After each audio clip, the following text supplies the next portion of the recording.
পাইতে আছি পাই আসে যে আমার ফুলা ওই এদিকে তার জায়গার বাড়ির থাহে তে শুরু থেকে তার জায়গার বাড়ির ঘুমা ফুলারে ফোন করিয়া সেটা করছি বাড়িতে মরিল কেডা জানি আগুন ধরাই দিছে আগুন জানি কই কই লাগছে ফুলা এরপরে আইয়া আইতে আছে তার জায়গা তো বাইরে লইয়া সেরে আইসে আইনের পরে আমি তারপরে তারা এদিক দিয়া দৌড়াইয়া গেছি গিয়া 6-7 জন একজনের মিছিল এরপরে রাত্রে ফায়ার সার্ভিস আইসেনি বা পুলিশ আইসেনি? ফায়ার সার্ভিসের নাম্বার আসলো না।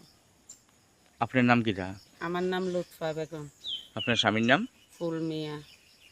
থানাতে জানাইছেন রাত্রে? থানাত জানাইছি রাত্র 2:30টার সময় গেছি। কিটা কইছে? তারা কইছে সকালে আইয়া দেখবো। কিটা হইছে বলি আপনার এনো? কইছে বলতে কালকে রাত্র আমি 11টা 11:30টার সময় ঘুমাইছি। ঘুমানোর পরে মনে 12টা 12:30 এই সময় দৌড়াইছে আগুনটা। দৌড়ানোর পরে আমি টের পাইছি পাই আসে যে 1:30টা বাজে। এরপরে আইয়া উঠতে আসে যে আমার সাহস কুলাইতে আছে না বাইজনের লাগিয়া 6-7 জন দাঁড়াই রয়েছে এইদিকে আর ফাও দিয়ে এইভাবে যারা দিতে আছে আমি জোতার শব্দ পাইতে আছি পাই আসে যে আমার ফুলা ওই এদিকে তার জায়গার বাড়ির থাহে তে শুরু থেকে তার জায়গার বাড়ির ঘুমা ফুলারে ফোন করিয়া সেটা কইছি বাড়িতে মরিল কেডা জানি আগুন ধরাই দিছে আগুন জানি কই কই লাগছে ফুলা এরপরে আইয়া আইতে আছে তার জায়গা তো বাইরে লইয়া সেরে আইসে আইনের পরে আমি তারপরে তারা এদিক দিয়া দৌড়াইয়া গেছি গিয়া 6-7 জন একজনের মিছিল। এরপরে রাত্রে ফায়ার সার্ভিস আইসেনি বা পুলিশ আইসেনি? ফায়ার সার্ভিসের নাম্বার আসলো না। আপনার নাম কিটা? আমার নাম লুৎফা বেগম। আপনার স্বামীর নাম? ফুল মিয়া। থানাতে জানাইছেন রাত্রে? থানাত জানাইছি রাত্র 2:30টার সময় গেছি। কিটা কইছে? তারা কইছে সকালে আইয়া দেখবো। কিটা হইছে বলি আপনার এনো? কইছে বলতে কালকে রাত্র আমি 11টা 11:30টার সময় ঘুমাইছি। ঘুমানোর পরে মনে 12টা 12:30 এই সময় দৌড়াইছে আগুনটা।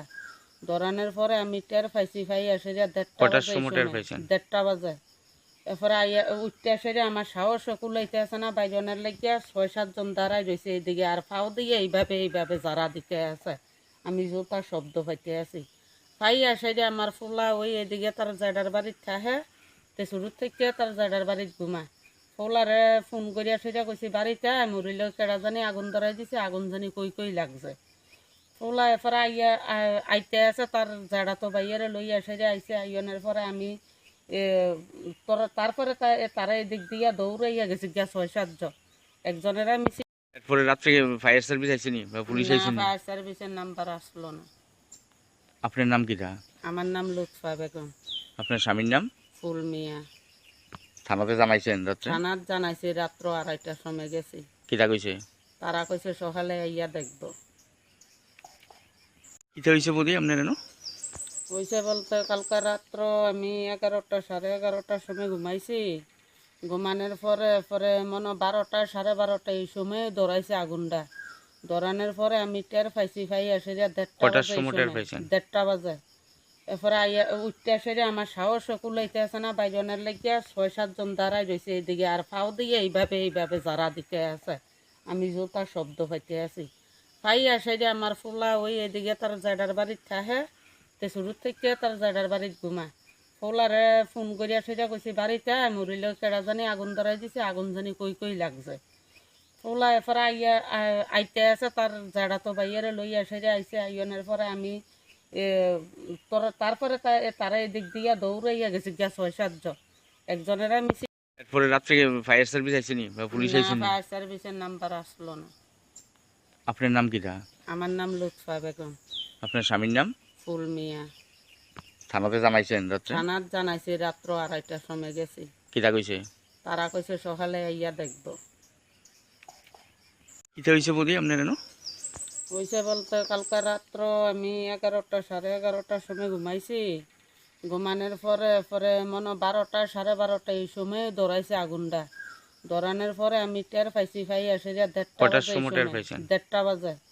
এরপরে আইয়া উঠতে আসে যে আমার সাহস কুলাইতে আছে না বাইজনের লাগিয়া 6-7 জন দাঁড়াই রয়েছে এইদিকে আর ফাও দিয়ে এইভাবে যারা দিতে আছে আমি জোতার শব্দ পাইতে আছি পাই আসে যে আমার ফুলা ওই এদিকে তার জায়গার বাড়ির থাহে তে শুরু থেকে তার জায়গার বাড়ির ঘুমা ফুলারে ফোন করিয়া সেটা কইছি বাড়িতে মরিল কেডা জানি আগুন ধরাই দিছে আগুন জানি কই কই লাগছে ওলা এরপরে আইতে আছে তার জাড়া তো বাইরে লইয়া সেরে আইছে আইনের পরে আমি তারপরে তারা এদিক দিয়া দৌড়াইয়া গেছি গিয়া 6-7 জন একজনের আমি এরপরে রাত্রে ফায়ার সার্ভিস আইসেনি বা পুলিশ না আইসেনি? ফায়ার সার্ভিসের নাম্বার আসলো না। আপনার নাম কি তা? আমার নাম লুৎফা বেগম। আপনার স্বামীর নাম? ফুল মিয়া। থানাতে জানাইছেন রাত্রে? থানাত জানাইছি রাত্র 2:30টার সময় গেছি। কিতা কইছে? তারা কইছে সকালে আইয়া দেখবো। কিতা হইছে বৌদি আপনার এনো? হইছে বলতে কালকে রাত্র আমি 11টা 11:30টার সময় ঘুমাইছি। ঘুমানোর পরে পরে মনে 12টা 12:30 এই সময় দৌড়াইছে আগুনটা। দৌড়ানোর পরে আমি টের পাইছি পাই আসে যে 1:30টা কটার বাজে। সময় টের পাইছেন? 1:30টা বাজে। এরপরে আইয়া উঠতে আসে যে আমার সাহস কুলাইতে আছে না বাইজনের লাগিয়া 6-7 জন দাঁড়াই রয়েছে এইদিকে আর ফাও দিয়ে এইভাবে যারা দিতে আছে। আমি জোতার শব্দ পাইতে আছি। পাই আসে যে আমার ফুলা ওই এদিকে তার জাডার বাড়ির থাহে তে শুরু থেকে তার জাডার বাড়ির ঘুমা ফুলারে ফোন করিয়া সেটা কইছি বাড়িতে মরিলেও কেডা জানি আগুন ধরাই দিছে আগুন জানি কই লাগছে। ফুলা এরপরে আইতে আছে তার জাডা তো বাইরে লইয়া সেরে আইছে আইনের পরে আমি তারপরে তারা এদিক দিয়া দৌড়াইয়া গেছি গিয়া 6-7 জন একজনের আমি এরপরে রাত্রে ফায়ার সার্ভিস আইসেনি বা পুলিশ আইসেনি? ফায়ার সার্ভিসের নাম্বার আসলো না। আপনার নাম কি তা? আমার নাম লুৎফা বেগম। আপনার স্বামীর নাম? ফুল মিয়া। থানাতে জানাইছেন রাত্রে? থানাত জানাইছি রাত্র 2:30টার সময় গেছি। কিতা কইছে? তারা কইছে সকালে আইয়া দেখবো। কিতা হইছে বৌদি আপনার এনো? হইছে বলতে কালকে রাত্র আমি 11টা 11:30টার সময় ঘুমাইছি। ঘুমানোর পরে পরে মনে 12টা 12:30 এই সময় দৌড়াইছে আগুনটা। দৌড়ানোর পরে আমি টের পাইছি পাই আসে যে 1:30টা কটার বাজে। সময় টের পাইছেন? 1:30টা বাজে। এরপরে উঠতে আসে যে আমার সাহস কুলাইতে আছে না বাইজনের লাগিয়া 6-7 জন দাঁড়াই রয়েছে এইদিকে আর ফাও দিয়ে এইভাবে যারা দিতে আছে। আমি জোতার শব্দ পাইতে আছি। পাই আসে যে আমার ফুলা ওই এদিকে তার জাডার বাড়ির থাহে তে শুরু থেকে তার জাডার বাড়ির ঘুমা ফুলারে ফোন করিয়া সেটা কইছি বাড়িতে মরিলেও কেডা জানি আগুন ধরাই দিছে আগুন জানি কই লাগছে। ফুলা এরপরে আইতে আছে তার জাডা তো বাইরে লইয়া সেরে আইছে আইনের পরে আমি তারপরে তারা এদিক দিয়া দৌড়াইয়া গেছি গিয়া 6-7 জন একজনের আমি এরপরে রাত্রে ফায়ার সার্ভিস আইসেনি বা পুলিশ আইসেনি? ফায়ার সার্ভিসের নাম্বার আসলো না। আপনার নাম কি তা? আমার নাম লুৎফা বেগম। আপনার স্বামীর নাম? ফুল মিয়া। থানাতে জানাইছেন রাত্রে? থানাত জানাইছি রাত্র 2:30টার সময় গেছি। কিতা কইছে? তারা কইছে সকালে আইয়া দেখবো। কিতা হইছে বৌদি আপনার এনো? হইছে বলতে কালকে রাত্র আমি 11টা 11:30টার সময় ঘুমাইছি। ঘুমানোর পরে পরে মনে 12টা 12:30 এই সময় দৌড়াইছে আগুনটা। দৌড়ানোর পরে আমি টের পাইছি পাই আসে যে 1:30টা কটার বাজে। সময় টের পাইছেন? 1:30টা বাজে। এরপরে উঠতে আসে যে আমার সাহস কুলাইতে আছে না বাইজনের লাগিয়া 6-7 জন দাঁড়াই রয়েছে এইদিকে আর ফাও দিয়ে এইভাবে যারা দিতে আছে। আমি জোতার শব্দ পাইতে আছি। পাই আসে যে আমার ফুলা ওই এদিকে তার জাডার বাড়ির থাহে তে শুরু থেকে তার জাডার বাড়ির ঘুমা ফুলারে ফোন করিয়া সেটা কইছি বাড়িতে মরিলেও কেডা জানি আগুন ধরাই দিছে আগুন জানি কই লাগছে। ফুলা এরপরে আইতে আছে তার জাডা তো বাইরে লইয়া সেরে আইছে আইনের পরে আমি তারপরে তারা এদিক দিয়া দৌড়াইয়া গেছি গিয়া 6-7 জন একজনের আমি এরপরে রাত্রে ফায়ার সার্ভিস আইসেনি বা পুলিশ আইসেনি? ফায়ার সার্ভিসের নাম্বার আসলো না। আপনার নাম কি তা? আমার নাম লুৎফা বেগম। আপনার স্বামীর নাম? ফুল মিয়া। থানাতে জানাইছেন রাত্রে? থানাত জানাইছি রাত্র 2:30টার সময় গেছি। কিতা কইছে? তারা কইছে সকালে আইয়া দেখবো। কিতা হইছে বৌদি আপনার এনো? হইছে বলতে কালকে রাত্র আমি 11টা 11:30টার সময় ঘুমাইছি। ঘুমানোর পরে পরে মনে 12টা 12:30 এই সময় দৌড়াইছে আগুনটা। দৌড়ানোর পরে আমি টের পাইছি পাই আসে যে 1:30টা কটার বাজে। সময় টের পাইছেন? 1:30টা বাজে। এরপরে উঠতে আসে যে আমার সাহস কুলাইতে আছে না বাইজনের লাগিয়া 6-7 জন দাঁড়াই রয়েছে এইদিকে আর ফাও দিয়ে এইভাবে যারা দিতে আছে। আমি জোতার শব্দ পাইতে আছি। পাই আসে যে আমার ফুলা ওই এদিকে তার জাডার বাড়ির থাহে তে শুরু থেকে তার জাডার বাড়ির ঘুমা ফুলারে ফোন করিয়া সেটা কইছি বাড়িতে মরিলেও কেডা জানি আগুন ধরাই দিছে আগুন জানি কই লাগছে। ফুলা এরপরে আইতে আছে তার জাডা তো বাইরে লইয়া সেরে আইছে আইনের পরে আমি তারপরে তারা এদিক দিয়া দৌড়াইয়া গেছি গিয়া 6-7 জন একজনের আমি এরপরে রাত্রে ফায়ার সার্ভিস আইসেনি বা পুলিশ না, আইসেনি? ফায়ার সার্ভিসের নাম্বার আসলো না। আপনার নাম কিটা? আমার নাম লুৎফা বেগম। আপনার স্বামীর নাম? ফুল মিয়া। থানাতে জানাইছেন রাত্রে? থানাত জানাইছি, রাত্র 2:30টার সময় গেছি। কিটা কইছে? তারা কইছে সকালে আইয়া দেখবো। কিটা হইছে বলি আপনার এনো? হইছে বলতে কালকা রাত্র আমি 11টা 11:30টার সময় ঘুমাইছি। ঘুমানোর পরে পরে মনে 12টা 12:30 এই সময় দৌড়াইছে আগুনটা। দৌড়ানোর পরে আমি টের পাইছি, পাই এসে যে 1:30 কটার বাজে। সময় টের পাইছেন? 1:30 বাজে। এরপরে আইয়া উঠতে এসে যে আমার সাহস কুলাইতে আছে না, বাইজনের লাগিয়া 6-7 জন দাঁড়াই রয়েছে এইদিকে, আর ফাও দিয়ে এইভাবে যারা দিতে আছে। আমি জোতার শব্দ পাইতে আছি। পাই আসে যে আমার ফুলা ওই এদিকে তার জাডার বাড়ির থাহে, তে শুরু থেকে তার জাডার বাড়ির ঘুমা। ফুলারে ফোন করিয়া সেটা কইছি বাড়িতে মরিল, কেডা জানি আগুন ধরাই দিছে, আগুন জানি কই কই লাগছে। ফুলা এরপরে আইয়া আইতে আছে, তার জাডা তো বাইয়ারে লইয়া এসে যে আইসে। আইনের পরে আমি তারপরে তারা এদিক দিয়া দৌড়াইয়া গেছি গিয়া 6-7 জন। একজনের আমি এরপরে রাত্রে ফায়ার সার্ভিস আইসেনি বা পুলিশ না, আইসেনি? ফায়ার সার্ভিসের নাম্বার আসলো না। আপনার নাম কিটা? আমার নাম লুৎফা বেগম। আপনার স্বামীর নাম? ফুল মিয়া। থানাতে জানাইছেন রাত্রে? থানাত জানাইছি, রাত্র 2:30টার সময় গেছি। কিটা কইছে? তারা কইছে সকালে আইয়া দেখবো। কিটা হইছে বলি আপনার এনো? হইছে বলতে কালকা রাত্র আমি 11টা 11:30টার সময় ঘুমাইছি।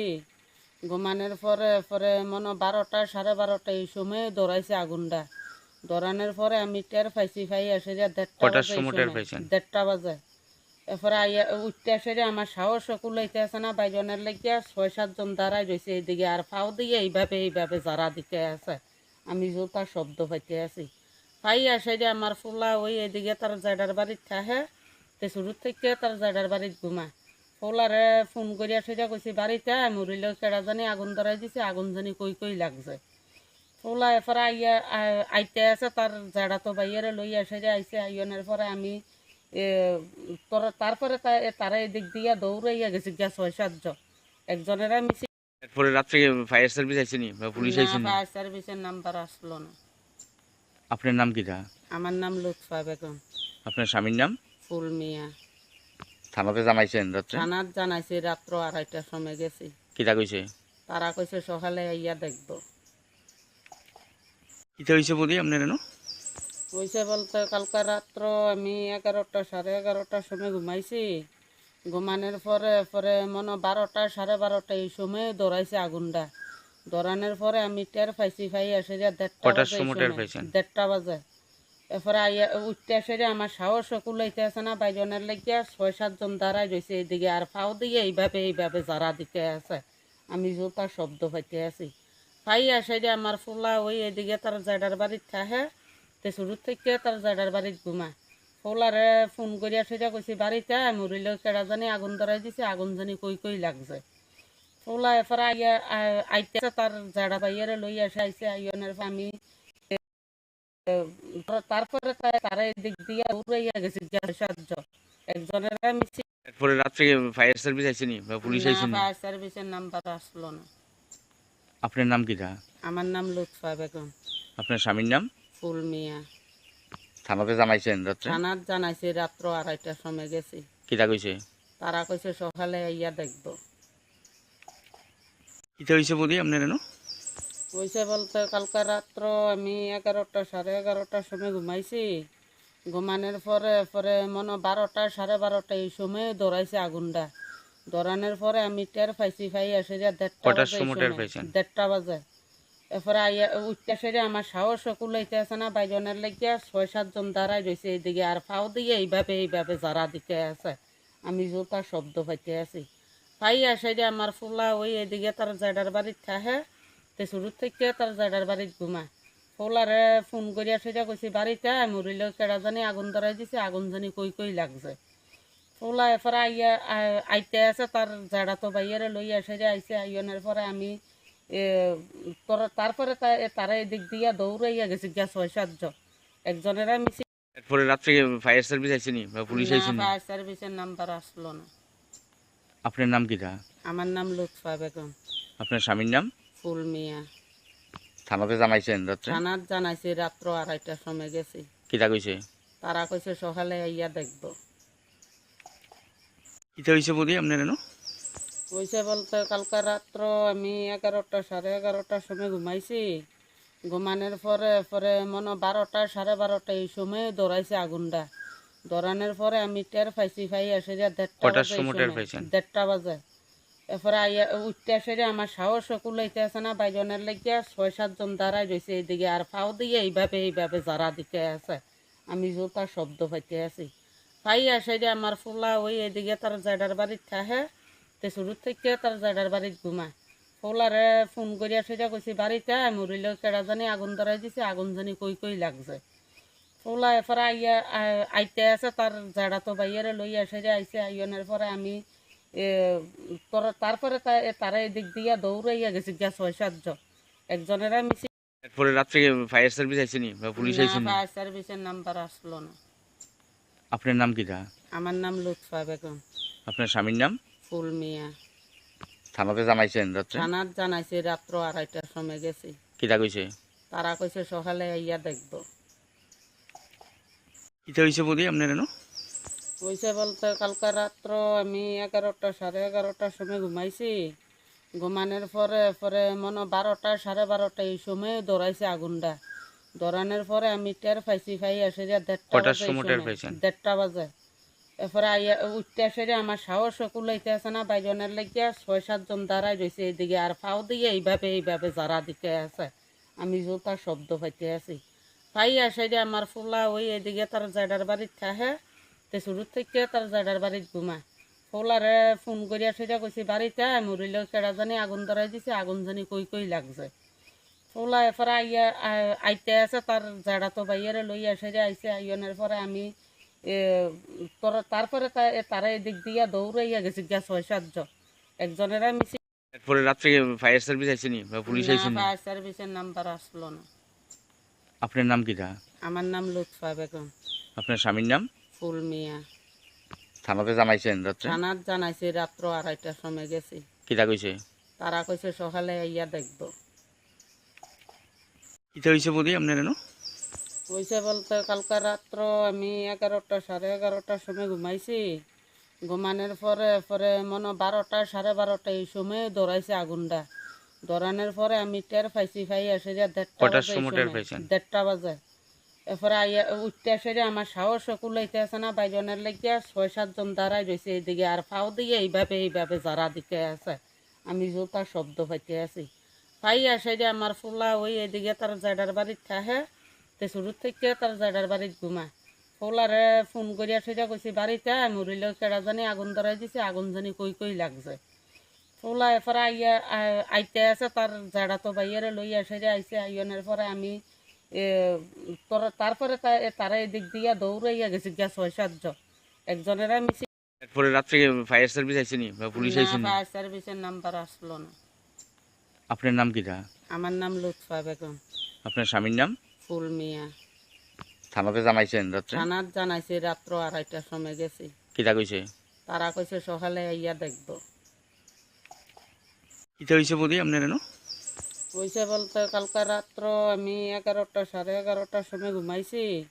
ঘুমানোর পরে পরে মনে 12টা সাড়ে 12টা এই সময় দৌড়াইছে আগুনটা। দৌড়ানোর পরে আমি টের পাইছি, পাই আসে যে 1:30 কটার বাজে, সময় টের পাইছেন? 1:30 বাজে।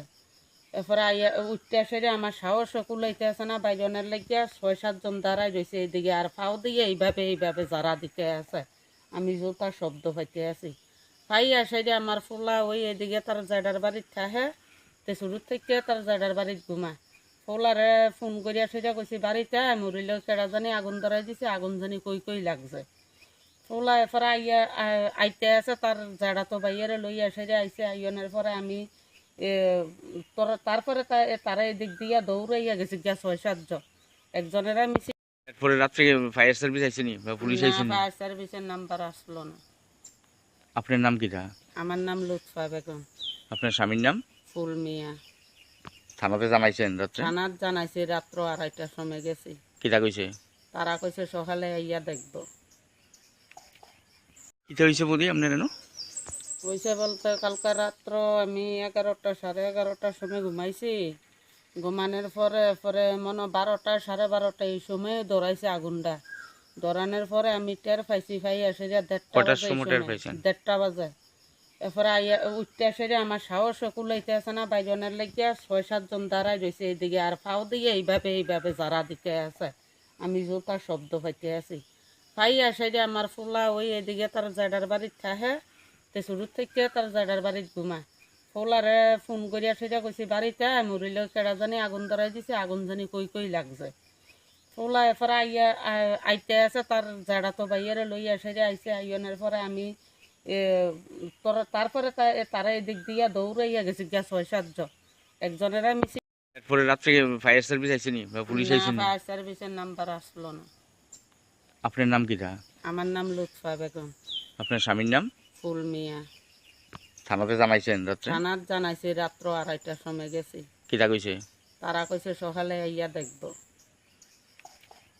কিটা হইছে বলি আপনার এনো? হইছে বলতে কালকে রাত্র আমি 11টা 11:30টার সময় ঘুমাইছি। ঘুমানোর পরে পরে মনে 12টা 12:30 এই সময় দৌড়াইছে আগুনটা। দৌড়ানোর পরে আমি টের পাইছি, পাই আসে যে 1:30 কটার বাজে, এই সময় টের সময় পাইছেন? 1:30 বাজে। এরপরে আইয়া উঠতে আসে যে আমার সাহস কুলাইতে আছে না, বাইজনের লেগে 6-7 জন দাঁড়াই রয়েছে এইদিকে, আর ফাও দিয়ে এইভাবে যারা দিতে আছে, আমি জোতার শব্দ পাইতে আছি। পাই আসে যে আমার ফুলা ওই এদিকে তার জাডার বাড়ির থাহে, তে শুরু থেকে তার জাডার বাড়ির ঘুমা। ফুলারে ফোন করি আসে যে কইছি বাড়িতে মরিলেও কেডা জানি আগুন ধরাই দিছে, আগুন জানি কই কই লাগছে। ফুলা এরপরে আইয়া আইতে আছে তার জাডা তো বাইরে লই আসে যে আইসে, আইনের পরে আমি এ তারপরে তারা এদিক দিয়া দৌড়াইয়া গেছি গিয়া 6-7 জন। একজনের আমি এরপরে রাত্রে ফায়ার সার্ভিস আইসেনি বা পুলিশ না, আইসেনি? ফায়ার সার্ভিসের নাম্বার আসলো না। আপনার নাম কিটা? আমার নাম লুৎফা বেগম। আপনার স্বামীর নাম? ফুল মিয়া। থানাতে জানাইছেন রাত্রে? থানার জানাইছি, রাত্র 2:30টার সময় গেছি। কিটা কইছে? তারা কইছে সকালে আইয়া দেখবো। কিটা হইছে বলি আপনার এনো? হইছে বলতে কালকে রাত্র আমি 11টা 11:30টার সময় ঘুমাইছি। ঘুমানোর পরে পরে মনে 12টা 12:30 এই সময় দৌড়াইছে আগুনটা। দৌড়ানোর পরে আমি টের পাইছি, পাই আসে যে 1:30 কটার বাজে, এই সময় টের সময় পাইছেন? 1:30 বাজে। এরপরে আইয়া উঠতে আসে যে আমার সাহস কুলাইতে আছে না, বাইজনের লেগে 6-7 জন দাঁড়াই রয়েছে এইদিকে, আর ফাও দিয়ে এইভাবে যারা দিতে আছে, আমি জোতার শব্দ পাইতে আছি। পাই আসে যে আমার ফুলা ওই এদিকে তার জাডার বাড়ির থাহে, তে শুরু থেকে তার জাডার বাড়ির ঘুমা। ফুলারে ফোন করি আসে যে কইছি বাড়িতে মরিলেও কেডা জানি আগুন ধরাই দিছে, আগুন জানি কই কই লাগছে। ফুলা এরপরে আইয়া আইতে আছে তার জাডা তো বাইরে লই আসে যে আইসে, আইনের পরে আমি এ তারপরে তারা এদিক দিয়া দৌড়াইয়া গেছি গিয়া 6-7 জন। একজনের আমি এরপরে রাত্রে ফায়ার সার্ভিস আইসেনি বা পুলিশ না, আইসেনি? ফায়ার সার্ভিসের নাম্বার আসলো না। আপনার নাম কিটা? আমার নাম লুৎফা বেগম। আপনার স্বামীর নাম? ফুল মিয়া। থানাতে জানাইছেন রাত্রে? থানার জানাইছি, রাত্র 2:30টার সময় গেছি। কিটা কইছে? তারা কইছে সকালে আইয়া দেখবো। কিটা হইছে বলি আপনার এনো? হইছে বলতে কালকে রাত্র আমি 11টা 11:30টার সময় ঘুমাইছি। ঘুমানোর পরে পরে মনে 12টা 12:30 এই সময় দৌড়াইছে আগুনটা। দৌড়ানোর পরে আমি টের পাইছি, পাই আসে যে 1:30 কটার বাজে, এই সময় টের সময় পাইছেন? 1:30 বাজে। এরপরে আইয়া উঠতে আসে যে আমার সাহস কুলাইতে আছে না, বাইজনের লেগে 6-7 জন দাঁড়াই রয়েছে এইদিকে, আর ফাও দিয়ে এইভাবে যারা দিতে আছে, আমি জোতার শব্দ পাইতে আছি।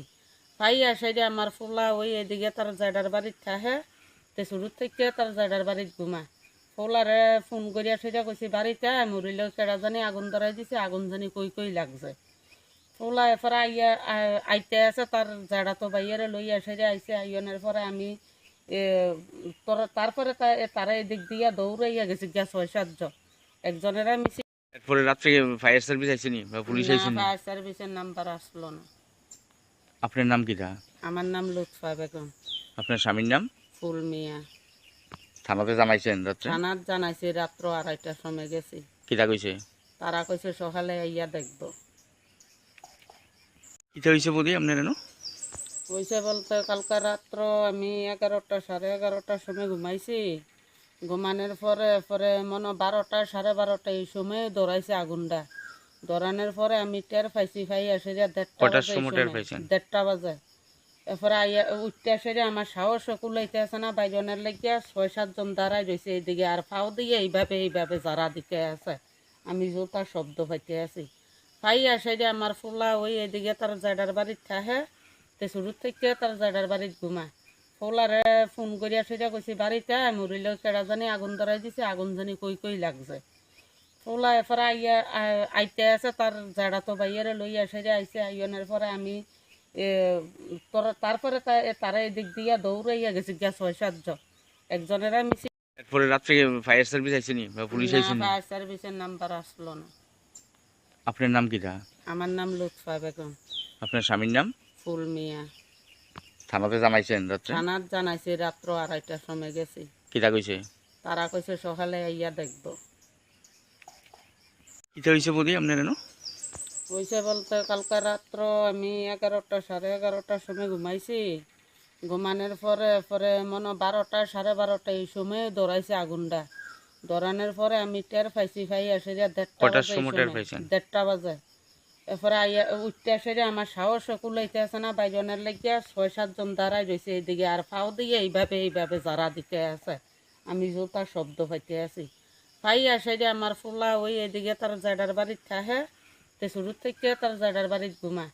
ফুলারে ফোন করিয়া সেটা কইছি বাড়িতে মরিল, কেডা জানি আগুন ধরাই দিছে, আগুন জানি কই লাগছে।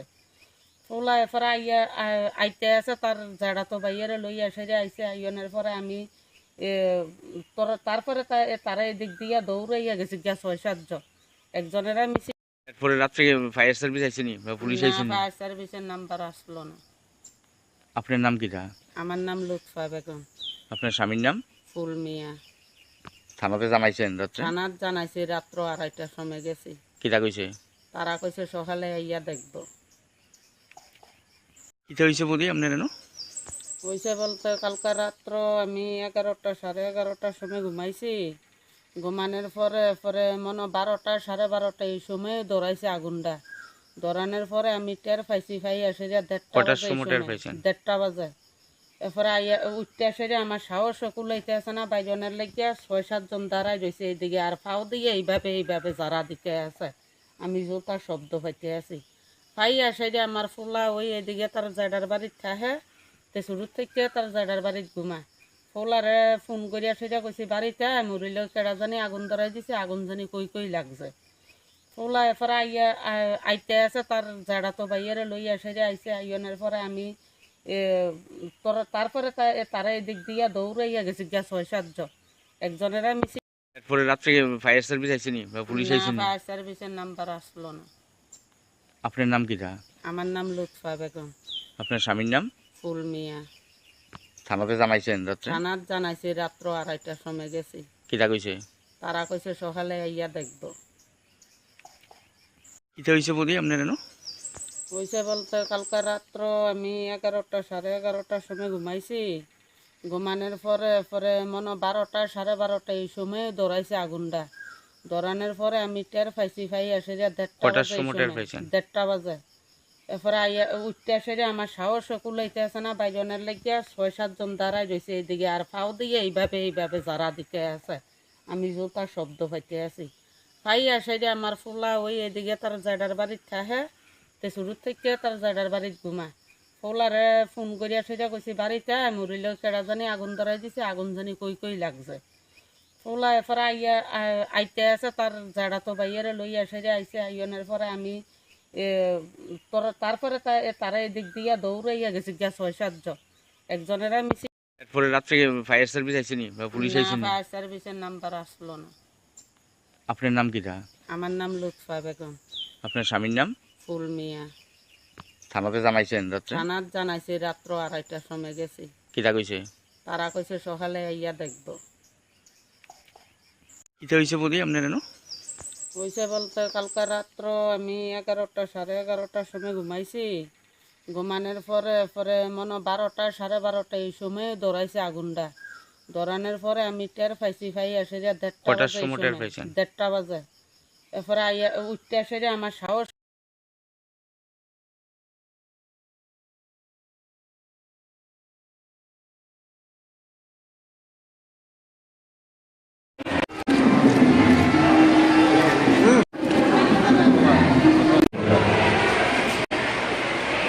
মহারানী পুষ্পবতী বালিকা বিদ্যালয়ের এনএসএস ইউনিটের উদ্যোগে আজকে যে রক্তদানের মহতি অনুষ্ঠান তার মধ্যে আমাদের উপস্থিত আছেন, আজকের অনুষ্ঠানে থেকে তার মধ্যে আমাদের উপস্থিত আছেন, আজকের অনুষ্ঠানে থেকে অতিথি আমার আগরতলা পৌর নিগমের আমার সাথী সেন্ট্রাল জোনের মাননীয় চেয়ারপারসন মন্ত্রী রত্ন দত্ত মহোদয়া আছেন, এই বিদ্যালয়ের মাননীয় প্রধান শিক্ষক প্রিন্সিপাল নন্দন সরকার মহোদয় সহ যারা বিশিষ্ট অতিথিরা আছেন মঞ্চে এবং তৎসঙ্গ যারা এই বিদ্যালয়ের সম্মানীয় শিক্ষক শিক্ষিকাগণ, ছাত্রীরা এবং বিশেষ করে ইউনিটি যারা ভলান্টিয়াররা স্বেচ্ছাসেবকরা আছেন এবং সর্বোপরি আজকের এই রক্তদান উৎসবে বা শিবিরে যারা রক্তদান করছেন এবং সঙ্গে যারা স্বাস্থ্য বিভাগ থেকে রক্ত সংগ্রহের জন্য ডাক্তারবাবু এবং সঙ্গীততারা স্টাফরা এসেছেন, সর্বোপরি যারা মিডিয়ার বন্ধুরা উপস্থিত আছেন অনুষ্ঠানকে সফল করার জন্য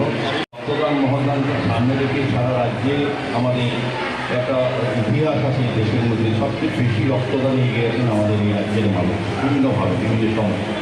তো আমরা দেখেছি যে এই রাজ্যে যখন নির্বাচনের প্রাক্কাল এবং নির্বাচনের পরবর্তী সময় আমাদের এই রাজ্যের 12টি সরকারি এবং 2টি বেসরকারি ব্লাড ব্যাংকে রক্ত সরবরাহ দেখা দিয়েছিল।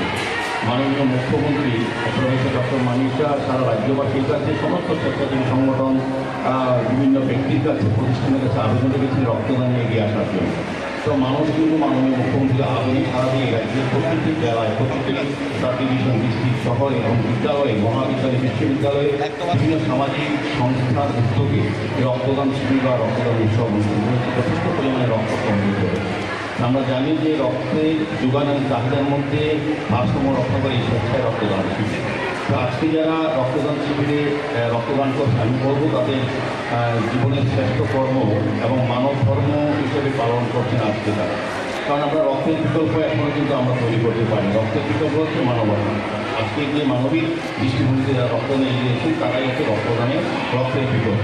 আমার বিশ্বাস থাকবে এনএসএসের যারা বিশেষ করে ভলান্টিয়ার তাদের জীবনযাত্রার শৈলী তারা কিন্তু একটাই মন্ত্র যে নিজেকে তৈরি করবে পরের জন্য কাজ করার জন্য, পরের সেবা করার জন্য, রাষ্ট্র সুন্দর সমাজ ব্যবস্থা সুস্থ মানুষ তৈরি করার ক্ষেত্রে তারা যেন নিজেকে তৈরি করবে, পাশাপাশি তারা অন্যদেরকে সহায়তা করবে এবং রাষ্ট্রীয় চিন্তা ভাবনা যাতে অনুপ্রাণিত সমাজ গঠনে রাষ্ট্র গঠনে তারা ব্রতী হয় সেদিকে চেষ্টা করে। কাজে এনএসএসের যারা ভলান্টিয়াররা যারা হচ্ছে এই আয়োজক এবং বিদ্যালয়ের যারা প্রধান শিক্ষক মহোদয় যারা যারা আছেন, যারা বিভিন্ন সময়ে বিদ্যালয়ে বিভিন্ন সমাজের দায়িত্ব কর্তব্য হিসাবে বিভিন্ন প্রোগ্রামে আমি বিদ্যালয়ে অনেকবার এসেছি। আমার খুব ভালো লাগে বিদ্যালয়ে যখন আমি আসি তাদের শান্তিলতা ব্যবস্থাপনা এবং সৌজন্যতা আমার আকৃষ্ট করে এবং দেখেছি বিশ্ববিদ্যালয় মহারানী পুষ্পবতী বালিকা বিদ্যালয় থেকে বহু গুণী ছাত্রীরা আমাদের রাজ্যের দেশের বিভিন্ন স্থানে শত জায়গায় প্রতিষ্ঠিত হয়েছে। এই বিদ্যালয় ছিল আমার শতাব্দী প্রাচীন এই বিদ্যালয়। আমার তাদের যে চিন্তা ভাবনা বিদ্যালয়ের যে ঐতিহ্য সামনে রেখে তারা এই রক্তদানের মতো মহা অনুষ্ঠান যারা আয়োজন করেছেন আমি তার সফলতা কামনা করি। আবারও যারা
সিটি বালিকা বিদ্যালয়ের এনএসএস ইউনিটের উদ্যোগে আজকে যে রক্তদানের মহতি অনুষ্ঠান তার মধ্যে আমাদের উপস্থিত আছেন আজকের অনুষ্ঠানে থেকে অতিথি আমার আগরতলা পৌর নিগমের আমার সাথী সেন্ট্রাল জোনের মাননীয় চেয়ারপারসন শ্রীমতী রত্ন দত্ত মহোদয়া আছেন এই বিদ্যালয়ের মাননীয় প্রধান শিক্ষক প্রিন্সিপাল নন্দন মহোদয় সহ যারা বিশিষ্ট অতিথিরা আছেন মঞ্চে এবং তৎসঙ্গ যারা এই বিদ্যালয়ের সম্মানীয় শিক্ষক শিক্ষিকাগণ ছাত্রীরা এবং বিশেষ করে ইউনিটি যারা ভলান্টিয়াররা স্বেচ্ছাসেবকরা আছেন এবং সর্বোপরি আজকের এই রক্তদান উৎসবে বা শিবিরে যারা রক্তদান করছেন এবং সঙ্গে যারা স্বাস্থ্য বিভাগ থেকে রক্ত সংগ্রহের জন্য ডাক্তারবাবু এবং সঙ্গীতার স্টাফরা এসেছেন সর্বোপরি যারা মিডিয়ার বন্ধুরা উপস্থিত আছেন অনুষ্ঠানকে সফল করার জন্য রক্তদান মহদানকে সামনে রেখে সারা রাজ্যে আমাদের একটা ইতিহাস আছে দেশের মধ্যে সবচেয়ে বেশি রক্তদান এগিয়ে আছেন আমাদের এই রাজ্যের মানুষ বিভিন্নভাবে বিভিন্ন সময় তো আমরা দেখেছি যে এই রাজ্যে যখন নির্বাচনের প্রাক্কাল এবং নির্বাচনের পরবর্তী সময় আমাদের এই রাজ্যের 12টি সরকারি এবং 2টি বেসরকারি ব্লাড থেকে রক্ত স্বল্পতা দেখা দিয়েছিল মাননীয় মুখ্যমন্ত্রী প্রফেসর ডক্টর মানিক শাহ সারা রাজ্যবাসীর কাছে সমস্ত স্বেচ্ছাসেবী সংগঠন বিভিন্ন ব্যক্তির কাছে প্রতিষ্ঠানের কাছে আবেদন রেখেছে রক্তদানে এগিয়ে আসার জন্য তো মানুষ কিন্তু মাননীয় মুখ্যমন্ত্রীর আবেদন সারা দিয়ে রাজ্যের প্রতিটি জেলায় প্রতিটি সাব ডিভিশন ডিস্ট্রিক্ট শহরে এবং বিদ্যালয়ে মহাবিদ্যালয় বিশ্ববিদ্যালয়ে বিভিন্ন সামাজিক সংস্থার উদ্যোগে রক্তদান শিবির বা রক্তদান উৎসব অনুষ্ঠিত হয়েছে যথেষ্ট পরিমাণে রক্ত সংগৃহীত হয়েছে আমরা জানি যে রক্তের যোগানের চাহিদার মধ্যে ভারসাম্য রক্ষা করে এই স্বেচ্ছায় রক্তদান শিবির তো আজকে যারা রক্তদান শিবিরে রক্তদান করছে আমি বলবো তাদের জীবনের শ্রেষ্ঠ কর্ম এবং মানব ধর্ম হিসেবে পালন করছেন আজকে তারা কারণ আমরা রক্তের বিকল্প এখনও কিন্তু আমরা তৈরি করতে পারি রক্তের বিকল্প হচ্ছে মানবতা আজকে যে মানবিক দৃষ্টিভঙ্গিতে যারা রক্তদান এগিয়েছেন তারাই হচ্ছে রক্তদানে রক্তের বিকল্প আমার বিশ্বাস থাকবে এনএসএসের যারা বিশেষ করে ভলান্টিয়ার তাদের জীবনযাত্রার শৈলী তারা কিন্তু একটাই মন্ত্র যে নিজেকে তৈরি করবে পরের জন্য কাজ করার জন্য পরের সেবা করার জন্য রাষ্ট্র সুন্দর সমাজ ব্যবস্থা সুস্থ মানুষ তৈরি করা যাচ্ছে তারা জন্য নিজেকে তৈরি করবে পাশাপাশি তারা অন্যদেরকে সহায়তা করবে এবং রাষ্ট্রীয় চিন্তাভাবনা যাতে অনুপ্রাণিত যে সমাজ গঠনে রাষ্ট্র গঠনে তারা ব্রতী হয় সেদিকে চেষ্টা করছে আজকে এনএসএসের যারা ভলান্টিয়াররা যারা আজকে এই আয়োজক এবং বিদ্যালয়ের যারা প্রধান শিক্ষক মনোপ্রবর্ত যারা আছেন যারা বিভিন্ন সময়ে বিদ্যালয়ে বিভিন্ন সমাজের দায়িত্ব কর্তব্য হিসাবে বিভিন্ন প্রোগ্রামে আমি বিদ্যালয়ে অনেকবার এসেছি আমার খুব ভালো লাগে বিদ্যালয়ে যখন আমি আসি তাদের শান্তিলতা ব্যবস্থাপনা এবং সৌজন্যতা আমার আকৃষ্ট করে এবং দেখেছি বিশ্বজিৎ মহারাজ বিশ্বজিৎ বালিকা বিদ্যালয় থেকে বহু গুণী ছাত্রীরা আমাদের রাজ্যের দেশের বিভিন্ন স্থানে শত জায়গা প্রতিষ্ঠিত হয়েছে এই বিদ্যালয় ছিল আমার শতাব্দী প্রাচীন এই বিদ্যালয় আমার তাদের যে চিন্তা ভাবনা বিদ্যালয়ের যে ঐতিহ্য সামনে রেখে তারা এই রক্তদানের মতো মহা অনুষ্ঠান যারা আয়োজন করেছেন আমি তার সফলতা কামনা করি আবারও যারা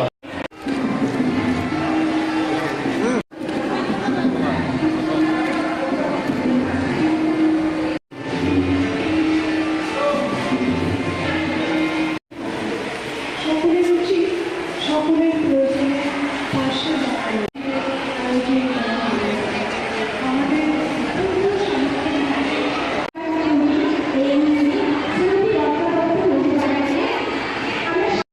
পারস্পরিক দেয়া নেয়া সহযোগিতা ও সহানুভূতির ভিত্তিতে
কবি কামিনী রায় বলেছেন, সকলের কবি সকলের।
মহারানী উচ্চশিক্ষী বালিকা বিদ্যালয়ের এনএসএসি ইউনিটের উদ্যোগে আজকে যে রক্তদানের মহতি অনুষ্ঠান, তার মধ্যে আমাদের উপস্থিত আছেন আজকের অনুষ্ঠানে বিশেষ অতিথি আমার আগরতলা পৌর নিগমের আমার সাথী সেন্ট্রাল জোনের মাননীয় চেয়ারপারসন শ্রীমতী রত্ন দত্ত মহোদয়া আছেন, এই বিদ্যালয়ের মাননীয় প্রধান শিক্ষক প্রিন্সিপাল নন্দন সরকার মহোদয় সহ যারা বিশিষ্ট অতিথিরা আছেন মঞ্চে এবং তৎসঙ্গ যারা এই বিদ্যালয়ের সম্মানীয় শিক্ষক শিক্ষিকাগণ, ছাত্রীরা এবং বিশেষ করে কমিউনিটি যারা ভলান্টিয়াররা স্বেচ্ছাসেবকরা আছেন এবং সর্বোপরি আজকের এই রক্তদান উৎসবে বা শিবিরে যারা রক্তদান করছেন এবং সঙ্গে যারা স্বাস্থ্য বিভাগ থেকে রক্ত সংগ্রহের জন্য ডাক্তারবাবু এবং সমিতিকর্তারা স্টাফরা এসেছেন, সর্বোপরি যারা নিজের বন্ধুরা উপস্থিত আছেন মহতি অনুষ্ঠানকে সফল করার জন্য। রক্তদান মহদানকে সামনে রেখে সারা রাজ্যে আমাদের একটা ইতিহাস আছে, দেশের মধ্যে সবচেয়ে বেশি রক্তদান এগিয়ে গেছেন আমাদের এই রাজ্যের মানুষ বিভিন্নভাবে বিভিন্ন সময়। তো আমরা দেখেছি যে এই রাজ্যে যখন নির্বাচনের প্রাক্কাল এবং নির্বাচনের পরবর্তী সময় আমাদের এই রাজ্যের 12টি সরকারি এবং 2টি বেসরকারি ব্লাড ব্যাংকে রক্ত স্বল্পতা দেখা দিয়েছিল। মাননীয় মুখ্যমন্ত্রী প্রফেসর ডক্টর মানিক শাহ সারা রাজ্যবাসীর কাছে, সমস্ত স্বেচ্ছাসেবী সংগঠন, বিভিন্ন ব্যক্তির কাছে, প্রতিষ্ঠানের কাছে আবেদন রেখেছেন রক্তদানে এগিয়ে আসার জন্য।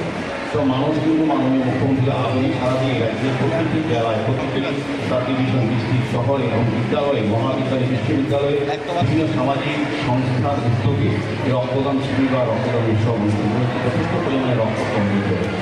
আমরা জানি যে রক্তের যোগানের চাহিদার মধ্যে ভারসাম্য রক্ষা করে স্বেচ্ছায় রক্তদান শিবির। তো আজকে যারা রক্তদান শিবিরে রক্তদান করছে, আমি বলবো তাদের জীবনের শ্রেষ্ঠ কর্ম এবং মানব ধর্ম হিসেবে পালন করছেন আজকে তারা। কারণ আমরা রক্তের বিকল্প এখনও কিন্তু আমরা তৈরি করতে পারি। রক্তের বিকল্প হচ্ছে মানবতা। আজকে যে মানবিক দৃষ্টিভঙ্গিতে যারা রক্ত নিয়ে গিয়েছেন তারাই হচ্ছে রক্তদানের রক্তের বিকল্প। আমার বিশ্বাস থাকবে এনএসএসের যারা বিশেষ করে ভলান্টিয়ার তাদের জীবনযাত্রার শৈলী, তারা কিন্তু একটাই মন্ত্র যে নিজেকে তৈরি করবে পরের জন্য কাজ করার জন্য, পরের সেবা করার জন্য, রাষ্ট্র সুন্দর সমাজ ব্যবস্থা সুস্থ মানুষ তৈরি করার জন্য তারা যেন নিজেকে তৈরি করবে, পাশাপাশি তারা অন্যদেরকে সহায়তা করবে এবং রাষ্ট্রীয় চিন্তাভাবনা যাতে অনুপ্রাণিত সমাজ গঠনে, রাষ্ট্র গঠনে তারা প্রতিবাদ সেদিকে চেষ্টা করছে। আজকে এনএসএসের যারা ভলান্টিয়াররা, যারা আজকে এই আয়োজক এবং বিদ্যালয়ের যারা প্রধান শিক্ষক অনুগ্রহ যারা যারা আছেন, যারা বিভিন্ন সময় বিদ্যালয়ে বিভিন্ন সমাজের দায়িত্ব কর্তব্য হিসাবে বিভিন্ন প্রোগ্রামে আমি বিদ্যালয়ে অনেকবার এসেছি, আমার খুব ভালো লাগে।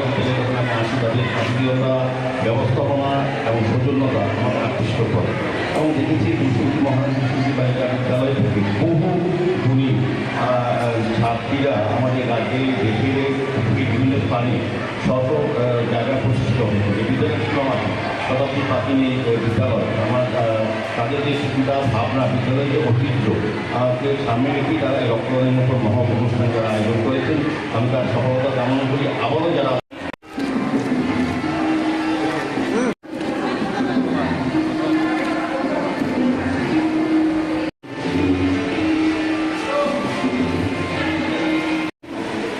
সকলের উচিত সকলের প্রয়োজনে পাশে দাঁড়ানো। আমাদের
মহারানী পুষ্পবতী বালিকা বিদ্যালয়ের এনএসএস ইউনিটের উদ্যোগে আজকে যে রক্তদানের মহতি অনুষ্ঠান তার মধ্যে আমাদের উপস্থিত আছেন আজকের অনুষ্ঠানের বিশেষ অতিথি আমার আগরতলা পৌর নিগমের আমার সাথী সেন্ট্রাল জোনের মাননীয় চেয়ারপারসন শ্রীমতী রত্ন দত্ত মহোদয়া আছেন এই বিদ্যালয়ের মাননীয় প্রধান শিক্ষক প্রিন্সিপাল নন্দন সরকার মহোদয় সহ যারা বিশিষ্ট অতিথিরা আছেন মঞ্চে এবং তৎসঙ্গ যারা এই বিদ্যালয়ের সম্মানীয় শিক্ষক শিক্ষিকাগণ ছাত্রীরা এবং বিশেষ করে ইউনিটি যারা ভলান্টিয়াররা স্বেচ্ছাসেবকরা আছেন এবং সর্বোপরি আজকের এই রক্তদান উৎসবে বা শিবিরে যারা রক্তদান করছেন এবং সঙ্গে যারা স্বাস্থ্য বিভাগ থেকে রক্ত সংগ্রহের জন্য ডাক্তারবাবু এবং সঙ্গীত স্টাফরা এসেছেন সর্বোপরি যারা নিজের বন্ধুরা উপস্থিত আছেন অনুষ্ঠানকে সফল করার জন্য রক্তদান মহদানকে সামনে রেখে সারা রাজ্যে আমাদের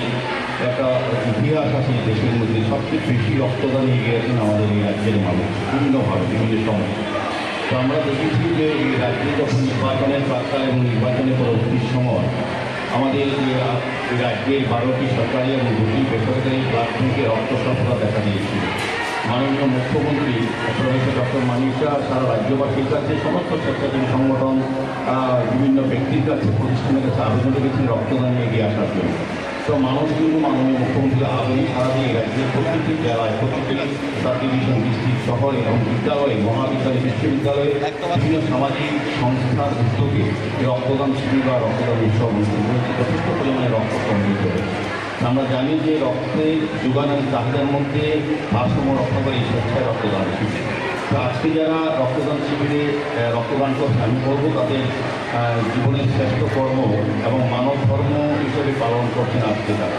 কারণ আমরা রক্তের বিকল্প এখনও কিন্তু আমরা তৈরি করতে পারি। রক্তের বিকল্প হচ্ছে মানবতা। আজকে যে মানবিক দৃষ্টিভঙ্গিতে যারা রক্তদান এগিয়ে দিয়েছেন তারাই হচ্ছে রক্তদানে রক্তের বিকল্প।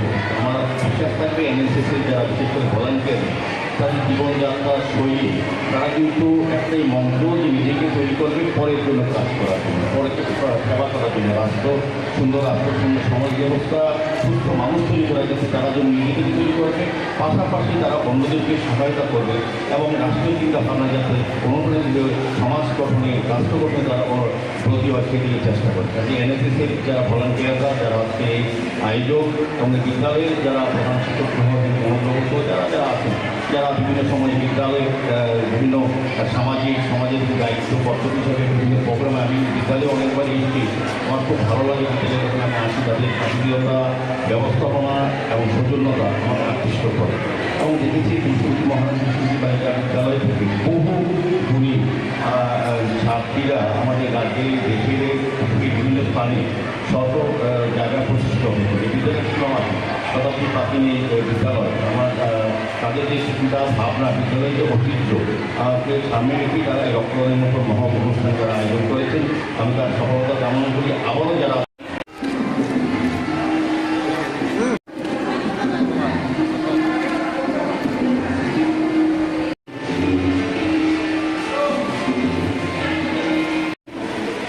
সকলের উচিত সকলের প্রয়োজনে পাশে দাঁড়ানো। আমাদের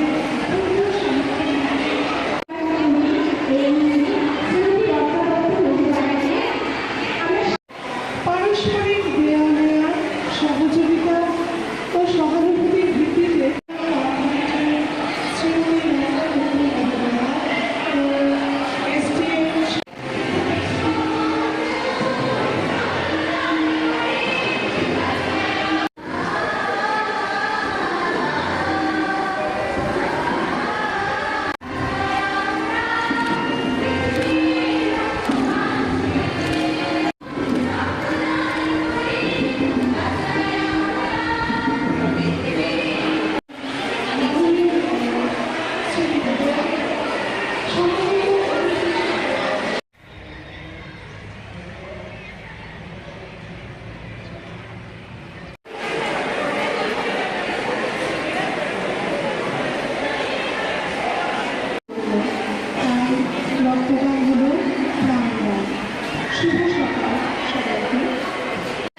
উচ্চবর্তী বালিকা বিদ্যালয়ের এনএসএস ইউনিটের উদ্যোগে আজকে যে রক্তদানের মহতি অনুষ্ঠান তার মধ্যে আমাদের উপস্থিত আছেন আজকের অনুষ্ঠানে থেকে অতিথি আমার আগরতলা পৌর নিগমের আমার সাথী সেন্ট্রাল জোনের মাননীয় চেয়ারপারসন শ্রীমতী রত্ন দত্ত মহোদয়া আছেন এই বিদ্যালয়ের মাননীয় প্রধান শিক্ষক প্রিন্সিপাল নন্দন সরকার মহোদয় সহ যারা বিশিষ্ট অতিথিরা আছেন মঞ্চে এবং তৎসঙ্গ যারা এই বিদ্যালয়ের সম্মানীয় শিক্ষক শিক্ষিকাগণ ছাত্রীরা এবং বিশেষ করে কমিউনিটি যারা ভলান্টিয়াররা স্বেচ্ছাসেবকরা আছেন এবং সর্বোপরি আজকের এই রক্তদান উৎসবে বা শিবিরে যারা রক্তদান করছেন এবং সঙ্গে যারা স্বাস্থ্য বিভাগ থেকে রক্ত সংগ্রহের জন্য ডাক্তারবাবু এবং সঙ্গীরা তারা নিজেদের স্টাফরা এসেছেন সর্বোপরি যারা নিজের বন্ধুরা উপস্থিত আছেন মহৎ অনুষ্ঠানকে সফল করার জন্য রক্তদান মহদানকে সামনে রেখে সারা রাজ্যে আমাদের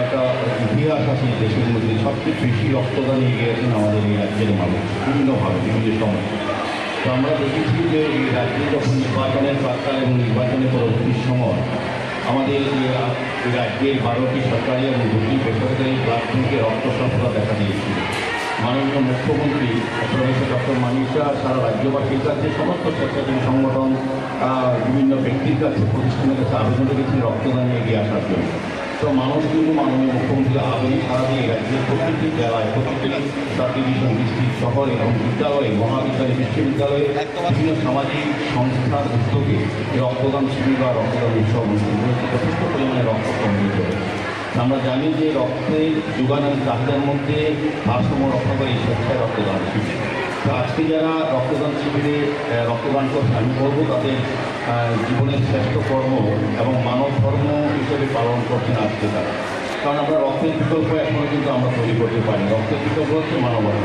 আজকে যে মানবিক দৃষ্টিভঙ্গিতে যারা রক্তদান এগিয়েছেন তারাই হচ্ছে রক্তদানে রক্তের বিকল্প আমার বিশ্বাস থাকবে এনএসএসের যারা বিশেষ করে ভলান্টিয়ার তাদের জীবনযাত্রার শৈলী তারা কিন্তু একটাই মন্ত্র যে নিজেকে তৈরি করবে পরের জন্য কাজ করার জন্য পরের সেবা করার জন্য রাষ্ট্র সুন্দর সমাজ ব্যবস্থা সুস্থ মানুষ তৈরি করার জন্য তারা যেন নিজেকে তৈরি করবে পাশাপাশি তারা অন্যদেরকে সহায়তা করবে এবং রাষ্ট্রীয় চিন্তা ভাবনা যাতে অনুপ্রাণিত সমাজ গঠনে রাষ্ট্র গঠনে তারা প্রতি সেদিকে চেষ্টা করবে কাজে এনএসএসের যারা ভলান্টিয়াররা যারা হচ্ছে এই আয়োজক এবং বিদ্যালয়ের যারা প্রধান শিক্ষক মনোগ্রহ যারা যারা আছেন যারা বিভিন্ন সময়ে বিদ্যালয়ে বিভিন্ন সমাজের দায়িত্ব কর্তব্য হিসাবে বিভিন্ন প্রোগ্রামে আমি বিদ্যালয়ে অনেকবার এসেছি আমার খুব ভালো লাগে বিদ্যালয়ে যখন আমি আসি তাদের শান্তিলতা ব্যবস্থাপনা এবং সৌজন্যতা আমার আকৃষ্ট করে এবং দেখেছি দুর্নীতি মহারাজ দুর্নীতি বালিকা বিদ্যালয় থেকে বহু গুণী ছাত্রীরা আমাদের রাজ্যে দেশের বিভিন্ন স্থানে শত জায়গায় প্রতিষ্ঠিত হয়েছে এই বিদ্যালয় ছিল আমার শতাব্দী প্রাচীন এই বিদ্যালয় আমার তাদের যে চিন্তা ভাবনা বিদ্যালয়ের যে ঐতিহ্য সামনে রেখে তারা এই রক্তদানের মতো মহা অনুষ্ঠান যারা আয়োজন করেছেন আমি তার সফলতা কামনা করি আবারও যারা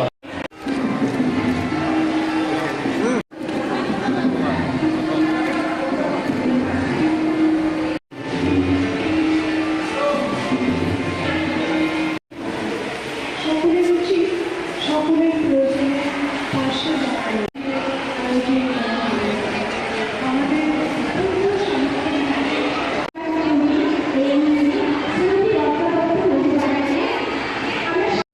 পারস্পরিক দেয়া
অনেকটা নিয়ম আগরতলা মিউনিসিপাল কর্পোরেশন মহিলাদের তার মূল্যবান সময় নিয়েছে তারা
মহারানী পুষ্পবতী বালিকা বিদ্যালয়ের এনএসএস ইউনিটের উদ্যোগে আজকে যে রক্তদানের মহতি অনুষ্ঠান তার মধ্যে আমাদের উপস্থিত আছেন আজকের অনুষ্ঠানে থেকে অতিথি আমার আগরতলা পৌর নিগমের আমার সাথী সেন্ট্রাল জোনের মাননীয় চেয়ারপারসন শ্রীমতী রত্ন দত্ত মহোদয়া আছেন এই বিদ্যালয়ের মাননীয় প্রধান শিক্ষক প্রিন্সিপাল নন্দন সরকার মহোদয় সহ যারা বিশিষ্ট অতিথিরা আছেন মঞ্চে এবং তৎসঙ্গ যারা এই বিদ্যালয়ের সম্মানীয় শিক্ষক শিক্ষিকাগণ ছাত্রীরা এবং বিশেষ করে ইউনিটি যারা ভলান্টিয়াররা স্বেচ্ছাসেবকরা আছেন এবং সর্বোপরি আজকের এই রক্তদান উৎসবে বা শিবিরে যারা রক্তদান করছেন এবং সঙ্গে যারা স্বাস্থ্য বিভাগ থেকে রক্ত সংগ্রহের জন্য ডাক্তারবাবু এবং সঙ্গীতদাতারা স্টাফরা এসেছেন সর্বোপরি যারা নিজের বন্ধুরা উপস্থিত আছেন মহতি অনুষ্ঠানকে সফল করার জন্য রক্তদান মহদানকে সামনে রেখে সারা রাজ্যে আমাদের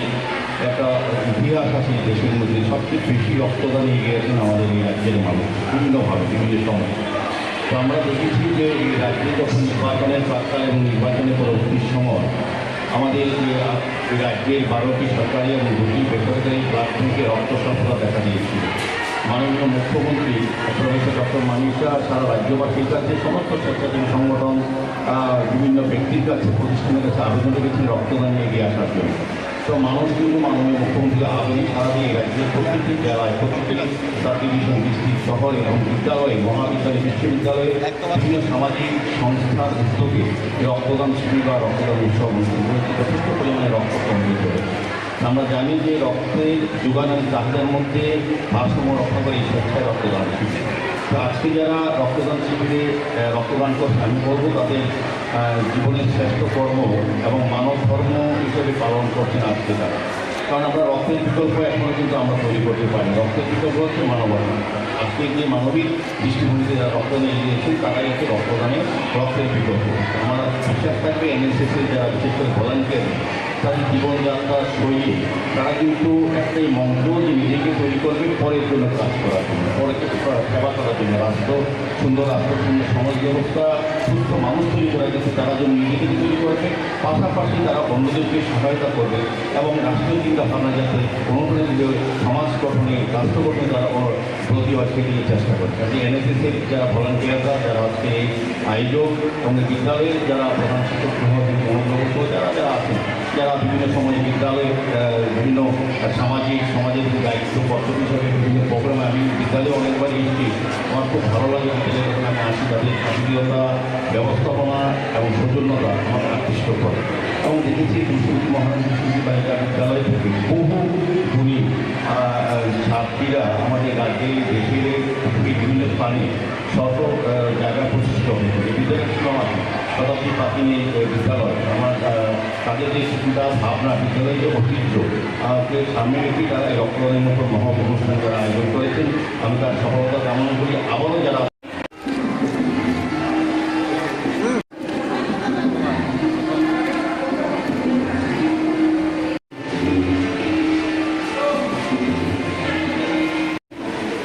সকলের উচিত সকলের প্রয়োজনে পাশে দাঁড়ানো। আমাদের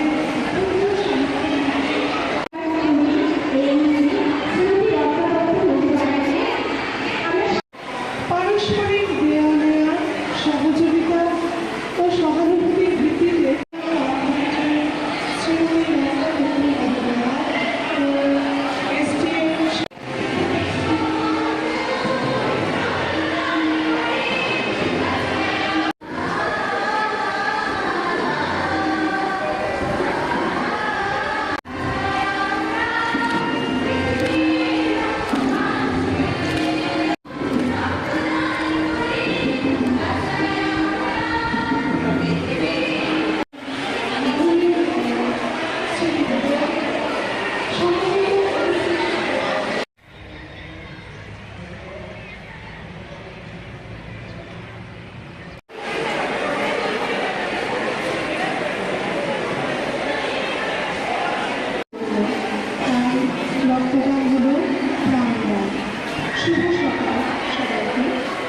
কবি কামিনীরা বলেছেন সকলের কবি সকলের অনেকটা নিয়োগ আগরতলা মিউনিসিপাল কর্পোরেশন মহিলাদের তার মূল্যবান সময় কিছু না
মহারানী উচ্চশিক্ষী বালিকা বিদ্যালয়ের এনএসএসি ইউনিটের উদ্যোগে আজকে যে রক্তদানের মহতী অনুষ্ঠান তার মধ্যে আমাদের উপস্থিত আছেন আজকের অনুষ্ঠানে থেকে অতিথি আমার আগরতলা পৌর নিগমের আমার সাথী সেন্ট্রাল জোনের মাননীয় চেয়ারপারসন শ্রীমতী রত্ন দত্ত মহোদয়া আছেন এই বিদ্যালয়ের মাননীয় প্রধান শিক্ষক প্রিন্সিপাল নন্দন সরকার মহোদয় সহ যারা বিশিষ্ট অতিথিরা আছেন মঞ্চে এবং তৎসঙ্গ যারা এই বিদ্যালয়ের সম্মানীয় শিক্ষক শিক্ষিকাগণ ছাত্রীরা এবং বিশেষ করে কমিউনিটি যারা ভলান্টিয়াররা স্বেচ্ছাসেবকরা আছেন এবং সর্বোপরি আজকের এই রক্তদান উৎসবে বা শিবিরে যারা রক্তদান করছেন এবং সঙ্গে যারা স্বাস্থ্য বিভাগ থেকে রক্ত সংগ্রহের জন্য ডাক্তারবাবু এবং সঙ্গীরা তারা নিজের স্টাফরা এসেছেন সর্বোপরি যারা নিজের বন্ধুরা উপস্থিত আছেন মহতি অনুষ্ঠানকে সফল করার জন্য রক্তদান মহদানকে সামনে রেখে সারা রাজ্যে আমাদের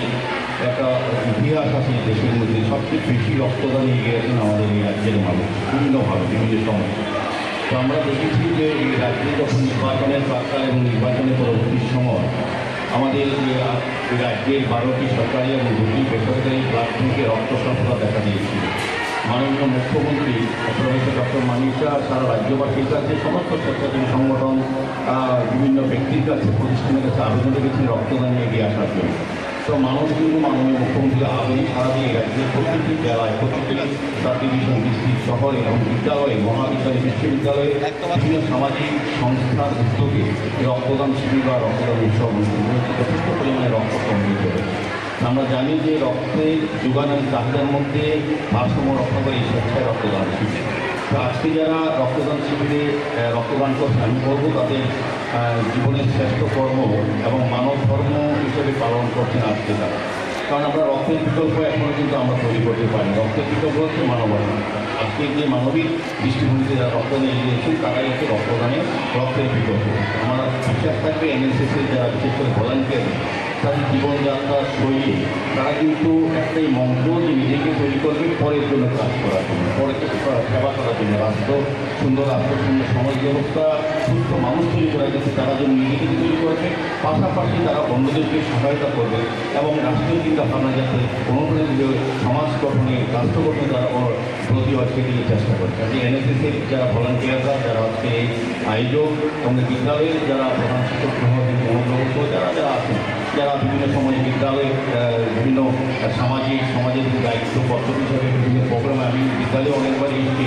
আমার খুব ভালো লাগে বিদ্যালয়ে যখন আমি আসি তাদের আত্মীয়তা ব্যবস্থাপনা এবং সৌজন্যতা আমার আকৃষ্ট করে এবং দেখেছি মুখ্যমন্ত্রী মহারানী বালিকা বিদ্যালয় থেকে বহু গুণী ছাত্রীরা আমাদের রাজ্যের দেশের বিভিন্ন স্থানে শত জায়গায় প্রতিষ্ঠিত হয়েছে। যে বিদ্যালয় ছিল আমার শতাব্দী প্রাচীন এই বিদ্যালয় আমার তাদের যে চিন্তা ভাবনা বিদ্যালয়ের যে ঐতিহ্য সামনে রেখে তারা এই রক্তদানের মতো মহা অনুষ্ঠান যারা আয়োজন করেছেন আমি তার সফলতা কামনা করি। আবারও যারা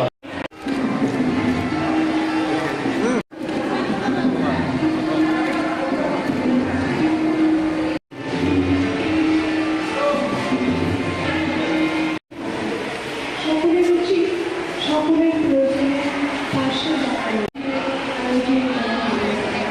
আমাদের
শুভ সকাল সবাইকে।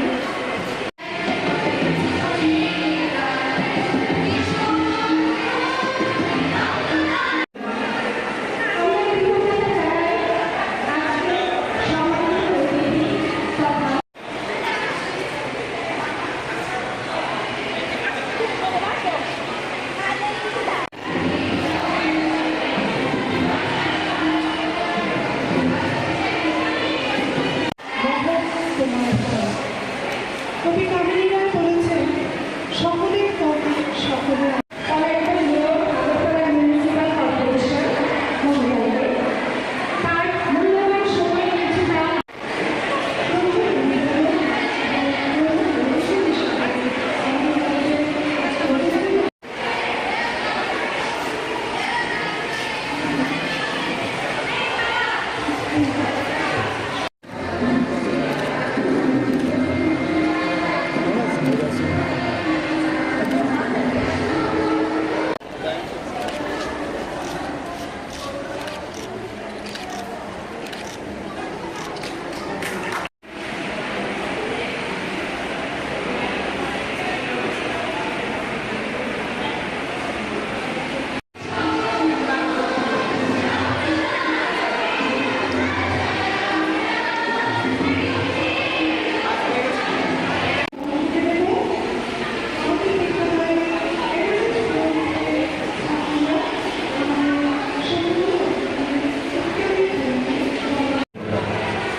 মহারানী পুষ্পবতী বালিকা বিদ্যালয়ের এনএসএস ইউনিটের উদ্যোগে আজকে যে রক্তদানের মহতি অনুষ্ঠান তার মধ্যে আমাদের উপস্থিত আছেন আজকের অনুষ্ঠানে থেকে অতিথি আমার আগরতলা পৌর নিগমের আমার সাথী সেন্ট্রাল জোনের মাননীয় চেয়ারপারসন মন্ত্রী রত্ন দত্ত মহোদয়া আছেন এই বিদ্যালয়ের মাননীয় প্রধান শিক্ষক প্রিন্সিপাল নন্দন সরকার মহোদয় সহ যারা বিশিষ্ট অতিথিরা আছেন মঞ্চে এবং তৎসঙ্গ যারা এই বিদ্যালয়ের সম্মানীয় শিক্ষক শিক্ষিকাগণ ছাত্রীরা এবং বিশেষ করে কমিউনিটি যারা ভলান্টিয়াররা স্বেচ্ছাসেবকরা আছেন এবং সর্বোপরি আজকের এই রক্তদান উৎসবে বা শিবিরে যারা রক্তদান করছেন এবং সঙ্গে যারা স্বাস্থ্য বিভাগ থেকে রক্ত সংগ্রহের জন্য ডাক্তারবাবু এবং স্টাফরা এসেছেন সর্বোপরি যারা নিজের বন্ধুরা উপস্থিত আছেন মহতি অনুষ্ঠানকে সফল করার জন্য রক্তদান মহাদানকে সামনে রেখে সারা রাজ্যে আমাদের একটা ইতিহাস আছে দেশের মধ্যে সবচেয়ে বেশি রক্তদান এগিয়ে গেছেন আমাদের এই রাজ্যের মানুষ বিভিন্নভাবে বিভিন্ন সময়। তো আমরা দেখেছি যে এই রাজ্যে যখন নির্বাচনের প্রাক্কাল এবং নির্বাচনের পরবর্তী সময় আমাদের এই রাজ্যের 12টি সরকারি এবং 2টি বেসরকারি ব্লাড ব্যাংকে রক্ত স্বল্পতা দেখা দিয়েছিল।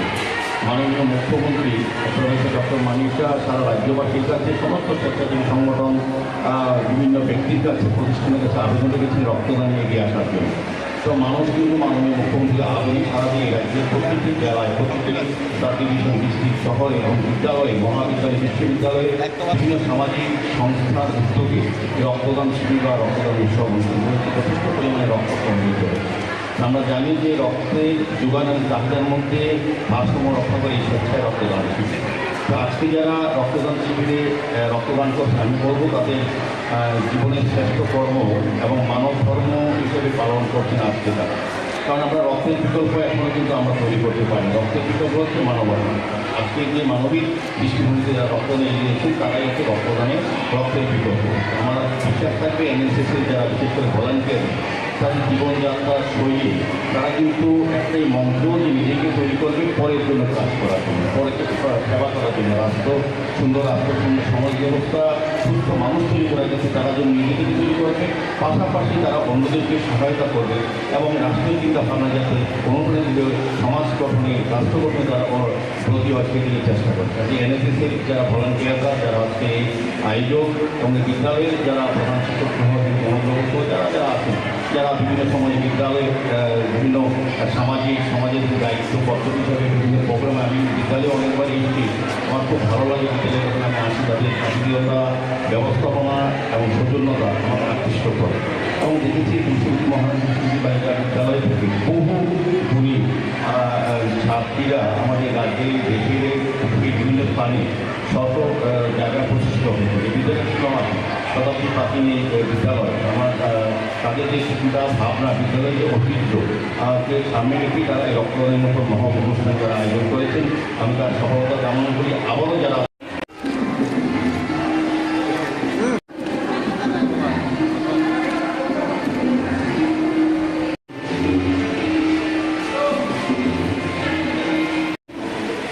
সকলের উচিত সকলের প্রয়োজনে পাশে দাঁড়ানো। আমাদের অত্যন্ত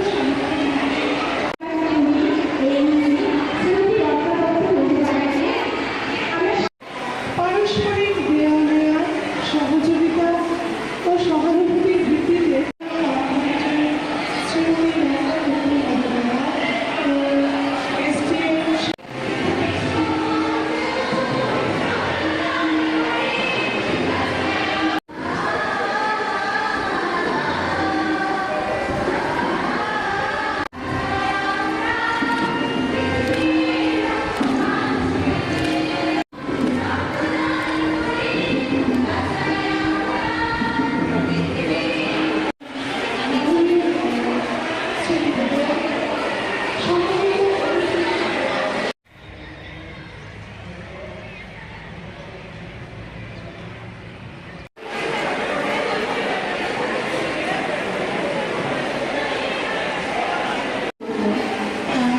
রক্তদান হলো প্রাণদান।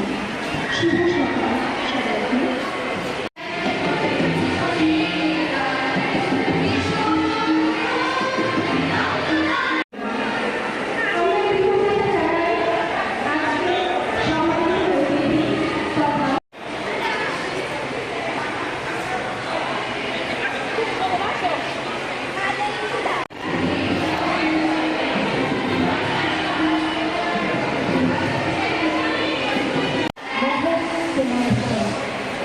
কবি কামিনীরা বলেছেন, সকলের কর্মে সকলের মিউনিসিপাল কর্পোরেশন মহিলাদের তার মূল্যবান সময় কিছু দেওয়া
মহারানী বিশ্বভূতি বালিকা বিদ্যালয়ের এনএসএসি ইউনিটের উদ্যোগে আজকে যে রক্তদানের মহতী অনুষ্ঠান, তার মধ্যে আমাদের উপস্থিত আছেন আজকের অনুষ্ঠানে থেকে অতিথি আমার আগরতলা পৌর নিগমের আমার সাথী সেন্ট্রাল জোনের মাননীয় চেয়ারপারসন মন্ত্রী রত্ন দত্ত মহোদয়া আছেন, এই বিদ্যালয়ের মাননীয় প্রধান শিক্ষক প্রিন্সিপাল নন্দন সরকার মহোদয় সহ যারা বিশিষ্ট অতিথিরা আছেন মঞ্চে, এবং তৎসঙ্গ যারা এই বিদ্যালয়ের সম্মানীয় শিক্ষক শিক্ষিকাগণ, ছাত্রীরা এবং বিশেষ করে কমিউনিটি যারা ভলান্টিয়াররা স্বেচ্ছাসেবকরা আছেন, এবং সর্বোপরি আজকের এই রক্তদান উৎসবে বা শিবিরে যারা রক্তদান করছেন এবং সঙ্গে যারা স্বাস্থ্য বিভাগ থেকে রক্ত সংগ্রহের জন্য ডাক্তারবাবু এবং সঙ্গীরা তারা নিজেদের স্টাফরা এসেছেন, সর্বোপরি যারা মিডিয়ার বন্ধুরা উপস্থিত আছেন মহৎ অনুষ্ঠানকে সফল করার জন্য।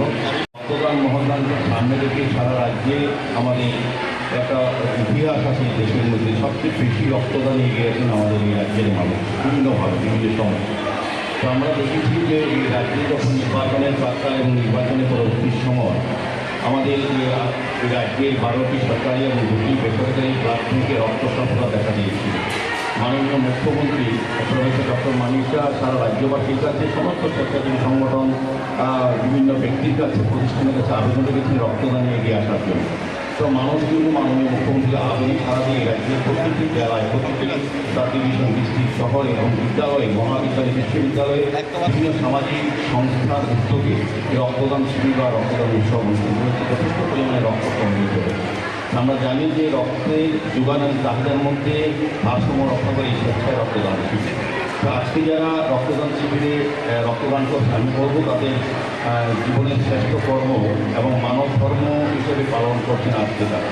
কারণ আমরা রক্তের বিকল্প এখনও কিন্তু আমরা তৈরি করতে পারি। রক্তের বিকল্প হচ্ছে মানবতা। আজকে যে মানবিক দৃষ্টিভঙ্গিতে যারা রক্তদান এগিয়ে দিয়েছেন তারাই হচ্ছে রক্তদানে রক্তের বিকল্প। আমার বিশ্বাস থাকবে এনএসএসের যারা বিশেষ করে ভলান্টিয়ার তাদের জীবনযাত্রার শৈলী তারা কিন্তু একটাই মন্ত্র যে নিজেকে তৈরি করবে পরের জন্য কাজ করার জন্য, পরের সেবা করার জন্য, রাষ্ট্র সুন্দর সমাজ ব্যবস্থা সুস্থ মানুষ তৈরি করার কাছে তারা যেন নিজেকে তৈরি করবে, পাশাপাশি তারা অন্যদেরকে সহায়তা করবে এবং রাষ্ট্রীয় চিন্তা ভাবনা যাতে অনুপ্রাণিত সমাজ গঠনে রাষ্ট্র গঠনে তারা প্রতি আজকে দিয়ে চেষ্টা করে। কাজে এনএসএসের যারা ভলান্টিয়াররা যারা আজকে এই আয়োজক এবং বিদ্যালয়ের যারা প্রধান শিক্ষক মনোযোগ যারা যারা আছেন, যারা বিভিন্ন সময়ে বিদ্যালয়ে বিভিন্ন সমাজের যে দায়িত্ব কর্তব্য হিসাবে বিভিন্ন প্রোগ্রামে আমি বিদ্যালয়ে অনেকবার এসেছি। আমার খুব ভালো লাগে বিদ্যালয়ে যখন আমি আসি তাদের শান্তিলতা ব্যবস্থাপনা এবং সৌজন্যতা আমার আকৃষ্ট করে এবং দেখেছি দুর্নীতি মহারাজ বালিকা বিদ্যালয় থেকে বহু গুণী ছাত্রীরা আমাদের রাজ্যে দেশের বিভিন্ন স্থানে শত জায়গায় প্রতিষ্ঠিত হয়েছে। এই বিদ্যালয় ছিল আমার শতাব্দী প্রাচীন এই বিদ্যালয়। আমার তাদের যে চিন্তা ভাবনা বিদ্যালয়ের যে ঐতিহ্য সামনে রেখে তারা এই রক্তদানের মতো মহা অনুষ্ঠান যারা আয়োজন করেছেন আমি তার সফলতা কামনা করি। আবারও যারা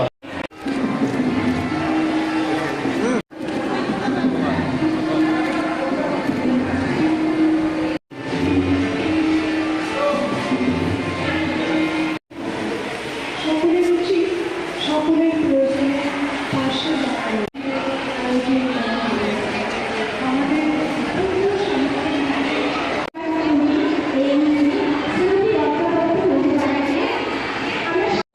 পারস্পরিক দেয়া নেয়া সহযোগিতা ও সহানুভূতির ভিত্তিতে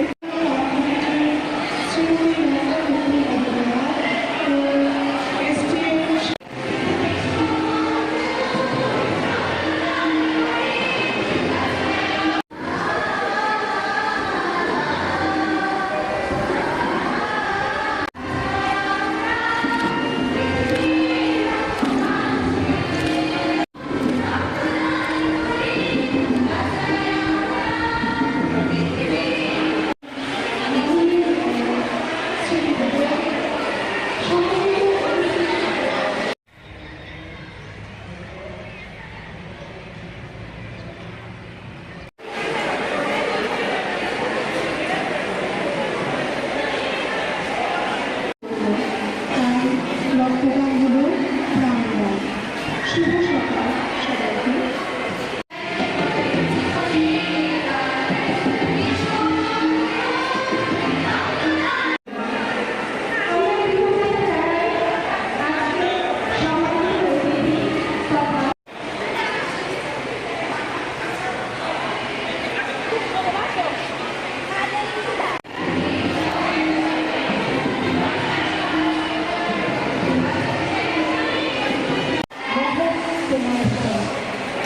কবি কামিনীরা বলেছেন সকলের কর্মে সকলের অনেকটা নিয়ম আগরতলা মিউনিসিপাল কর্পোরেশন মহিলাকে তার মূল্যবান সময় নিয়েছে তারা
এনএসসি বালিকা বিদ্যালয়ের এনএসএস ইউনিটের উদ্যোগে আজকে যে রক্তদানের মহতি অনুষ্ঠান তার মধ্যে আমাদের উপস্থিত আছেন আজকের অনুষ্ঠানে থেকে অতিথি আমার আগরতলা পৌর নিগমের আমার সাথী সেন্ট্রাল জোনের মাননীয় চেয়ারপারসন মন্ত্রী রত্ন দত্ত মহোদয়া আছেন এই বিদ্যালয়ের মাননীয় প্রধান শিক্ষক প্রিন্সিপাল নন্দন সরকার মহোদয় সহ যারা বিশিষ্ট অতিথিরা আছেন মঞ্চে এবং তৎসঙ্গ যারা এই বিদ্যালয়ের সম্মানীয় শিক্ষক শিক্ষিকাগণ ছাত্রীরা এবং বিশেষ করে কমিউনিটি যারা ভলান্টিয়াররা স্বেচ্ছাসেবকরা আছেন এবং সর্বোপরি আজকের এই রক্তদান উৎসবে বা শিবিরে যারা রক্তদান করছেন এবং সঙ্গে যারা স্বাস্থ্য বিভাগ থেকে রক্ত সংগ্রহের জন্য ডাক্তারবাবু এবং সঙ্গীত স্টাফরা এসেছেন সর্বোপরি যারা মিডিয়ার বন্ধুরা উপস্থিত আছেন অনুষ্ঠানকে সফল করার জন্য রক্তদান মহদানকে সামনে রেখে সারা রাজ্যে আমাদের একটা ইতিহাস আছে দেশের মধ্যে সবচেয়ে বেশি রক্তদান এগিয়ে আছেন আমাদের এই রাজ্যের মানুষ বিভিন্নভাবে বিভিন্ন সময় তো আমরা দেখেছি যে এই রাজ্যে যখন নির্বাচনের প্রাক্কাল এবং নির্বাচনের পরবর্তী সময় আমাদের এই রাজ্যের 12টি সরকারি এবং 2টি বেসরকারি ব্লাড ব্যাংকে রক্ত স্বল্পতা দেখা দিয়েছিল মাননীয় মুখ্যমন্ত্রী প্রফেসর ডক্টর মানিক শাহ সারা রাজ্যবাসীর কাছে সমস্ত স্বেচ্ছাসেবী সংগঠন বিভিন্ন ব্যক্তির কাছে প্রতিষ্ঠানের কাছে আবেদন রেখেছেন রক্তদানে এগিয়ে আসার জন্য তো মানুষ কিন্তু মাননীয় মুখ্যমন্ত্রী আবেদন সারা দিয়ে রাজ্যের প্রত্যেকটি জেলায় প্রত্যেকটি সাব ডিভিশন ডিস্ট্রিক্ট শহরে এবং বিদ্যালয়ে মহাবিদ্যালয় বিশ্ববিদ্যালয়ে বিভিন্ন সামাজিক সংস্থার উদ্যোগে রক্তদান শিবির বা রক্তদান উৎসব অনুষ্ঠিত হয়েছে যথেষ্ট পরিমাণে রক্ত সংগ্রহ করেছে আমরা জানি যে রক্তের যোগানের চাহিদার মধ্যে ভারসাম্য রক্ষা করে এই স্বেচ্ছায় রক্তদান শিবির তো আজকে যারা রক্তদান শিবিরে রক্তদান করছে আমি বলবো তাদের জীবনের শ্রেষ্ঠ কর্ম এবং মানব ধর্ম হিসেবে পালন করছেন আজকে তারা কারণ আমরা রক্তের বিকল্প এখনও কিন্তু আমরা তৈরি করতে পারি রক্তের বিকল্প হচ্ছে মানবতা আজকে যে মানবিক দৃষ্টিভঙ্গিতে যারা রক্তদান এগিয়েছেন তারাই হচ্ছে রক্তদানে রক্তের বিকল্প আমরা বিশ্বাস থাকবে এনএসএসের যারা বিশেষ করে ভলান্টিয়ার তাদের জীবনযাত্রার শৈলী তারা কিন্তু একটাই মন্ত্র যে নিজেকে তৈরি করবে পরের জন্য কাজ করার জন্য পরে সেবা করার জন্য সুন্দর রাষ্ট্র সুন্দর সমাজ ব্যবস্থা সুস্থ মানুষ তৈরি করার কাছে তারা যেন নিজেকে তৈরি করবে পাশাপাশি তারা অন্যদেরকে সহায়তা করবে এবং রাষ্ট্রীয় চিন্তা ভাবনা যাতে অনুপ্রেরণা দিবে সমাজ গঠনে রাষ্ট্র গঠনে তারা প্রতি হয় সেদিকে চেষ্টা করে কাজে এনএসএসের যারা ভলান্টিয়াররা যারা আজকে এই আয়োজক এবং বিদ্যালয়ের যারা প্রধান শিক্ষক অনুপ্রবর্ত যারা যারা আছেন যারা বিভিন্ন সময়ে বিদ্যালয়ে বিভিন্ন সমাজের দায়িত্ব কর্তব্য হিসাবে বিভিন্ন প্রোগ্রামে আমি বিদ্যালয়ে অনেকবার এসেছি আমার খুব ভালো লাগে বিদ্যালয়ে যখন আমি আসি তাদের আত্মীয়তা ব্যবস্থাপনা এবং সৌজন্যতা আমার আকৃষ্ট করে এবং দেখেছি দুষ্কৃতি মহারাজ দুষ্কৃতি বালিকা বিদ্যালয় থেকে বহু গুণী ছাত্রীরা আমাদের রাজ্যের দেশের বিভিন্ন স্থানে শত জায়গা প্রতিষ্ঠিত হয়েছে এই বিদ্যালয় ছিল আমার শতাব্দী প্রাচীন এই বিদ্যালয় আমার তাদের যে চিন্তা ভাবনা বিদ্যালয়ের যে ঐতিহ্য কে সামনে রেখে তারা এই রক্তদানের মতো মহা অনুষ্ঠান যারা আয়োজন করেছেন আমি তার সফলতা কামনা করি আবারও যারা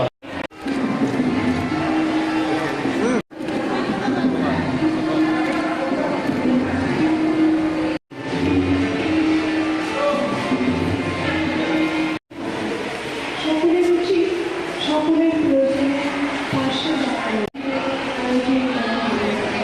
আমাদের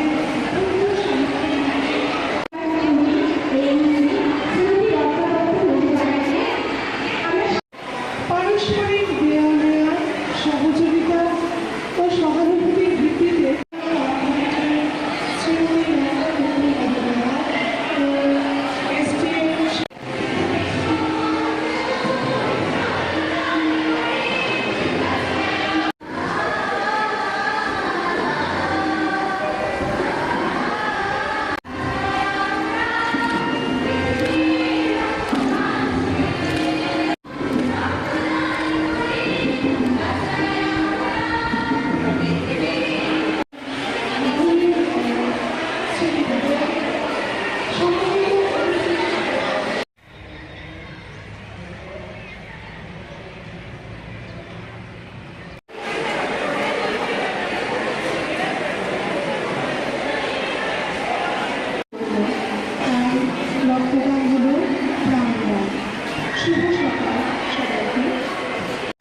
কবি কামিনীরা বলেছেন সকলের কবি সকলের honourable mayor Agartala municipal corporation মহিলাকে তার মূল্যবান সময় কিছু দেওয়া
মহারানী উচ্চশিক্ষী বালিকা বিদ্যালয়ের এনএসএসি ইউনিটের উদ্যোগে আজকে যে রক্তদানের মহতি অনুষ্ঠান তার মধ্যে আমাদের উপস্থিত আছেন আজকের অনুষ্ঠানে থেকে অতিথি আমার আগরতলা পৌর নিগমের আমার সাথী সেন্ট্রাল জোনের মাননীয় চেয়ারপারসন শ্রীমতী রত্নদত্ত মহোদয়া আছেন এই বিদ্যালয়ের মাননীয় প্রধান শিক্ষক প্রিন্সিপাল নন্দন সরকার মহোদয় সহ যারা বিশিষ্ট অতিথিরা আছেন মঞ্চে এবং তৎসঙ্গ যারা এই বিদ্যালয়ের সম্মানীয় শিক্ষক শিক্ষিকাগণ ছাত্রীরা এবং বিশেষ করে কমিউনিটি যারা ভলান্টিয়াররা স্বেচ্ছাসেবকরা আছেন এবং সর্বোপরি আজকের এই রক্তদান উৎসবে বা শিবিরে যারা রক্তদান করছেন এবং সঙ্গে যারা স্বাস্থ্য বিভাগ থেকে রক্ত সংগ্রহের জন্য ডাক্তারবাবু এবং সংগীততার স্টাফরা এসেছেন সর্বোপরি যারা নিজের বন্ধুরা উপস্থিত আছেন মহতি অনুষ্ঠানকে সফল করার জন্য রক্তদান মহদানকে সামনে রেখে সারা রাজ্যে আমাদের একটা ইতিহাস আছে এই দেশের মধ্যে সবচেয়ে বেশি রক্তদান এগিয়ে গেছেন আমাদের এই রাজ্যের মানুষ বিভিন্নভাবে বিভিন্ন সময়। তো আমরা দেখেছি যে এই রাজ্যে যখন নির্বাচনের প্রাক্কাল এবং নির্বাচনের পরবর্তী সময় আমাদের এই রাজ্যের 12টি সরকারি এবং 2টি বেসরকারি ব্লাড ব্যাংকে রক্ত স্বল্পতা দেখা দিয়েছিল। মাননীয় মুখ্যমন্ত্রী প্রফেসর ডক্টর মানিক শাহ সারা রাজ্যবাসীর কাছে সমস্ত স্বেচ্ছাসেবী সংগঠন বিভিন্ন ব্যক্তির কাছে প্রতিষ্ঠানের কাছে আবেদন রেখেছেন রক্তদানে এগিয়ে আসার জন্য। তো মানুষ কিন্তু মাননীয় মুখ্যমন্ত্রীর আবেদন সারা দিয়ে রাজ্যের প্রতিটি জেলায় প্রতিটি সাব ডিভিশন ডিস্ট্রিক্ট শহরে এবং বিদ্যালয়ে মহাবিদ্যালয় বিশ্ববিদ্যালয়ে বিভিন্ন সামাজিক সংস্থার উদ্যোগে রক্তদান শিবির বা রক্তদান উৎসব অনুষ্ঠান করেছে যথেষ্ট পরিমাণে রক্ত সংগ্রহ করে।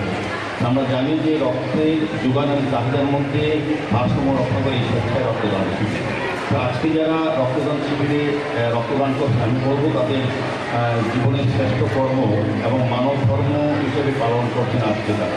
কারণ আমরা রক্তের বিকল্প এখনও কিন্তু আমরা তৈরি করতে পারি। রক্তের বিকল্প হচ্ছে মানবতা। আজকে যে মানবিক দৃষ্টিভঙ্গিতে যারা রক্তদান এগিয়েছেন তারাই হচ্ছে রক্তদানের রক্তের বিকল্প।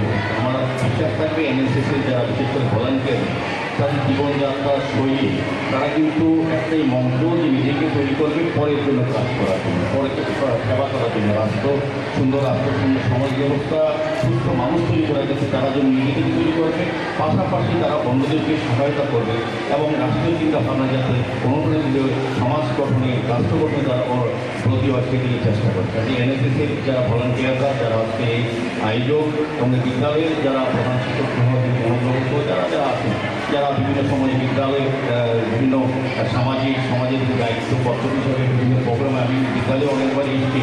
আমার খুব ভালো লাগে বিদ্যালয়ে যখন আমি আসি তাদের সক্রিয়তা ব্যবস্থাপনা এবং সৌজন্যতা আমাকে আকৃষ্ট করে এবং দেখেছি দুষ্কৃতি মহারানী দুষ্কৃতি বালিকা বিদ্যালয় থেকে বহু গুণী ছাত্রীরা আমাদের রাজ্যে দেশের বিভিন্ন স্থানে শত জায়গায় প্রতিষ্ঠিত হয়েছে। এই বিদ্যালয় ছিল আমার শতাব্দী প্রাচীন এই বিদ্যালয়। আমার তাদের যে চিন্তা ভাবনা বিদ্যালয়ের যে ঐতিহ্য সামনে রেখে তারা এই রক্তদানের মতো মহা অনুষ্ঠান যারা আয়োজন করেছেন আমি তার সফলতা কামনা করি। আবারও যারা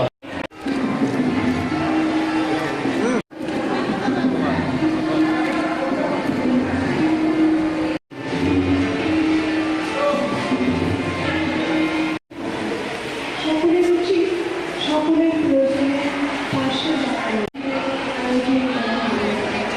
আমাদের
রক্তদান হলো প্রাণদান। শুভ সকাল সবাইকে।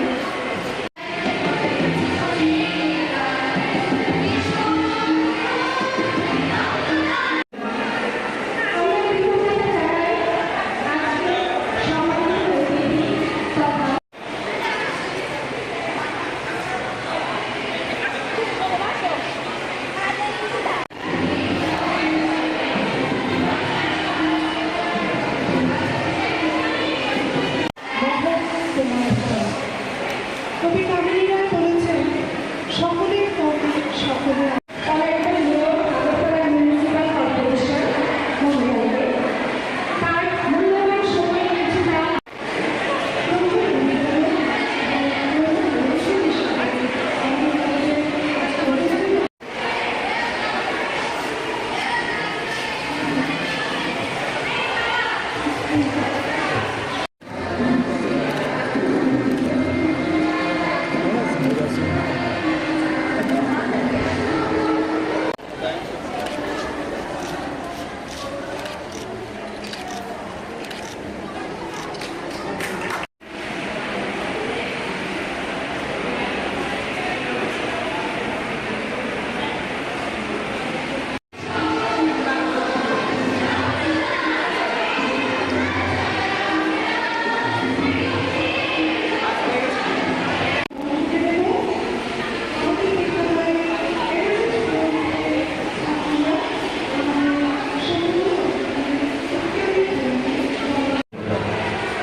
মহারানী পুষ্পবতী বালিকা বিদ্যালয়ের এনএসএস ইউনিটের উদ্যোগে আজকে যে রক্তদানের মহতি অনুষ্ঠান তার মধ্যে আমাদের উপস্থিত আছেন আজকের অনুষ্ঠানে থেকে অতিথি আমার আগরতলা পৌর নিগমের আমার সাথী সেন্ট্রাল জোনের মাননীয় চেয়ারপারসন মন্ত্রী রত্নদত্ত মহোদয় আজকে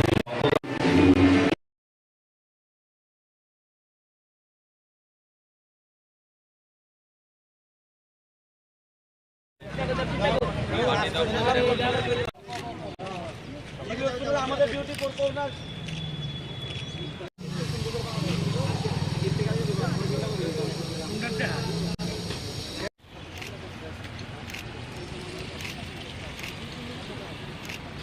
ডিউটি কন্টিনিউ করতে হবে। হসপিটালে কোভিড স্টাফের প্রোগ্রাম ডিউটি করতে হবে। ডিউটি করে বেতন ভাতা পাচ্ছি না, কোনো জবাব চাই, জবাব দাও। মাসে 4 মাস ডিউটি করে বেতন এখন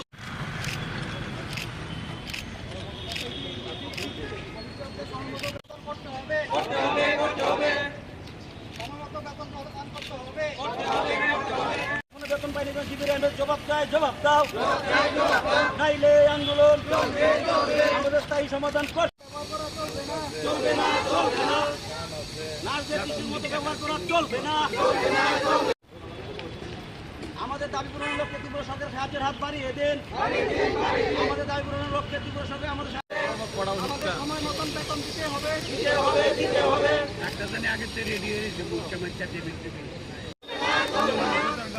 আমাদের স্থায়ী সমাধান চাই, সমাধান করতে হবে। আমাদের দাবি ন্যায্য দাবি, এই দাবি পূরণ করতে হবে।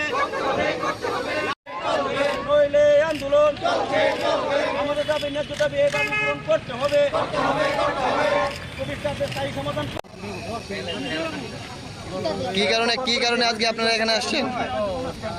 जों दिनै हराव हायमानिंटे माने दिनै जों बছर डिउटि खाइ फैमानि दिनै कोनो ताबुक फानो रेसपन्ड करिखो ओमफ्राय जों दिनै माने दिनै डिउटि न कन्टिनिउ खालायथुं आबोनो जों बेतनबो जों रेगुलार माया 3-4 मास जों टंका बेतनबो ताबुक फानो मायाखो आबोन बागै दिन बेतनबो रिजागनांखुन आबोन बागै जों दिनै हराव रेलि खायो जों जरि दिनै साक्सेस नियांगा जों तेबो परिबर्ते जों तेबो आन्दोलन खालायथांनाय हिनि जों दिनै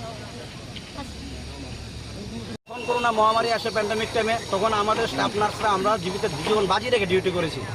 দিনের পর দিন ডিউটি করার পর এখনো পর্যন্ত আমরা স্যালারিও পাইনি। তারপরও আমরা চাইছি যে আমাদের যদি সরকার তখন নিয়োগ করেছে, তখন আমাদের বলেছিল যে আমাদের চাকরির পরীক্ষা ক্ষেত্রে যা কিছু হোক আমাদের 10 থেকে 15% মার্ক দেওয়া হবে, প্রায়োরিটি দেওয়া হবে এবং আমাদের একটা ডিউটি যে কন্টিনিউ করতে পারি আমাদের ব্যবস্থা করবে। কিন্তু দেখা গেল 2 মাস 3 মাস করে নেই, আবার ছাঁটাই করে দেয়। তো আমরা এইভাবে 2 দিন 3 দিন পর আমরা কোথায় যাব? আমরা বর্তমানে 100 জন স্টাফ নার্স কোভিডে এখনো ডিউটি করছি, জীবিতে আমাদের অর্ডার কোভিডে ডিউটি করাচ্ছে, কিন্তু আমাদের স্যালারি সময় মতো এখনো দিচ্ছে না। আমরা এই নিয়ে বারবার জিবির এমএস এর কাছে যাই, এমএস কে ঘেরাও করি, এই নিয়ে 3বার সাংবাদিক সম্মেলন করি, তারপর আমরা এখনো কোনো রিপ্লাই পাইনি। আমরা এই দপ্তরের অধীনে যেহেতু মুখ্যমন্ত্রীর অধীনে, ওনার কাছে আমরা 2-3বার চিঠি দিই ওনার সাথে দেখা করার জন্য, কিন্তু এখনো পর্যন্ত কোনো রিপ্লাই পাইনি আমরা। তো আমরা কোথায় যাব? আমাদের যখন আমরা যে আজকে জীবন বাজি রেখে ডিউটি করেছি, যখন কেউ কারোর মা বাবাকে ছুঁই না প্যান্ডেমিক টাইমে, তখন আমরা ডিউটি করেছি। এখন আমাদের কোনো ইয়ে নেই, আমাদের কোনো লাইফের কোনো গ্যারান্টি নেই, তখন আমরা ডিউটি করেছি। এখন আমাদের পেছনে তাকে কেউ তাকাচ্ছে না আমাদের দিকে, তো আমরা কোথায় যাবো? দিনের পর দিন ধাক্কা খাচ্ছি। আমাদের বেতন বাধক সমান করতে হবে এবং আমাদের দাবি আমাদের যেন স্থায়ী ডিউটি দেওয়া হয় এখানে, এবং আমরা যে একজন স্টাফ না আছে আমাদের স্থায়ী ডিউটি হতে হবে, না হলে আমরা পরবর্তী স্টেপ আমরা হাইকোর্টে কেস যেতে বাধ্য হবো। কারণ আমরা প্যান্ডেমিক টাইমে ডিউটি করেছি, আমরা এখন কেস যেতে বাধ্য হবো। কারণ আমরা চাইছি আলোচনার মাধ্যমে সরকার যে উন্নয়নমূলক কাজ করছে আমাদের দিকেও দেখা, কারণ আমরা তো প্যান্ডেমিক টাইমে ডিউটি করেছি, এখনো পর্যন্ত আমাদের কিছু করছে না আমাদের জন্য। আমরা তো ভালো পথ সরকারের সাথে সহযোগিতা হাত বাড়িয়ে স্বাস্থ্য দপ্তরের দিকে আমরা এগিয়ে যাচ্ছি, কিন্তু আমাদের জন্য কিছু করছে না। এমএস সাথে কথা হয়েছে, এমএস বলে আমি জানি না ভাই, ডাইরেক্টরের সাথে কথা বলছি আমি জানি না, আমাদের ফান্ড দেয় না, আমাদের টাকা দেয় না, ফান্ড দেয় না, আমাদের স্যালারি কোথা থেকে দেবো? আমাদের ফান্ড দেয় না, টাকা দেয় না। একটা ইম্পর্টেন্ট দপ্তর স্বাস্থ্য দপ্তর, এখানে যদি বলে ফান্ড দেয় না তাহলে আমরা কোথায় যাবো? রুগীরা কীভাবে ইয়ে করবে? নার্সের প্রচুর সংকট জীবিতে, তারপর আমাদের ডিউটি করাচ্ছে, আবার আমাদেরও স্যালারি দিচ্ছে না, 3 মাস 2 মাস করে ডিউটি করাচ্ছে, আবার ছাটাই করে দেয় ইচ্ছা করলে। এখন 175 নার্স নিয়েছে, তো ওদের মধ্যে যারা চেনা জানা ওরা পরীক্ষাতে না বসে চাকরি পেয়েছে। আমরা যদি আরটিআই দিই ওদের চাকরি বাতিল হবে। আমাদের তো প্রায়োরিটি দেওয়া দরকার ছিল না, আমরা তো জীবন বাজি রেখে ডিউটি করছি একজন স্টাফ নার্স, আমাদের তো কাউকে প্রায়োরিটি দেয়নি এই চাকরির ক্ষেত্রে।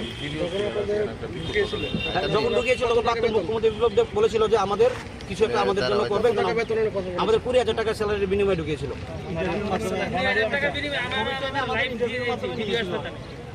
আমাদের ইন্টারভিউর মাধ্যমে নিয়েছিল।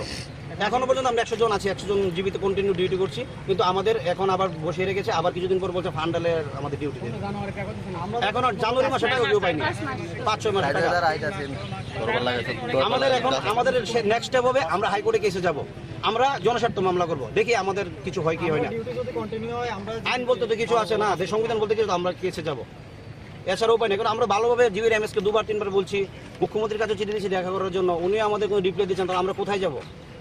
কারণ আমাদের লাইফের কি গ্যারান্টি নেই কোনো, আমরা ডিউটি করেছি, আমাদের দিন দিন সবাই বয়স ওভার হয়ে যাচ্ছে নার্সদের, অনেক এক্সপিরিয়েন্স সবাই।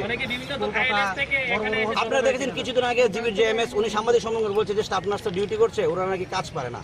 তার ওনারা যদি কাজ না পারে তাহলে কাকে দিয়ে হসপিটালে চালিয়েছে যে সময় এভাবে পরিশ্রম করে ইয়ে করে আজকে বলে এইসব কথাবার্তা বলে কেমন আঘাত লাগবে? সরকার তো 150 জনকে নিয়োগ করবে, 150 জনকে নিয়োগ করবে, 150 জনকে নিয়োগ করবে, তাদের মধ্যে আমাদের প্রায়োরিটি দেওয়ার কথা ছিল। প্রাক্তন মুখ্যমন্ত্রী বলছে আমাদের প্রায়োরিটি কিছু দেয়নি, আমাদের 10 থেকে 15% মার্ক দেওয়া হবে বলেছিল, আমাদেরকে চাকরির ক্ষেত্রে পরীক্ষার ক্ষেত্রে আমাদের সাবসিডি দেওয়া হবে। আমাদের সাথে 100 জন ডাক্তার ছিল, ওদের রেগুলার করে দিয়েছে সেই কোভিড টাইমে, আমাদের করবে করবে বলে এখনো ঝুলে রেখেছে, আমরা কিছু করিনি। এবং আমাদের অর্ডার কপিতে ওরা 2 মাস 3 মাস করে আমাদের নিয়োগ করে। কি নাম আপনার? গণপ্রসেনজিৎ দাস।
কিরকম পরিস্থিতি রয়েছে বর্তমান?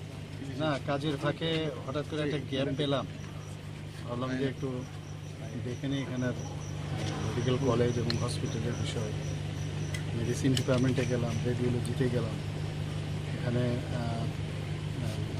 আপনার স্টুডেন্টদের সাথে কথা বললাম যারা এখানে হোস্টেলে আছে। হোস্টেল লাইফ তো আমি জানি কীরকম, আমরাও কাটিয়ে এসেছি, কী কী সমস্যা তার পারে এইগুলো জিজ্ঞেস করলাম।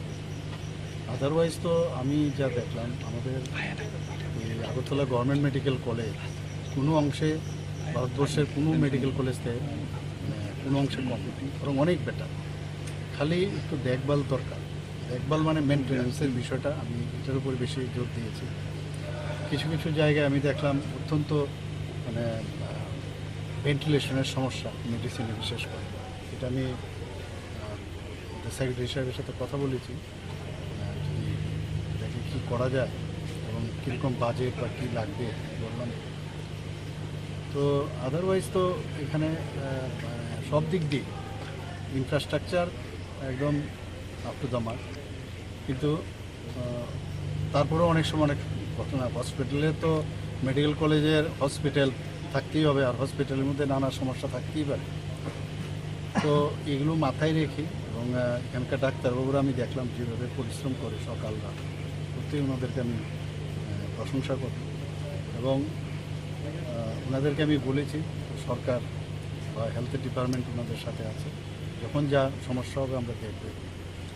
স্যার, এক দুটো ওয়ার্ডে দেখা গেছে নার্সের সমস্যা রয়েছে, দুজন দিয়ে নার্সের তো আমরা নিচ্ছি, এর মধ্যে আমরা 175 জন ইলেকশনের মডেল কোড অফ কন্ডাক্ট শেষ হলেই নিয়োগ করা হইব।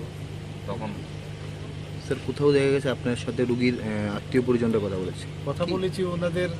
তো দেখুন, যখন যে ভর্তি হয় না, তো যারা পেশেন্ট পার্টি তাদের মধ্যে একটা মানে খুব নিজেকে অসহায়ের একটা ফিলিংস চলে আসে।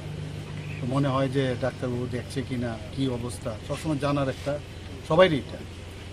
তো মানে ওনাদের সাথে প্রপারলি যদি কথা বলা যায় অনেকটা কিন্তু সুবিধা হয়। আমি দেখলাম যে এক দুজন পেশেন্ট বললো, অনেকের একটু বললো আমার একটু আর্থিকভাবে হেল্প করতো। আমি এগুলো দেখেছি এবং কথাও বলেছি কীভাবে কী করা যায়।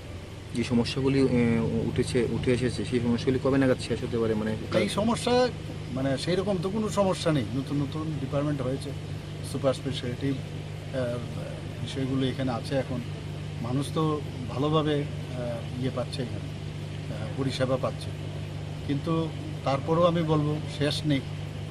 এখানে অনেক আর্মামেন্টেরিয়ামের মেডিকেল ইকুইপমেন্টস এখন অনেক ধরনের বেরিয়ে গেছে।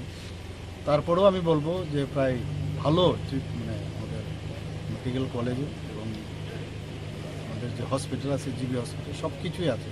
খালি আমি যেটা বললাম যে একটু জায়গাও এখন দেখলাম, আগে প্রথম আমি একবার যখন এসেছিলাম এমনিতে তো পেশেন্ট দেখতে আসি অনেক সময়, এইবার আমি ভালো করে দেখলাম সেটা। তো জায়গাও বাড়ছে, অনেকটা বলেছিলাম যাতে মাটিতে না সই, তো সেই ব্যবস্থাটাও আমি দেখলাম আগের তুলনায় অনেক কমে গেছে।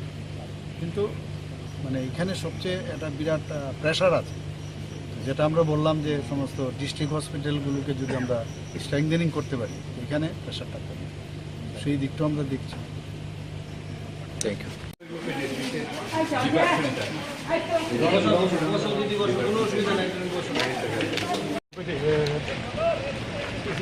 এখানে একটা স্টিমার এইটা করতে, ঠিক আছে, করতে যে এসে 11টার সময় ঢুকাইছে। 11টার সময় ঢুকানোর সময় 11টা থেকে 12টা, 1টা, 2টা কত মিনিটে তারা জিবি রেফার করছে।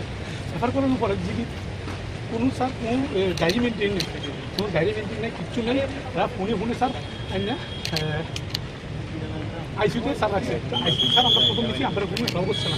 তো এমন একটা ছেলে আমরা দেখতে বসে বাইক এসে তো কোথাও এই মনে হয় উদিপুর থেকে আইসি, এমন একটা ছেলে আমরা মারা গেছে। উদিপুর স্যার এরা মারা গেছে। তারা কী করছে 10টা ইঞ্জেকশন লেগেছে স্যার, লিখেছি তারা ইঞ্জেকশন দেয় আর বুকটারে এমনি করতেছে। আর ছেলের বাবা স্যার হাওড়ির দিকে এখন ঠান্ডা হয়ে গেছে।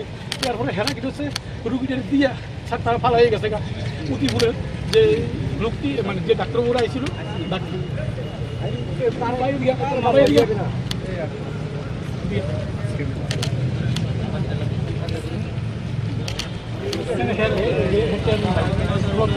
একটু পেজ দেবো একটু পেজ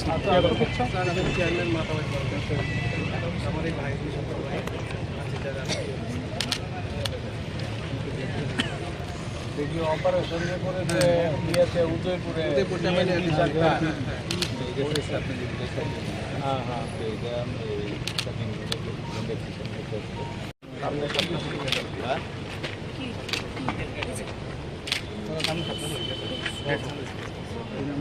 আমার নাম সাবাস করতে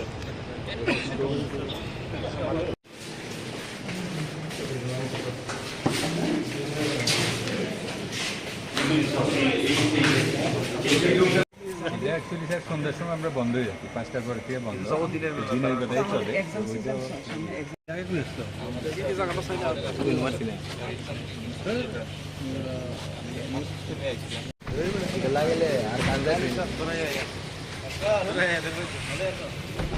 কিরকম পরিস্থিতি রয়েছে বর্তমান?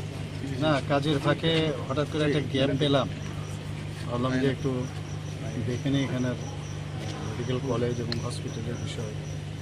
মেডিসিন ডিপার্টমেন্টে গেলাম, রেডিওলজিতে গেলাম, এখানে আপনার স্টুডেন্টদের সাথে কথা বললাম যারা এখানে হোস্টেলে আছে। হোস্টেল লাইফ তো আমি জানি কীরকম, আমরাও কাটিয়ে এসেছি, কী কী সমস্যা তারপরে এইগুলো জিজ্ঞেস করলাম। আদারওয়াইজ তো আমি যা দেখলাম আমাদের এই আগরতলা গভর্নমেন্ট মেডিকেল কলেজ কোনো অংশে ভারতবর্ষের কোনো মেডিকেল কলেজ থেকে কোনো অংশে কম, বরং অনেক বেটার। খালি একটু দেখভাল দরকার। দেখভাল মানে মেনটেন্যান্সের বিষয়টা আমি এটার উপর বেশি জোর দিয়েছি। কিছু কিছু জায়গায় আমি দেখলাম অত্যন্ত মানে ভেন্টিলেশনের সমস্যা মেডিসিনে বিশেষ করে। এটা আমি সেক্রেটারি সাহেবের সাথে কথা বলেছি, যদি এটাকে কী করা যায় এবং কীরকম বাজেট বা কী লাগবে বললাম। তো আদারওয়াইজ তো এখানে সব দিক দিয়ে ইনফ্রাস্ট্রাকচার একদম আপ টু দ্য মার্ক, কিন্তু তারপরেও অনেক সময় অনেক ঘটনা। হসপিটালে তো মেডিকেল কলেজের হসপিটাল থাকতেই হবে, আর হসপিটালের মধ্যে নানা সমস্যা থাকতেই পারে। তো এগুলো মাথায় রেখে এবং এখানকার ডাক্তারবাবুরা আমি দেখলাম যেভাবে পরিশ্রম করে সকাল রাত, সত্যি ওনাদেরকে আমি প্রশংসা করি। এবং ওনাদেরকে আমি বলেছি সরকার বা হেলথ ডিপার্টমেন্ট ওনাদের সাথে আছে, যখন যা সমস্যা হবে আমরা দেখব। স্যার এক দুটো ওয়ার্ডে দেখা গেছে নার্সের সমস্যা রয়েছে, দুজন দিয়ে নার্সের তো আমরা নিচ্ছি, এর মধ্যে আমরা 175 জন ইলেকশনের মডেল কোড অফ কন্ডাক্ট শেষ হলেই নিয়োগ করা হইব। তখন স্যার কোথাও দেখা গেছে আপনার সাথে রুগীর আত্মীয় পরিজনরা কথা বলেছি ওনাদের। তো দেখুন, যখন যে ভর্তি হয় না, তো যারা পেশেন্ট পার্টি তাদের মধ্যে একটা মানে খুব নিজেকে অসহায়ের একটা ফিলিংস চলে আসে। তো মনে হয় যে ডাক্তারবাবু দেখছে কি না, কী অবস্থা, সবসময় জানার একটা সবাইরই এটা। তো মানে ওনাদের সাথে প্রপারলি যদি কথা বলা যায় অনেকটা কিন্তু সুবিধা হয়। আমি দেখলাম যে এক দুজন পেশেন্ট বললো, অনেকের একটু বললো আমার একটু আর্থিকভাবে হেল্প করতো। আমি এগুলো দেখেছি এবং কথাও বলেছি কীভাবে কী করা যায়। যে সমস্যাগুলি উঠে এসেছে সেই সমস্যাগুলি কবে নাগাদ শেষ হতে পারে? মানে এই সমস্যা মানে সেই রকম তো কোনো সমস্যা নেই, নতুন নতুন ডিপার্টমেন্ট হয়েছে, সুপার স্পেশালিটি বিষয়গুলো এখানে আছে। এখন মানুষ তো ভালোভাবে পাচ্ছে, এখানে পরিষেবা পাচ্ছে, কিন্তু তারপরেও আমি বলবো শেষ নেই। এখানে অনেক আর্মামেন্টেরিয়ামের মেডিকেল ইকুইপমেন্টস এখন অনেক ধরনের বেরিয়ে গেছে। তারপরেও আমি বলবো যে প্রায় ভালো মানে আমাদের মেডিকেল কলেজে এবং আমাদের যে হসপিটাল আছে, জিবি হসপিটাল, সব কিছুই আছে। খালি আমি যেটা বললাম যে একটু জায়গাও এখন দেখলাম, আগে প্রথম আমি একবার যখন এসেছিলাম, এমনিতে তো পেশেন্ট দেখতে আসি অনেক সময়, এইবার আমি ভালো করে দেখলাম সব। তো জায়গাও বাড়ছে, অনেকটা বলেছিলাম যাতে মাটিতে না সই, তো সেই ব্যবস্থাটাও আমি দেখলাম আগের তুলনায় অনেক কমে গেছে। কিন্তু মানে এখানে সবচেয়ে একটা বিরাট প্রেশার আছে, যেটা আমরা বললাম যে সমস্ত ডিস্ট্রিক্ট হসপিটালগুলোকে যদি আমরা স্ট্রেংথেনিং করতে পারি এখানে প্রেশারটা কমে, সেই দিকটাও আমরা দেখছি। Thank you.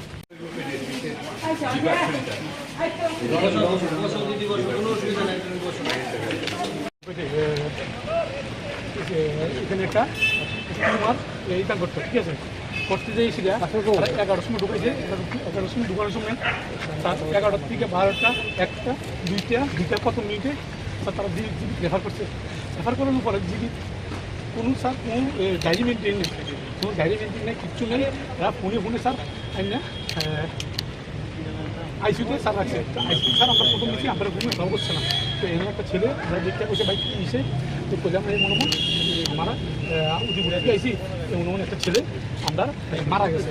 উদিপুর স্যার এরা মারা গেছে। তারা কী করছে 10টা ইঞ্জেকশন লেগেছে স্যার, লিখতেছি তারা ইঞ্জেকশন যায় আর বুকটারে এমনি করতেছে এমনি। আর ছেলের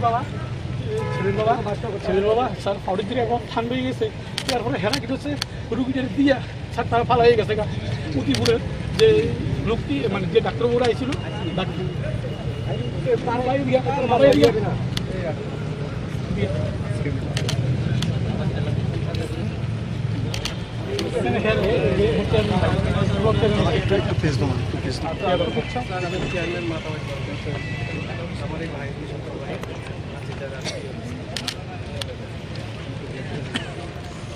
অপারেশন করে দিয়েছে উদয়পুরে।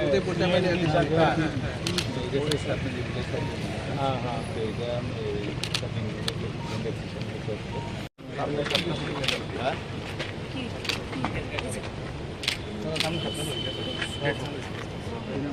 আমার নাম স্যার ভাস্কর।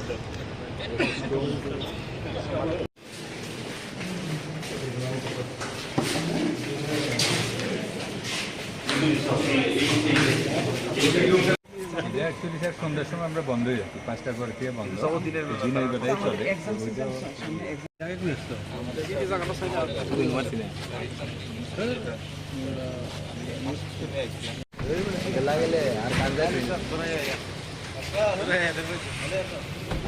কীরকম পরিস্থিতি রয়েছে বর্তমান?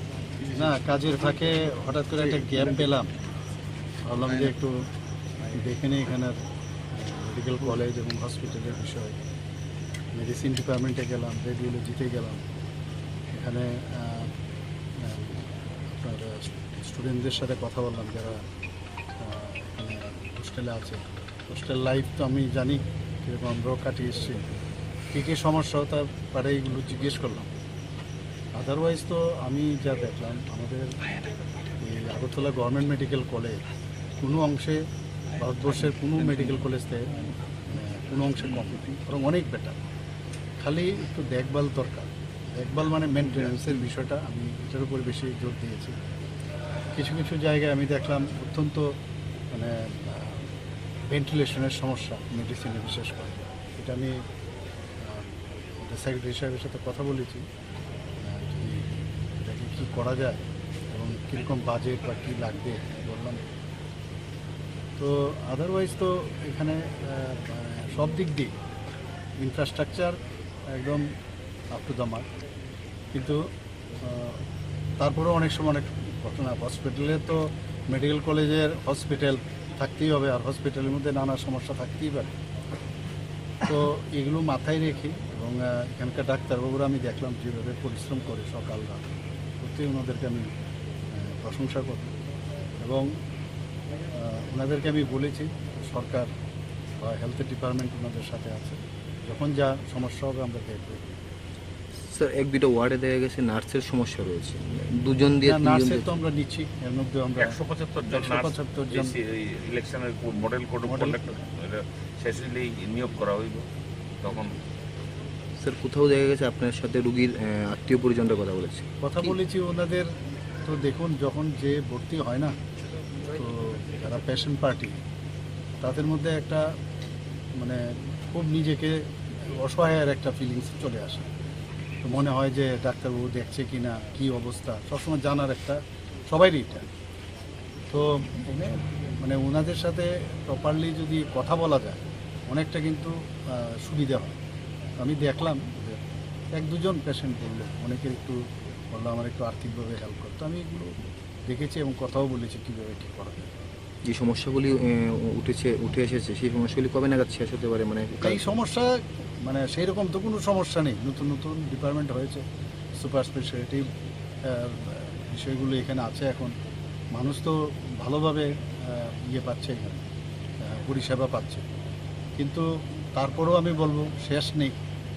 এখানে অনেক আর্মামেন্টেরিয়ামের মেডিকেল ইকুইপমেন্টস এখন অনেক ধরনের বেরিয়ে গেছে। তারপরেও আমি বলবো যে প্রায় ভালো মানে আমাদের মেডিকেল কলেজে এবং আমাদের যে হসপিটাল আছে, জিবি হসপিটাল, সব কিছুই আছে। খালি আমি যেটা বললাম যে একটু জায়গাও এখন দেখলাম, আগে প্রথম আমি একবার যখন এসেছিলাম, এমনিতে তো পেশেন্ট দেখতে আসি অনেক সময়, এইবার আমি ভালো করে দেখলাম সেটা, তো জায়গাও বাড়ছে। একটা বলেছিলাম যাতে মাটিতে না সই, তো সেই ব্যবস্থাটাও আমি দেখলাম আগের তুলনায় অনেক কমে গেছে। কিন্তু মানে এখানে সবচেয়ে একটা বিরাট প্রেশার আছে, যেটা আমরা বললাম যে সমস্ত ডিস্ট্রিক্ট হসপিটালগুলোকে যদি স্ট্রাইকিং করতে পারি, এখানে প্রেশারটা সেইটা আমরা দেখছি।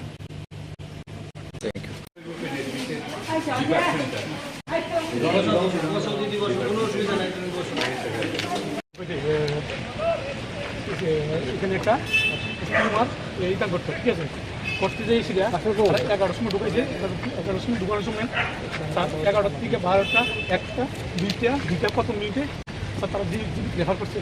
রেফার করানোর পরে জিবি কোনো স্যার কোনো ডায়েরি মেনটেন নেই, কোনো ডায়েরি মেনটেন নেই, কিচ্ছু নেই। তারা ফোনে স্যার আইসিউতে স্যার রাখছে। আইসিউ স্যার আমরা প্রথম দিচ্ছি, আমরা কোনো ভালো করছিলাম। তো এমন একটা ছেলে আমরা দেখতে বসে বাইক এসে তো করলাম এই মনে মারা উদিপুরে আইসি, এমন মনে একটা ছেলে আমরা মারা গেছে, উদিপুর স্যার এরা মারা গেছে। তারা কী করছে 10টা ইঞ্জেকশন লিখছে, স্যার লিখতেছি তারা ইঞ্জেকশন যায় আর বুকটারে এমনি করতেছে এমনি। আর ছেলের বাবা স্যার ফাউডির দিকে একবার ঠান্ডা হয়ে গেছে। তারপরে হেরা কি হচ্ছে রুগীদের দিয়া স্যার তারা ফালা হয়ে গেছে গা। উদিপুরের যে লোকটি মানে যে ডাক্তারবাবুরা আইছিল,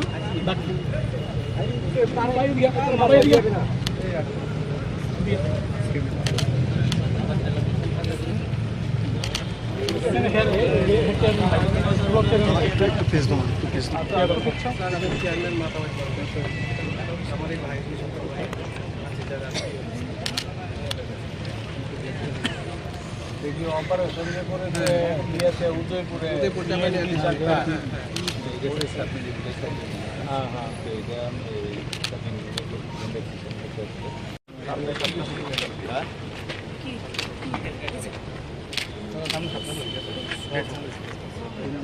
আমার নাম প্রকাশ করতে।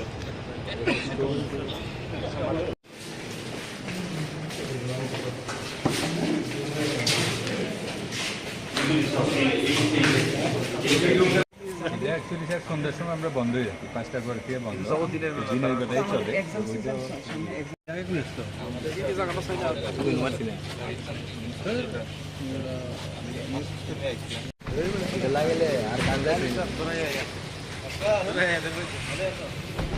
কীরকম পরিস্থিতি রয়েছে বর্তমান? না, কাজের ফাঁকে হঠাৎ করে একটা গ্যাপ পেলাম, ভাবলাম যে একটু দেখে নিই এখানের মেডিকেল কলেজ এবং হসপিটালের বিষয়। মেডিসিন ডিপার্টমেন্টে গেলাম, রেডিওলজিতে গেলাম, এখানে আপনার স্টুডেন্টদের সাথে কথা বললাম যারা এখানে হোস্টেলে আছে। হোস্টেল লাইফ তো আমি জানি কীরকম, আমরাও কাটিয়ে এসেছি, কী কী সমস্যা তার পারে এইগুলো জিজ্ঞেস করলাম। আদারওয়াইজ তো আমি যা দেখলাম আমাদের এই আগরতলা গভর্নমেন্ট মেডিকেল কলেজ কোনো অংশে ভারতবর্ষের কোনো মেডিকেল কলেজ থেকে কোনো অংশে কম, বরং অনেক বেটার। খালি একটু দেখভাল দরকার, দেখভাল মানে মেনটেন্যান্সের বিষয়টা আমি এটার উপরে বেশি জোর দিয়েছি। কিছু কিছু জায়গায় আমি দেখলাম অত্যন্ত মানে ভেন্টিলেশনের সমস্যা মেডিসিনে বিশেষ করে। এটা আমি সেক্রেটারি সাহেবের সাথে কথা বলেছি, যদি এটাকে কী করা যায় এবং কীরকম বাজেট বা কী লাগবে বললাম। তো আদারওয়াইজ তো এখানে সব দিক দিয়ে ইনফ্রাস্ট্রাকচার একদম আপ টু দ্য মার্ক, কিন্তু তারপরেও অনেক সময় অনেক ঘটনা। হসপিটালে তো মেডিকেল কলেজের হসপিটাল থাকতেই হবে, আর হসপিটালের মধ্যে নানা সমস্যা থাকতেই পারে। তো এগুলো মাথায় রেখে এবং এবং এখানকার ডাক্তারবাবুরা আমি দেখলাম যেভাবে পরিশ্রম করে সকাল রাত, সত্যিই ওনাদেরকে আমি প্রশংসা করব। এবং ওনাদেরকে আমি বলেছি সরকার বা হেলথ ডিপার্টমেন্ট ওনাদের সাথে আছে, যখন যা সমস্যা হবে আমরা দেখব। স্যার এক দুটো ওয়ার্ডে দেখা গেছে নার্সের সমস্যা রয়েছে, দুজন দিয়ে নার্সের তো আমরা নিচ্ছি, এর মধ্যে আমরা 175 জন ইলেকশনের মডেল কোড অফ কন্ডাক্ট শেষ হলেই নিয়োগ করা হইব। তখন স্যার কোথাও দেখা গেছে আপনার সাথে রুগীর আত্মীয় পরিজনরা কথা বলেছি ওনাদের। তো দেখুন, যখন যে ভর্তি হয় না, তো যারা পেশেন্ট পার্টি তাদের মধ্যে একটা মানে খুব নিজেকে অসহায়ের একটা ফিলিংস চলে আসে। তো মনে হয় যে ডাক্তারবাবু দেখছে কি না, কী অবস্থা, সবসময় জানার একটা সবাইরই এটা। তো মানে ওনাদের সাথে প্রপারলি যদি কথা বলা যায় অনেকটা কিন্তু সুবিধা হয়। আমি দেখলাম যে এক দুজন পেশেন্ট বললো, অনেকের একটু বললো আমার একটু আর্থিকভাবে হেল্প করতো। আমি এগুলো দেখেছি এবং কথাও বলেছি কীভাবে কী করা যায়। যে সমস্যাগুলি উঠে এসেছে সেই সমস্যাগুলি কবে নাগাদ শেষ হতে পারে? মানে এই সমস্যা মানে সেই রকম তো কোনো সমস্যা নেই, নতুন নতুন ডিপার্টমেন্ট হয়েছে, সুপার স্পেশালিটি বিষয়গুলো এখানে আছে। এখন মানুষ তো ভালোভাবে পাচ্ছে, এখানে পরিষেবা পাচ্ছে, কিন্তু তারপরেও আমি বলবো শেষ নেই। এখানে অনেক আর্মামেন্টেরিয়ামের মেডিকেল ইকুইপমেন্টস এখন অনেক ধরনের বেরিয়ে গেছে। তারপরেও আমি বলবো যে প্রায় ভালো মানে আমাদের মেডিকেল কলেজে এবং আমাদের যে হসপিটাল আছে, জিবি হসপিটাল, সব কিছুই আছে। খালি আমি যেটা বললাম যে একটু জায়গাও এখন দেখলাম, আগে প্রথম আমি একবার যখন এসেছিলাম, এমনিতে তো পেশেন্ট দেখতে আসি অনেক সময়, এইবার আমি ভালো করে দেখলাম সব। তো জায়গাও বাড়ছে, অনেকটা বলেছিলাম যাতে মাটিতে না সই, তো সেই ব্যবস্থাটাও আমি দেখলাম আগের তুলনায় অনেক কমে গেছে। কিন্তু মানে এখানে সবচেয়ে একটা বিরাট প্রেশার আছে, যেটা আমরা বললাম যে সমস্ত ডিস্ট্রিক্ট হসপিটালগুলোকে যদি আমরা স্ট্রেংথেনিং করতে পারি, এখানে প্রেশারটা কমে, সেই দিকটাও আমরা দেখছি। Thank you.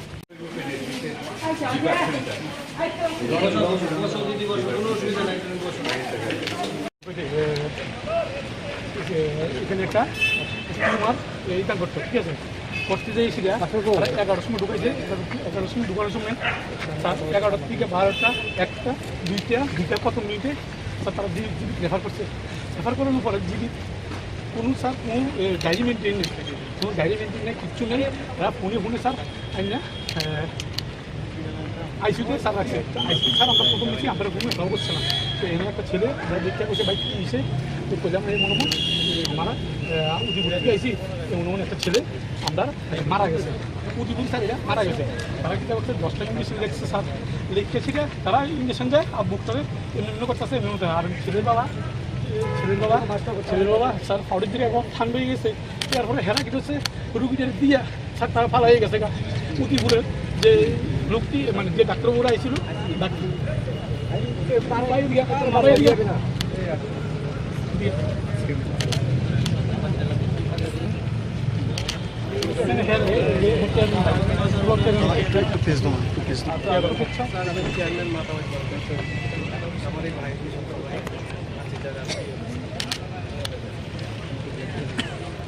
দেখি অপারেশন করে দিয়েছে উদয়পুরে।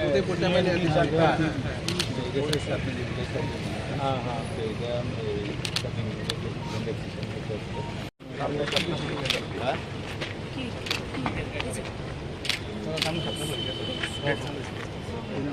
আমার নাম সাবাস করতে।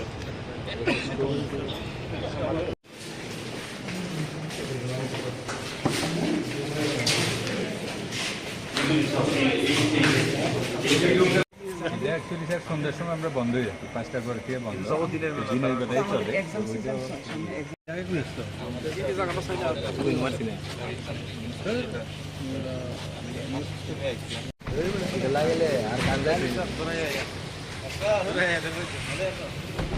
কিরকম পরিস্থিতি রয়েছে বর্তমান? না, কাজের ফাঁকে হঠাৎ করে একটা গ্যাপ পেলাম, ভাবলাম যে একটু দেখে নিই এখানের মেডিকেল কলেজ এবং হসপিটালের বিষয়। মেডিসিন ডিপার্টমেন্টে গেলাম, রেডিওলজিতে গেলাম, এখানে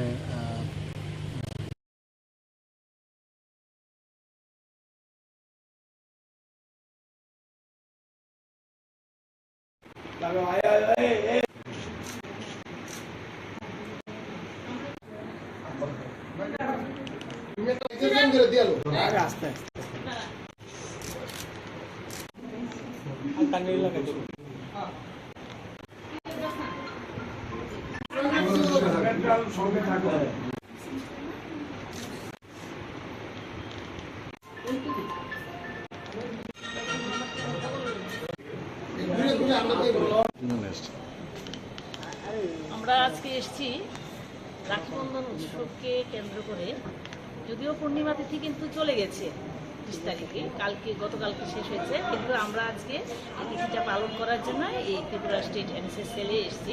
আমাদের এখানে উপস্থিত আছেন আমাদের এনএসএস এর আধিকারিক ডক্টর চিত্রজিৎ ভৌমিক মহোদয় এবং দুজন ন্যাশনাল অ্যাওয়ার্ডি ওনারা এসছেন। আমরা কিন্তু 30 তারিখে এর আগে মুখ্যমন্ত্রীর সরকারি বাসভবনে গিয়েও আমরা রাখি বন্ধন অনুষ্ঠানটা উদযাপন করেছি। আসলে এই অনুষ্ঠানটা পালনের একটাই উদ্দেশ্য যে মৈত্রী এবং সৌভ্রাতৃত্ব যেন সবার মধ্যে বজায় থাকে, এবং পুরাণে কথিত আছে যে ভাইরা রাখি পড়লে বোনদের কাছ থেকে যে বোনদেরকে রক্ষা করে, এবং সেই মোতাবেকই এখনো পর্যন্ত সেই প্রাচীনকাল থেকে চলে এসছে রাখি বন্ধন উৎসব। যদিও রাখি বন্ধন অনুষ্ঠানটা পূর্ণিমা তিথিতেই হয়ে থাকে, রবীন্দ্রনাথ যে কারণে রাখি বন্ধন অনুষ্ঠানটা পালন করেছেন এটা হচ্ছে সৌভ্রাতৃত্ব, এটাই হচ্ছে আসল। কি নাম আপনি? Rama Bhattacharya, NSS programme officer, women's college.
আমরা আজকে এসেছি রাখি বন্ধন উৎসবকে কেন্দ্র করে, যদিও পূর্ণিমা তিথি কিন্তু চলে গেছে 30 তারিখে, গতকালকে শেষ হয়েছে, কিন্তু আমরা আজকে এই তিথিটা পালন করার জন্য এই ত্রিপুরা স্টেট এনএসএস সেলে এসেছি।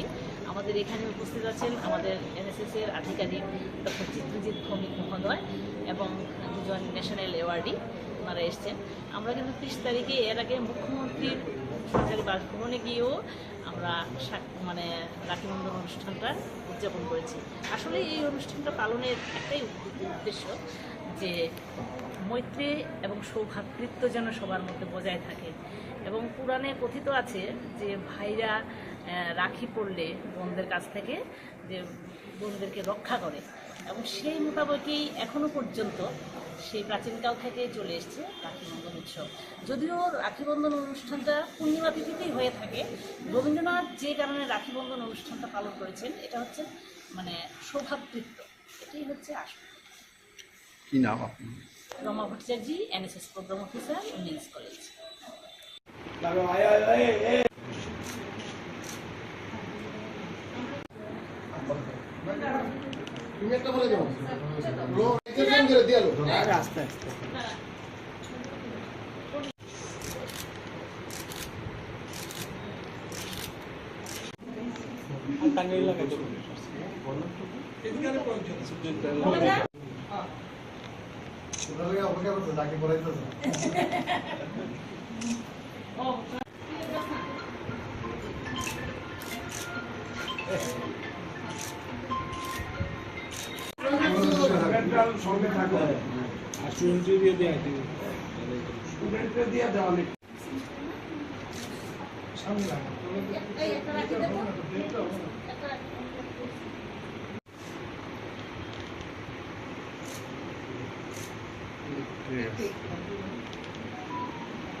আমরা আজকে এসেছি রাখি বন্ধন উৎসবকে কেন্দ্র করে, যদিও পূর্ণিমা তিথি কিন্তু চলে গেছে 30 তারিখে, গতকালকে শেষ হয়েছে, কিন্তু আমরা আজকে এই তিথিটা পালন করার জন্য এই ত্রিপুরা স্টেট এনএসএস সেলে এসেছি। আমাদের এখানে উপস্থিত আছেন আমাদের এনএসএস এর আধিকারিক ডক্টর চিত্রজিৎ ভৌমিক মহোদয় এবং দুজন ন্যাশনাল অ্যাওয়ার্ডি, ওনারা এসছেন। আমরা কিন্তু 30 তারিখে এর আগে মুখ্যমন্ত্রীর সরকারি বাসভবনে গিয়েও আমরা রাখি বন্ধন অনুষ্ঠানটা উদযাপন করেছি। আসলে এই অনুষ্ঠানটা পালনের একটাই উদ্দেশ্য, যে মৈত্রী এবং সৌভ্রাতৃত্ব যেন সবার মধ্যে বজায় থাকে। এবং পুরাণে কথিত আছে যে ভাইরা রাখি পড়লে বোনদের কাছ থেকে যে বোনদেরকে রক্ষা করে, এবং সেই মোতাবেকই এখনো পর্যন্ত সেই প্রাচীনকাল থেকে চলে এসছে রাখি বন্ধন উৎসব। যদিও রাখি বন্ধন অনুষ্ঠানটা পূর্ণিমা তিথিতেই হয়ে থাকে, রবীন্দ্রনাথ যে কারণে রাখি বন্ধন অনুষ্ঠানটা পালন করেছেন এটা হচ্ছে সৌভ্রাতৃত্ব, এটাই হচ্ছে আসল। কি নাম আপনি? Rama Bhattacharya, NSS programme officer, women's college.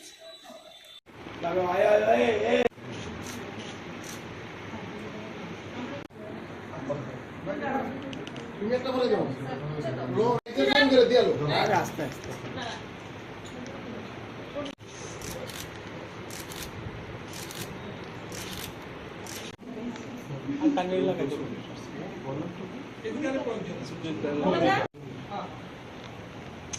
অপেক্ষা করছে তাকে পড়াইতেছে।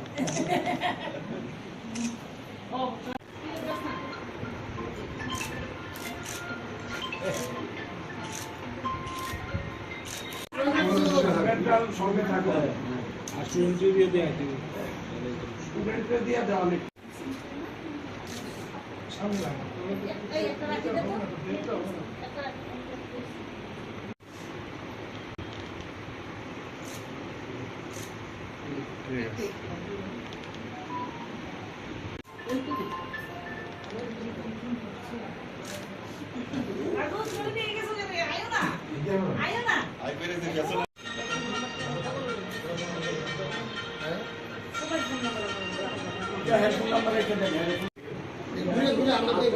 জায়গা না আরো সামনে সামনে আরো সামনে আমরা আজকে এসেছি রাখি বন্ধন উৎসবকে কেন্দ্র করে, যদিও পূর্ণিমা তিথি কিন্তু চলে গেছে 30 তারিখে, গতকালকে শেষ হয়েছে, কিন্তু আমরা আজকে এই তিথিটা পালন করার জন্য এই ত্রিপুরা স্টেট এনএসএস সেলে এসেছি। আমাদের এখানে উপস্থিত আছেন আমাদের এনএসএস এর আধিকারিক ডক্টর চিত্রজিৎ ভৌমিক মহোদয় এবং দুজন ন্যাশনাল অ্যাওয়ার্ডি, ওনারা এসছেন।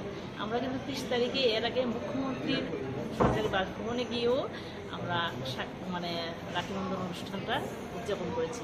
আসলে এই অনুষ্ঠানটা পালনের একটাই উদ্দেশ্য, যে মৈত্রী এবং সৌভ্রাতৃত্ব যেন সবার মধ্যে বজায় থাকে। এবং পুরাণে কথিত আছে যে ভাইরা রাখি পড়লে বোনদের কাছ থেকে যে বোনদেরকে রক্ষা করে, এবং সেই মোতাবেকই এখনো পর্যন্ত সেই প্রাচীনকাল থেকে চলে এসছে রাখি বন্ধন উৎসব। যদিও রাখি বন্ধন অনুষ্ঠানটা পূর্ণিমা তিথিতেই হয়ে থাকে, রবীন্দ্রনাথ যে কারণে রাখি বন্ধন অনুষ্ঠানটা পালন করেছেন এটা হচ্ছে সৌভ্রাতৃত্ব, এটাই হচ্ছে আসল।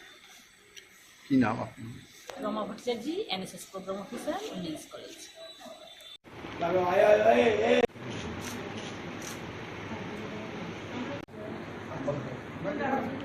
তুমি একটা বলে যাও আস্তে আস্তে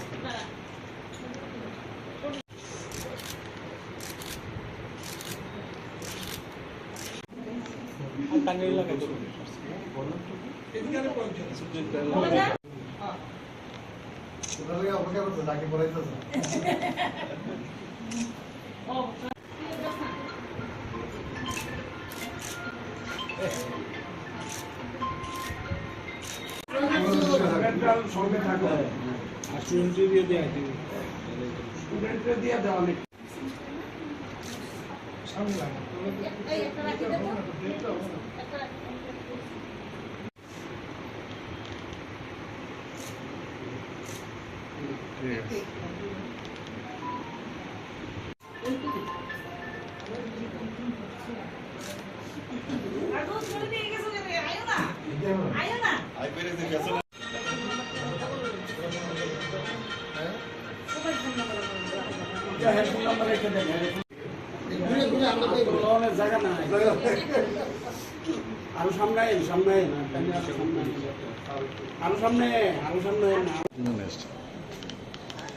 আমরা আজকে এসেছি রাখি বন্ধন উৎসবকে কেন্দ্র করে, যদিও পূর্ণিমা তিথি কিন্তু চলে গেছে 30 তারিখে, গতকালকে শেষ হয়েছে, কিন্তু আমরা আজকে এই তিথিটা পালন করার জন্য এই ত্রিপুরা স্টেট এনএসএস সেলে এসেছি।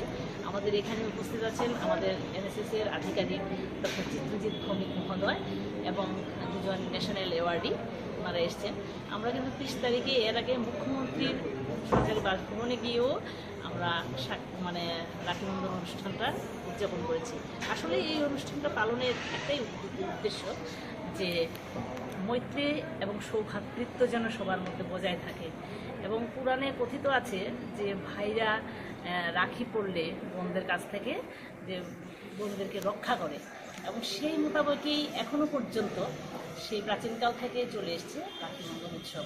যদিও রাখি বন্ধন অনুষ্ঠানটা পূর্ণিমা তিথিতেই হয়ে থাকে, রবীন্দ্রনাথ যে কারণে রাখি বন্ধন অনুষ্ঠানটা পালন করেছেন এটা হচ্ছে সৌভ্রাতৃত্ব, এটাই হচ্ছে আসল। কি নাম আপনি? Rama Bhattacharya, NSS programme officer, women's college.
আমরা আজকে এসেছি রাখি বন্ধন উৎসবকে কেন্দ্র করে, যদিও পূর্ণিমা তিথি কিন্তু চলে গেছে 30 তারিখে, গতকালকে শেষ হয়েছে, কিন্তু আমরা আজকে এই তিথিটা পালন করার জন্য এই ত্রিপুরা স্টেট এনএসএস সেলে এসেছি।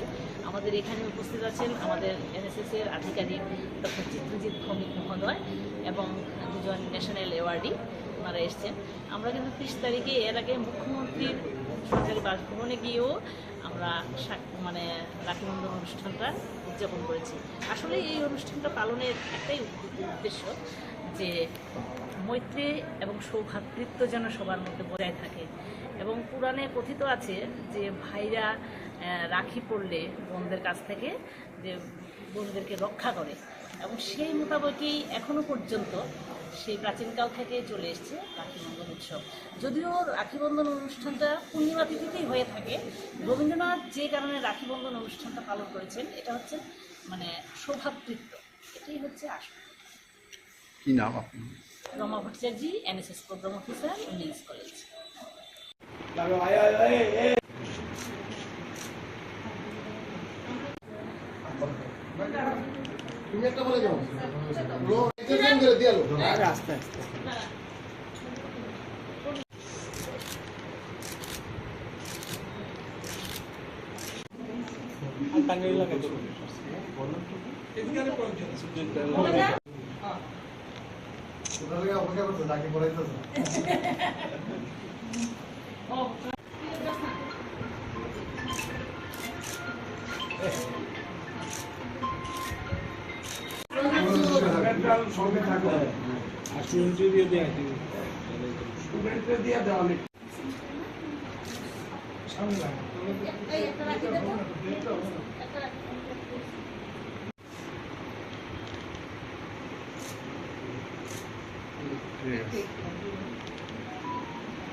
আমরা আজকে এসেছি রাখি বন্ধন উৎসবকে কেন্দ্র করে, যদিও পূর্ণিমা তিথি কিন্তু চলে গেছে 30 তারিখে, গতকালকে শেষ হয়েছে, কিন্তু আমরা আজকে এই তিথিটা পালন করার জন্য এই ত্রিপুরা স্টেট এনএসএস সেলে এসেছি। আমাদের এখানে উপস্থিত আছেন আমাদের এনএসএস-এর আধিকারিক ডক্টর চিত্রজিৎ ভৌমিক মহোদয় এবং দুজন ন্যাশনাল অ্যাওয়ার্ডি ওনারা এসছেন। আমরা কিন্তু 30 তারিখে এর আগে মুখ্যমন্ত্রীর সরকারি বাসভবনে গিয়েও আমরা রাখি বন্ধন অনুষ্ঠানটা উদযাপন করেছি। আসলে এই অনুষ্ঠানটা পালনের একটাই উদ্দেশ্য যে মৈত্রী এবং সৌভ্রাতৃত্ব যেন সবার মধ্যে বজায় থাকে। এবং পুরাণে কথিত আছে যে ভাইরা রাখি পড়লে বোনদের কাছ থেকে যে বোনদেরকে রক্ষা করে, এবং সেই মোতাবেকই এখনো পর্যন্ত সেই প্রাচীনকাল থেকে চলে এসছে রাখি বন্ধন উৎসব। যদিও রাখি বন্ধন অনুষ্ঠানটা পূর্ণিমা তিথিতেই হয়ে থাকে, রবীন্দ্রনাথ যে কারণে রাখি বন্ধন অনুষ্ঠানটা পালন করেছেন এটা হচ্ছে সৌভ্রাতৃত্ব, এটাই হচ্ছে আসল। কি নাম আপনি? Rama Bhattacharya, NSS programme officer, women's college.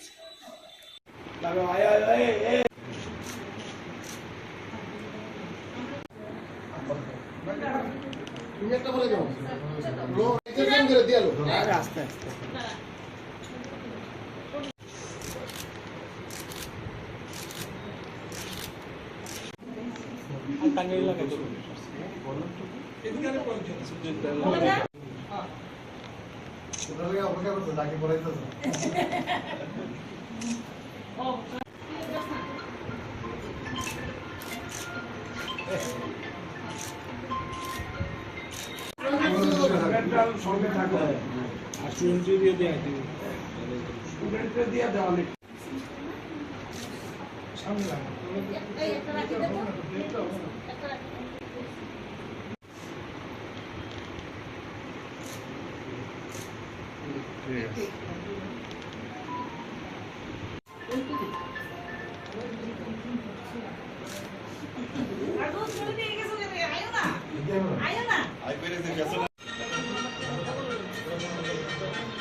আমরা আজকে এসেছি রাখি বন্ধন উৎসবকে কেন্দ্র করে, যদিও পূর্ণিমা তিথি কিন্তু চলে গেছে 30 তারিখে, গতকালকে শেষ হয়েছে, কিন্তু আমরা আজকে এই তিথিটা পালন করার জন্য এই ত্রিপুরা স্টেট এনএসএস সেলে এসেছি।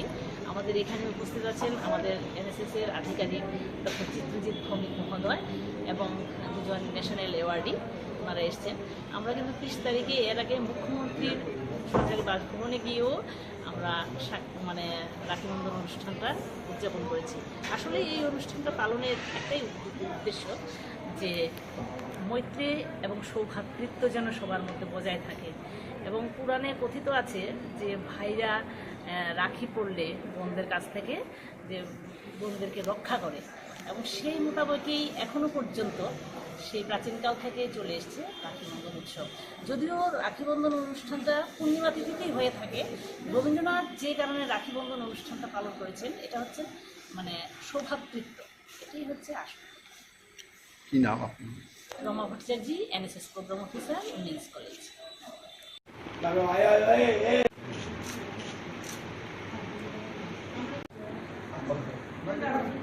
তুমি একটা বলে যাও। আস্তে আস্তে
আরো সামনে আমরা আজকে এসেছি রাখি বন্ধন উৎসবকে কেন্দ্র করে, যদিও পূর্ণিমা তিথি কিন্তু চলে গেছে 30 তারিখে, গতকালকে শেষ হয়েছে, কিন্তু আমরা আজকে এই তিথিটা পালন করার জন্য এই ত্রিপুরা স্টেট এনএসএস সেলে এসেছি। আমাদের এখানে উপস্থিত আছেন আমাদের এনএসএস-এর আধিকারিক ডক্টর চিত্রজিৎ ভৌমিক মহোদয় এবং দুজন ন্যাশনাল অ্যাওয়ার্ডি ওনারা এসছেন। আমরা কিন্তু 30 তারিখে এর আগে মুখ্যমন্ত্রীর সরকারি বাসভবনে গিয়েও আমরা রাখি বন্ধন অনুষ্ঠানটা উদযাপন করেছি।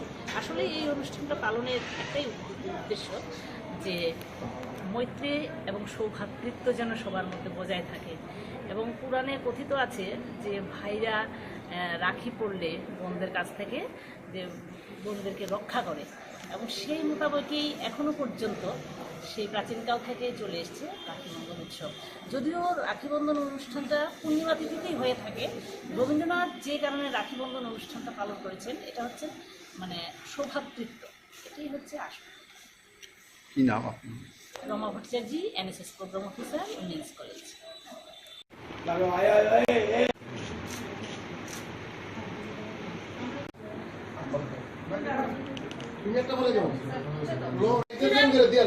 আস্তে আস্তে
আমরা আজকে এসেছি রাখি বন্ধন উৎসবকে কেন্দ্র করে, যদিও পূর্ণিমা তিথি কিন্তু চলে গেছে 30 তারিখে, গতকালকে শেষ হয়েছে, কিন্তু আমরা আজকে এই তিথিটা পালন করার জন্য এই ত্রিপুরা স্টেট এনএসএস সেলে এসেছি।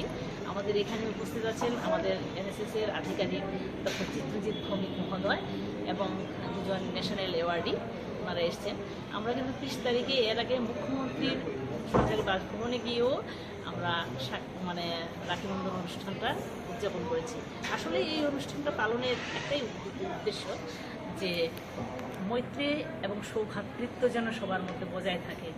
এবং পুরাণে কথিত আছে যে ভাইরা রাখি পড়লে বোনদের কাছ থেকে যে বোনদেরকে রক্ষা করে, এবং সেই মোতাবেকই এখনো পর্যন্ত সেই প্রাচীনকাল থেকে চলে এসছে রাখি বন্ধন উৎসব। যদিও রাখি বন্ধন অনুষ্ঠানটা পূর্ণিমা তিথিতেই হয়ে থাকে, রবীন্দ্রনাথ যে কারণে রাখি বন্ধন অনুষ্ঠানটা পালন করেছেন এটা হচ্ছে সৌভ্রাতৃত্ব, এটাই হচ্ছে আসল। কি নাম আপনার? Rama Bhattacharya, NSS programme officer, women's college.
আমরা আজকে এসেছি রাখি বন্ধন উৎসবকে কেন্দ্র করে, যদিও পূর্ণিমা তিথি কিন্তু চলে গেছে 30 তারিখে, গতকালকে শেষ হয়েছে, কিন্তু আমরা আজকে এই তিথিটা পালন করার জন্য এই ত্রিপুরা স্টেট এনএসএস সেলে এসেছি। আমাদের এখানে উপস্থিত আছেন আমাদের এনএসএস-এর আধিকারিক ডক্টর চিত্রজিৎ ভৌমিক মহোদয় এবং দুজন ন্যাশনাল অ্যাওয়ার্ডি, ওনারা এসছেন। আমরা কিন্তু 30 তারিখে এর আগে মুখ্যমন্ত্রীর সরকারি বাসভবনে গিয়েও আমরা রাখি বন্ধন অনুষ্ঠানটা উদযাপন করেছি। আসলে এই অনুষ্ঠানটা পালনের একটাই উদ্দেশ্য, যে মৈত্রী এবং সৌভ্রাতৃত্ব যেন সবার মধ্যে বজায় থাকে। এবং পুরাণে কথিত আছে যে ভাইরা রাখি পড়লে বোনদের কাছ থেকে যে বোনদেরকে রক্ষা করে, এবং সেই মোতাবেকই এখনো পর্যন্ত সেই প্রাচীনকাল থেকে চলে এসছে রাখি বন্ধন উৎসব।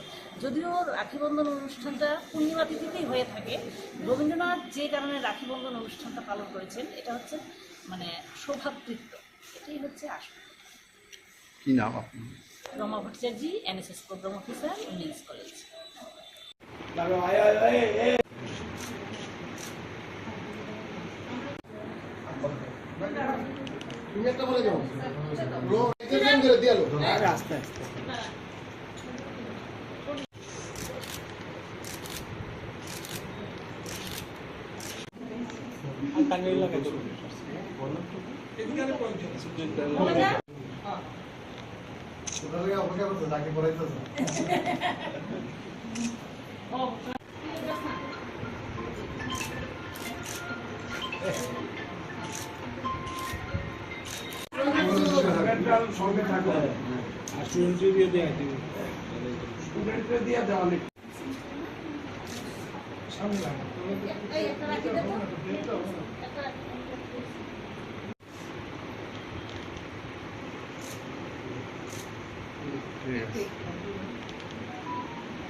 আমরা আজকে এসেছি রাখি বন্ধন উৎসবকে কেন্দ্র করে, যদিও পূর্ণিমা তিথি কিন্তু চলে গেছে 30 তারিখে, গতকালকে শেষ হয়েছে, কিন্তু আমরা আজকে এই তিথিটা পালন করার জন্য এই ত্রিপুরা স্টেট এনএসএস সেলে এসেছি।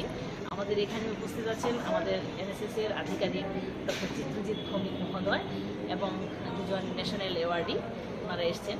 আমরা কিন্তু 30 তারিখে এর আগে মুখ্যমন্ত্রীর সরকারি বাসভবনে গিয়েও আমরা রাখি বন্ধন অনুষ্ঠানটা উদযাপন করেছি।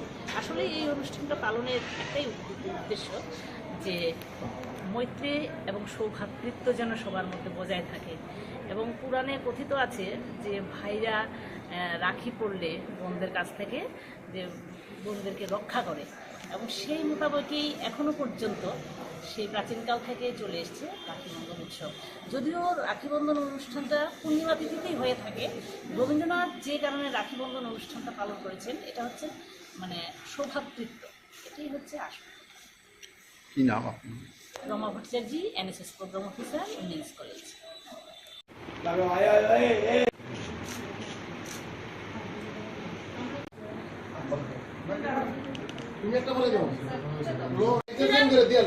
আস্তে আস্তে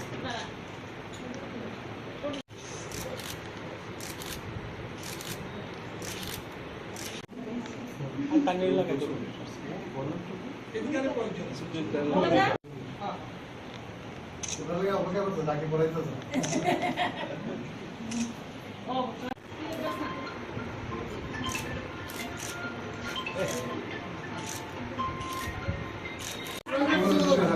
সঙ্গে থাকো আর স্টুডেন্ট দিয়ে দেওয়া স্টুডেন্টকে দিয়ে দেওয়া অনেক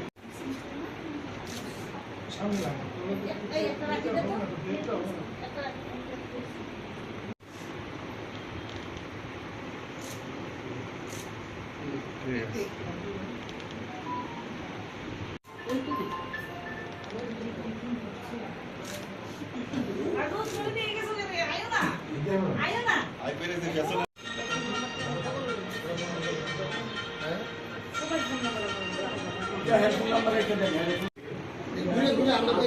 জায়গা না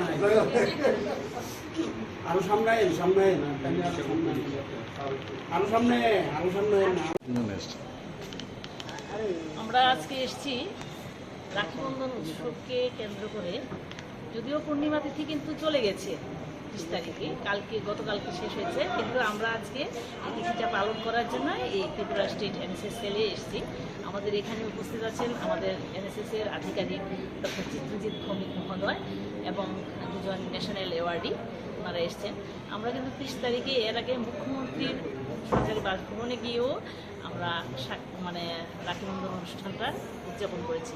আসলে এই অনুষ্ঠানটা পালনের একটাই উদ্দেশ্য যে মৈত্রী এবং সৌভ্রাতৃত্ব যেন সবার মধ্যে বজায় থাকে। এবং পুরাণে কথিত আছে যে ভাইরা রাখি পড়লে বোনদের কাছ থেকে যে বোনদেরকে রক্ষা করে, এবং সেই মোতাবেকই এখনও পর্যন্ত সেই প্রাচীনকাল থেকে চলে এসছে রাখি বন্ধন উৎসব। যদিও রাখি বন্ধন অনুষ্ঠানটা পূর্ণিমা তিথিতেই হয়ে থাকে, রবীন্দ্রনাথ যে কারণে রাখি বন্ধন অনুষ্ঠানটা পালন করেছেন এটা হচ্ছে মানে সৌভ্রাতৃত্ব, এটাই হচ্ছে আসল। কি নাম আপনি? Rama Bhattacharya, NSS programme officer, women's college.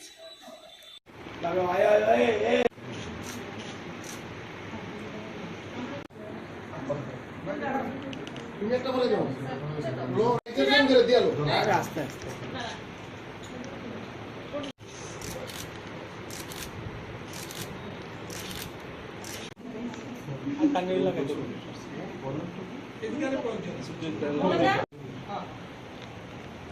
অপেক্ষা করতো তাকে পড়াইতো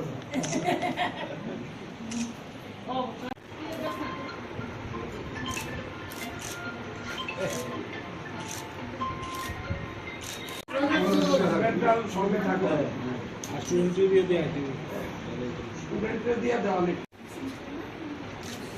সামনে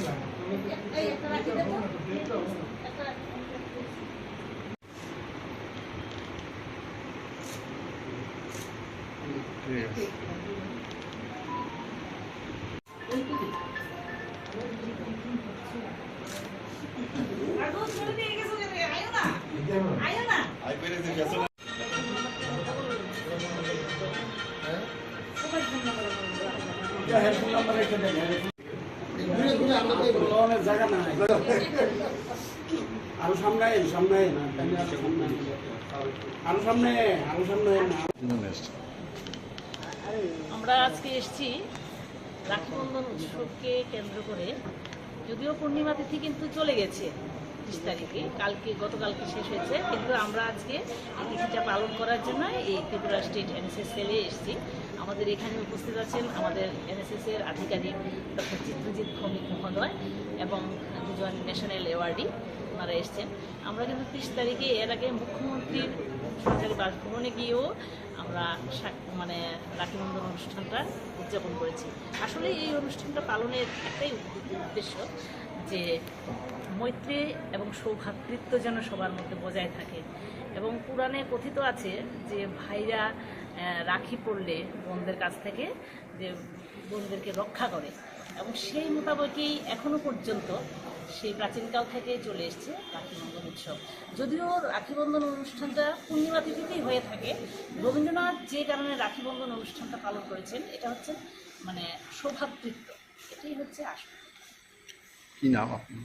Rama Bhattacharya, NSS programme officer, women's college.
আমরা আজকে এসেছি রাখিবন্ধন উৎসবকে কেন্দ্র করে, যদিও পূর্ণিমা তিথি কিন্তু চলে গেছে 30 তারিখে, গতকালকে শেষ হয়েছে, কিন্তু আমরা আজকে এই তিথিটা পালন করার জন্য এই ত্রিপুরা স্টেট এনএসএস সেলে এসেছি।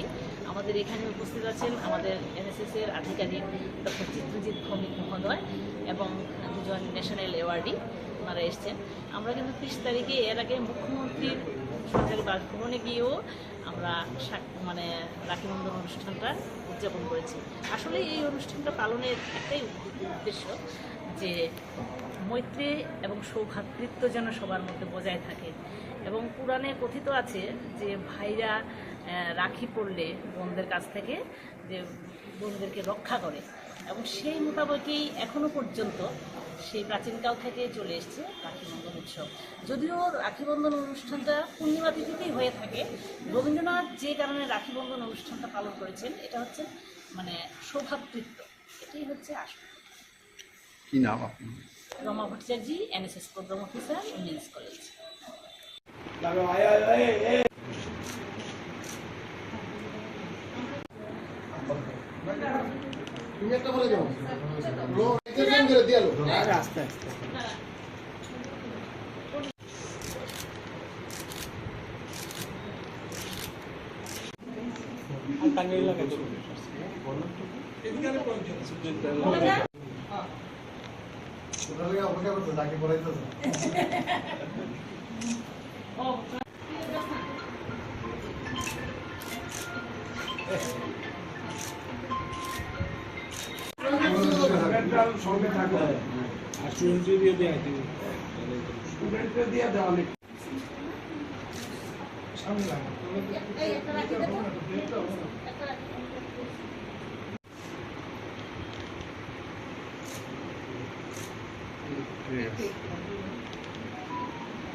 আমরা আজকে এসেছি রাখিবন্ধন উৎসবকে কেন্দ্র করে, যদিও পূর্ণিমা তিথি কিন্তু চলে গেছে 30 তারিখে গতকালকে শেষ হয়েছে, কিন্তু আমরা আজকে এই তিথিটা পালন করার জন্য এই ত্রিপুরা স্টেট এনএসএস সেলে এসেছি। আমাদের এখানে উপস্থিত আছেন আমাদের এনএসএস এর আধিকারিক ডক্টর চিত্রজিৎ ভৌমিক মহোদয় এবং দুজন ন্যাশনাল অ্যাওয়ার্ডি ওনারা এসছেন। আমরা কিন্তু 30 তারিখে এর আগে মুখ্যমন্ত্রীর সরকারি বাসভবনে গিয়েও আমরা মানে রাখি বন্ধন অনুষ্ঠানটা উদযাপন করেছি। আসলে এই অনুষ্ঠানটা পালনের একটাই উদ্দেশ্য যে মৈত্রী এবং সৌভ্রাতৃত্ব যেন সবার মধ্যে বজায় থাকে।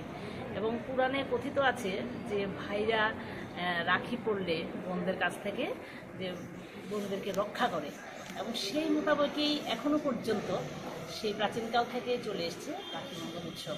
যদিও রাখি বন্ধন অনুষ্ঠানটা পূর্ণিমা তিথিতেই হয়ে থাকে, রবীন্দ্রনাথ যে কারণে রাখি বন্ধন অনুষ্ঠানটা পালন করেছেন এটা হচ্ছে মানে সৌভ্রাতৃত্ব, এটাই হচ্ছে আসল। কি নাম আপনি? Rama Bhattacharya, NSS programme officer, women's college.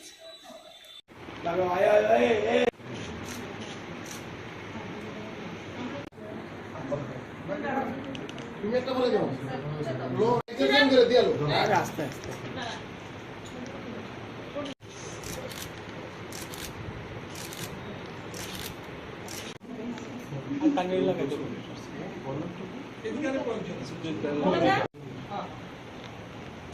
অপেক্ষা করতে তাকে পড়াইতেছে।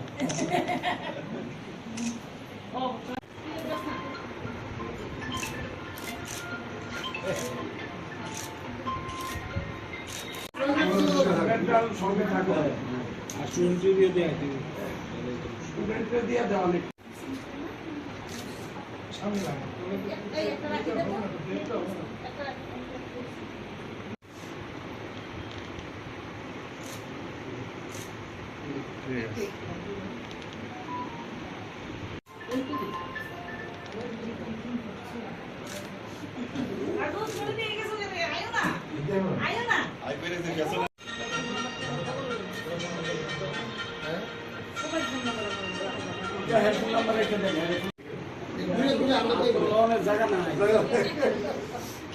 আরো সামনে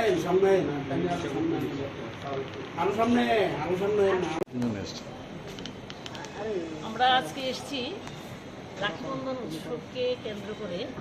যদিও পূর্ণিমা তিথি কিন্তু চলে গেছে 30 তারিখে, গতকালকে শেষ হয়েছে, কিন্তু আমরা আজকে এই তিথিটা পালন করার জন্য এই ত্রিপুরা স্টেট এনএসএস সেলে এসেছি। আমাদের এখানে উপস্থিত আছেন আমাদের এনএসএস এর আধিকারিক ডক্টর চিত্রজিৎ ভৌমিক মহোদয় এবং দুজন ন্যাশনাল অ্যাওয়ার্ডি ওনারা এসছেন। আমরা কিন্তু 30 তারিখে এর আগে মুখ্যমন্ত্রীর সরকারি বাসভবনে গিয়েও আমরা মানে রাখি বন্ধন অনুষ্ঠানটা উদযাপন করেছি। আসলে এই অনুষ্ঠানটা পালনের একটাই উদ্দেশ্য যে মৈত্রী এবং সৌভ্রাতৃত্ব যেন সবার মধ্যে বজায় থাকে। এবং পুরাণে কথিত আছে যে ভাইরা রাখি পড়লে বোনদের কাছ থেকে যে বোনদেরকে রক্ষা করে, এবং সেই মোতাবেকই এখনো পর্যন্ত সেই প্রাচীনকাল থেকে চলে এসছে রাখি বন্ধন উৎসব। যদিও রাখি বন্ধন অনুষ্ঠানটা পূর্ণিমা তিথিতেই হয়ে থাকে, রবীন্দ্রনাথ যে কারণে রাখি বন্ধন অনুষ্ঠানটা পালন করেছেন এটা হচ্ছে মানে সৌভ্রাতৃত্ব, এটাই হচ্ছে আসল। কি নাম আপনি? Rama Bhattacharya, NSS programme officer, women's college.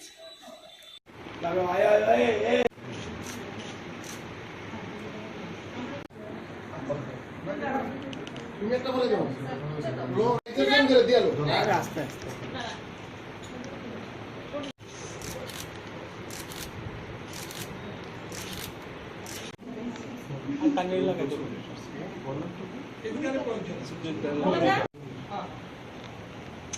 অপেক্ষা করতে তাকে পড়াইতেছে।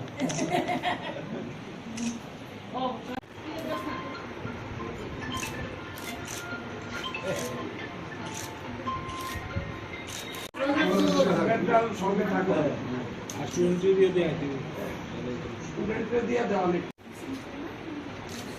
সামনে লাগে।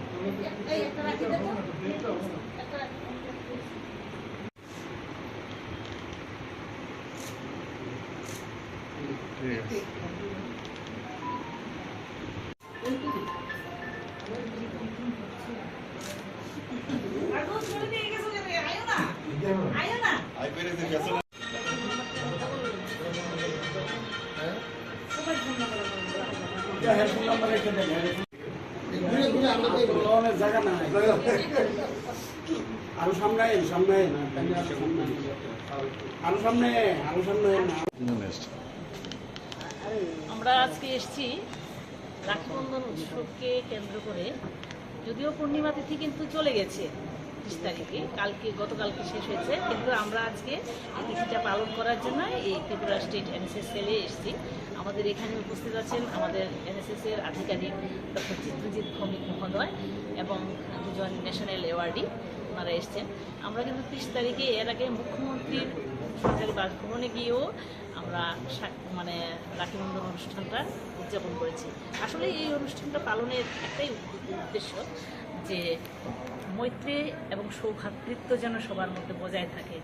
এবং পুরাণে কথিত আছে যে ভাইরা রাখি পড়লে বোনদের কাছ থেকে যে বোনদেরকে রক্ষা করে, এবং সেই মোতাবেকই এখনো পর্যন্ত সেই প্রাচীনকাল থেকে চলে এসছে রাখিবন্ধন উৎসব।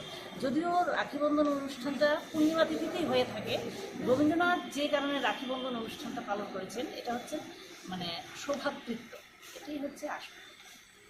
কি নাম আপনি? Rama Bhattacharya, NSS programme officer, women's college.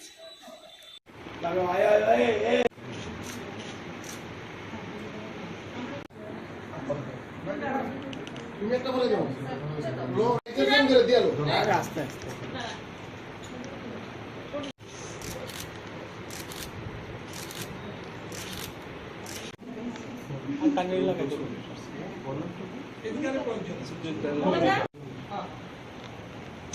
অপেক্ষা করতে তাকে পড়াইতেছে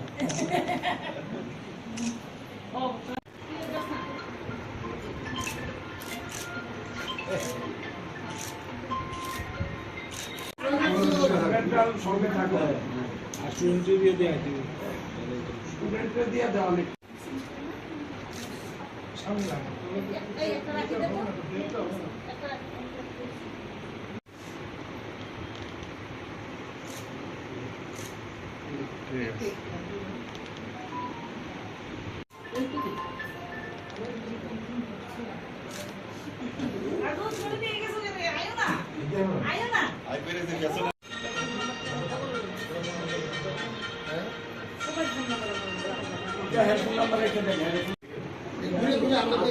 জায়গা নাই আরো সামনে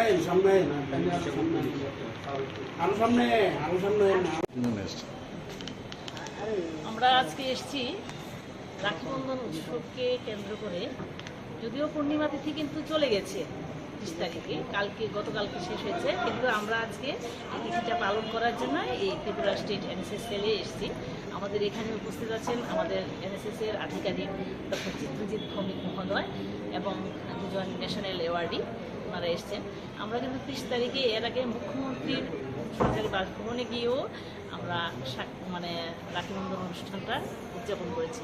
আসলে এই অনুষ্ঠানটা পালনের একটাই উদ্দেশ্য যে মৈত্রী এবং সৌভ্রাতৃত্ব যেন সবার মধ্যে বজায় থাকে।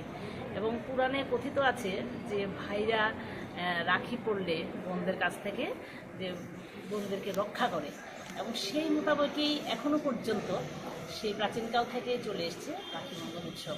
যদিও রাখিবন্ধন অনুষ্ঠানটা পূর্ণিমা তিথিতেই হয়ে থাকে, রবীন্দ্রনাথ যে কারণে রাখিবন্ধন অনুষ্ঠানটা পালন করেছেন এটা হচ্ছে সৌভ্রাতৃত্ব, এটাই হচ্ছে আসল। কি নাম আপনি? Rama Bhattacharya, NSS programme officer, women's college.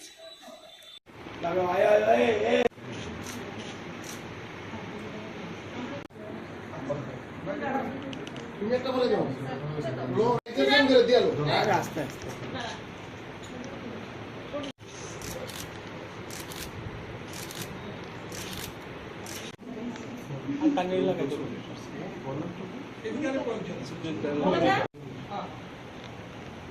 অপেক্ষা করতে তাকে পড়াইতেছে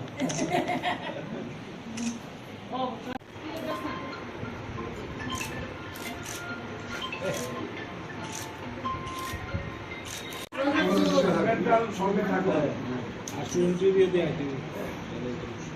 দিয়ে দেওয়া অনেক সামনে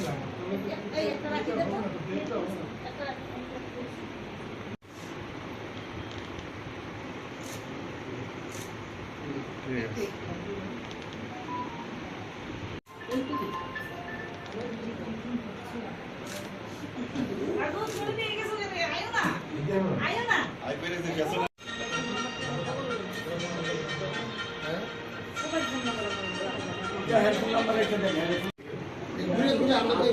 জায়গা না আরো সামনে সামনে আরো সামনে আমরা আজকে এসেছি রাখি বন্ধন উৎসবকে কেন্দ্র করে, যদিও পূর্ণিমা তিথি কিন্তু চলে গেছে 30 তারিখে, গতকালকে শেষ হয়েছে, কিন্তু আমরা আজকে এই তিথিটা পালন করার জন্য এই ত্রিপুরা স্টেট এনএসএস সেলে এসেছি। আমাদের এখানে উপস্থিত আছেন আমাদের এনএসএস এর আধিকারিক ডক্টর চিত্রজিৎ ভৌমিক মহোদয় এবং দুজন ন্যাশনাল অ্যাওয়ার্ডি ওনারা এসছেন। আমরা কিন্তু 30 তারিখে এর আগে মুখ্যমন্ত্রীর সরকারি বাসভবনে গিয়েও আমরা রাখি বন্ধন অনুষ্ঠানটা উদযাপন করেছি। আসলে এই অনুষ্ঠানটা পালনের একটাই উদ্দেশ্য যে মৈত্রী এবং সৌভ্রাতৃত্ব যেন সবার মধ্যে বজায় থাকে, এবং পুরাণে কথিত আছে যে ভাইরা রাখি পড়লে বোনদের কাছ থেকে যে বোনদেরকে রক্ষা করে, এবং সেইভাবেই এখন পর্যন্ত সেই প্রাচীন থেকে চলে এসছে রাখি বন্ধন উৎসব। যদিও রাখি বন্ধন অনুষ্ঠান পূর্ণিমা তিথি হয়ে থাকে, রবীন্দ্রনাথ যেমন রাখি বন্ধন অনুষ্ঠানটা পালন করেছে, এটা হচ্ছে সৌভ্রাতৃত্ব। এই হচ্ছে কি নাম আপনি? Rama Bhattacharya, NSS programme sir, English college.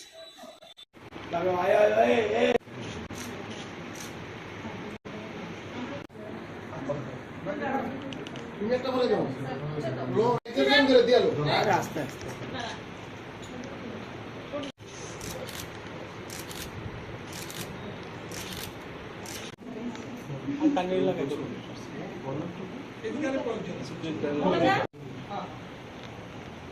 অপেক্ষা করতে তাকে বলাইতেছে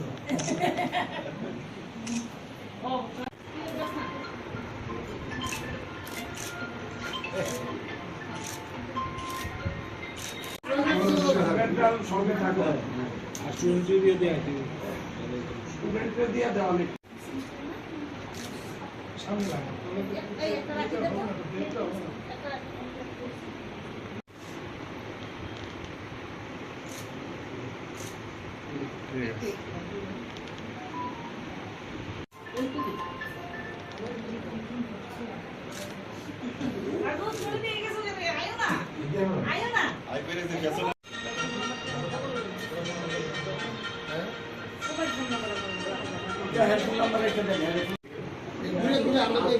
জায়গা না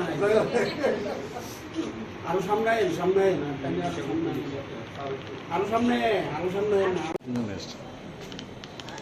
আমরা আজকে এসেছি রাখি বন্ধন উৎসবকে কেন্দ্র করে, যদিও পূর্ণিমা তিথি কিন্তু চলে গেছে 30 তারিখে, গতকালকে শেষ হয়েছে, কিন্তু আমরা আজকে এই তিথিটা পালন করার জন্য এই ত্রিপুরা স্টেট এনএসএস সেলে এসেছি। আমাদের এখানে উপস্থিত আছেন আমাদের এনএসএস এর আধিকারিক ডক্টর চিত্রজিৎ ভৌমিক মহোদয় এবং দুজন ন্যাশনাল অ্যাওয়ার্ডি ওনারা এসছেন। আমরা কিন্তু 30 তারিখে এর আগে মুখ্যমন্ত্রীর সরকারি বাসভবনে গিয়েও আমরা রাখি বন্ধন অনুষ্ঠানটা উদযাপন করেছি। আসলে এই অনুষ্ঠানটা পালনের একটাই উদ্দেশ্য যে মৈত্রী এবং সৌভ্রাতৃত্ব যেন সবার মধ্যে বজায় থাকে, এবং পুরাণে কথিত আছে যে ভাইরা রাখি পড়লে বোনদের কাছ থেকে যে বোনদেরকে রক্ষা করে, এবং সেই মোতাবেকই এখনো পর্যন্ত সেই প্রাচীনকাল থেকে চলে এসছে রাখি বন্ধন উৎসব। যদিও রাখি বন্ধন অনুষ্ঠানটা পূর্ণিমা তিথিতেই হয়ে থাকে, রবীন্দ্রনাথ যে কারণে রাখি বন্ধন অনুষ্ঠানটা পালন করেছেন, এটা হচ্ছে সৌভ্রাতৃত্ব। এটাই হচ্ছে আসল। কি নাম আপনি? Rama Bhattacharya, NSS programme officer, English college.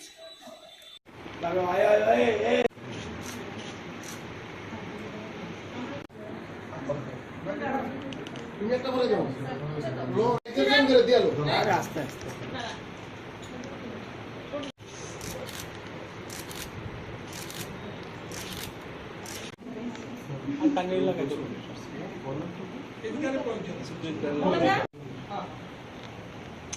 অপেক্ষা করতে তাকে বলাইতেছে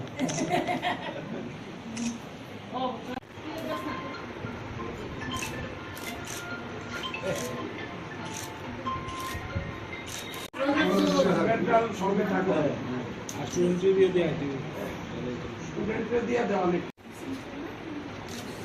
সামনে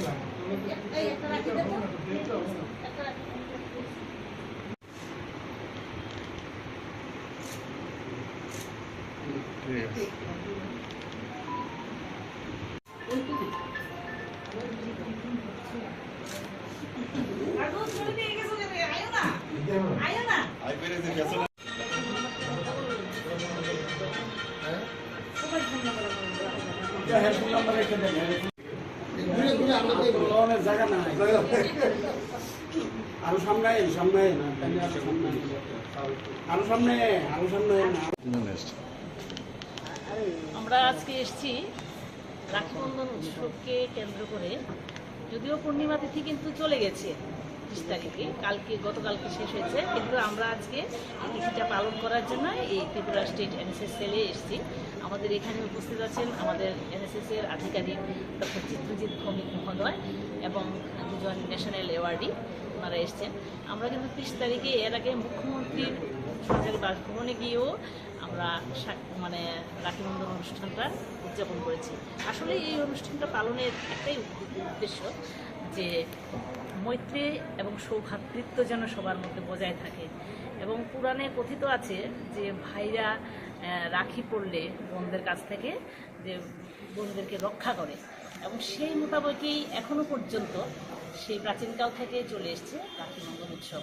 যদিও রাখি বন্ধন অনুষ্ঠানটা পূর্ণিমা তিথিতেই হয়ে থাকে, রবীন্দ্রনাথ যে কারণে রাখি বন্ধন অনুষ্ঠানটা পালন করেছেন এটা হচ্ছে সৌভ্রাতৃত্ব, এটাই হচ্ছে আসল। কি নাম আপনার? Rama Bhattacharya, NSS programme officer, women's college.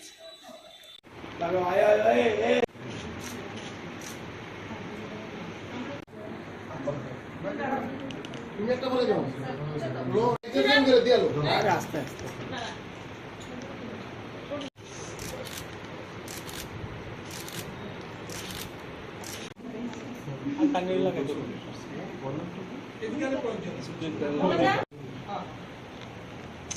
অপেক্ষা করতে তাকে পড়াইতে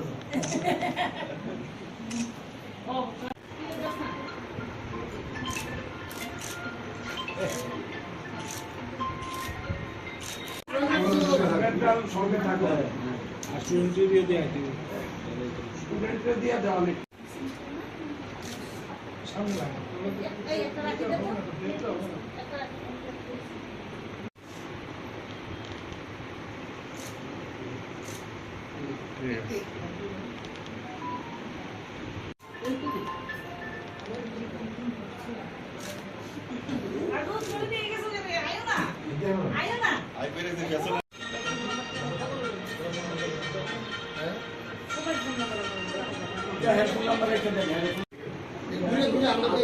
জায়গা না আরো সামনে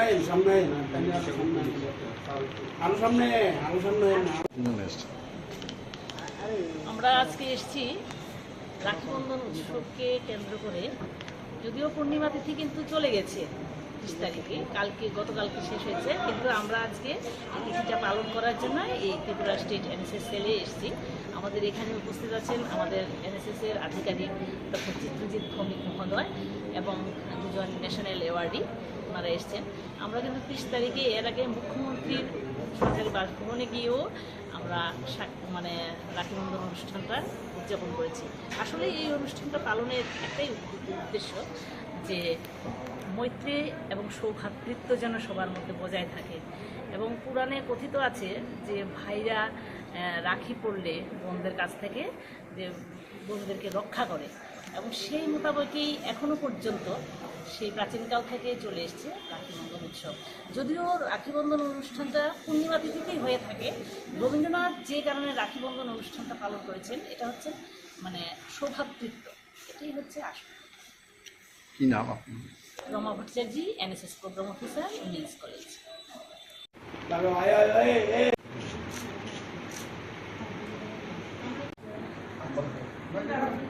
তুমি একটা বলে যাও আস্তে আস্তে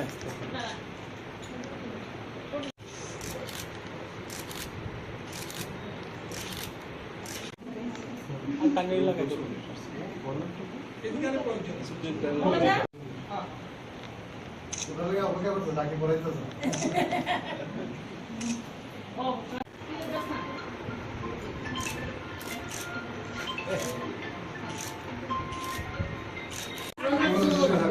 সঙ্গে থাকো আর স্টুডেন্টকে দিয়ে দেওয়া স্টুডেন্টকে দিয়ে দেওয়া অনেক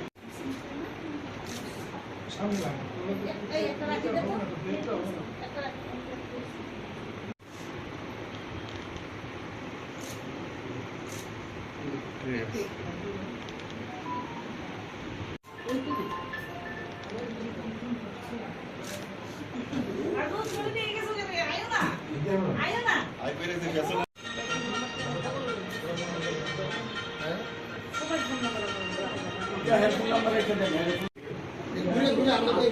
জায়গা নাই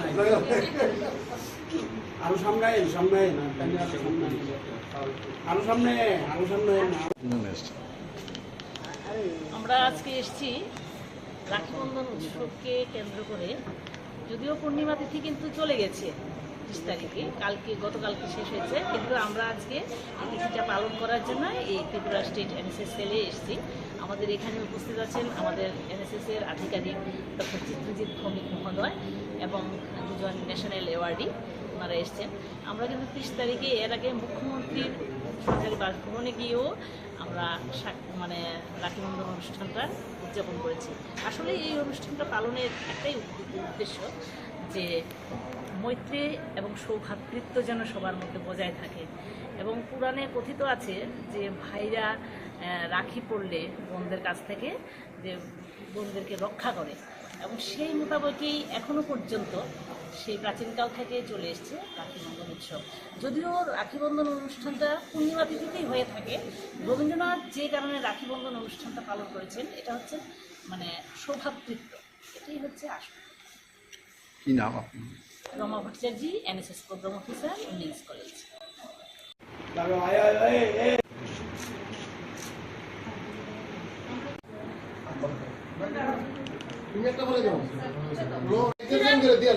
আস্তে আস্তে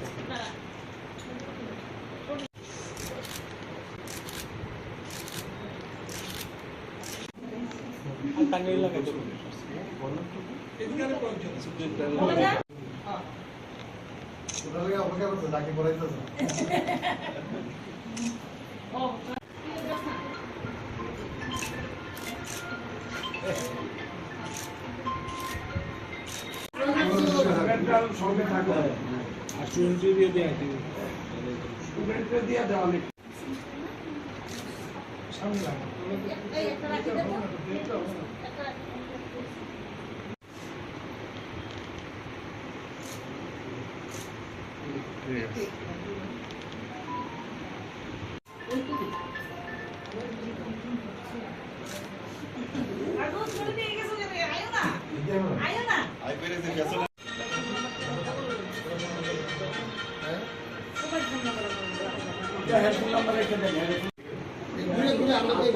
জায়গা নাই আরো সামনে না আরো সামনে না। আমরা আজকে এসেছি রাখি বন্ধন উৎসবকে কেন্দ্র করে, যদিও পূর্ণিমা তিথি কিন্তু চলে গেছে 30 তারিখে, গতকালকে শেষ হয়েছে, কিন্তু আমরা আজকে এই তিথিটা পালন করার জন্য এই ত্রিপুরা স্টেট এনএসএস সেলে এসেছি। আমাদের এখানে উপস্থিত আছেন আমাদের এনএসএস এর আধিকারিক ডক্টর চিত্রজিৎ ভৌমিক মহোদয় এবং দুজন ন্যাশনাল অ্যাওয়ার্ডি ওনারা এসছেন। আমরা কিন্তু 30 তারিখে এর আগে মুখ্যমন্ত্রীর সরকারি বাসভবনে গিয়েও আমরা মানে রাখি বন্ধন অনুষ্ঠানটা উদযাপন করেছি। আসলে এই অনুষ্ঠানটা পালনের একটাই উদ্দেশ্য যে মৈত্রী এবং সৌভ্রাতৃত্ব যেন সবার মধ্যে বজায় থাকে। এবং পুরাণে কথিত আছে যে ভাইরা রাখি পড়লে বোনদের কাছ থেকে যে বোনদেরকে রক্ষা করে, এবং সেই মোতাবেকই এখনো পর্যন্ত সেই প্রাচীনকাল থেকে চলে এসছে রাখি বন্ধন উৎসব। যদিও রাখি বন্ধন অনুষ্ঠানটা পূর্ণিমা তিথিতেই হয়ে থাকে, রবীন্দ্রনাথ যে কারণে রাখি বন্ধন অনুষ্ঠানটা পালন করেছেন এটা হচ্ছে মানে সৌভ্রাতৃত্ব, এটাই হচ্ছে আসল। কি নাম আপনি? Rama Bhattacharya, NSS programme officer, women's college.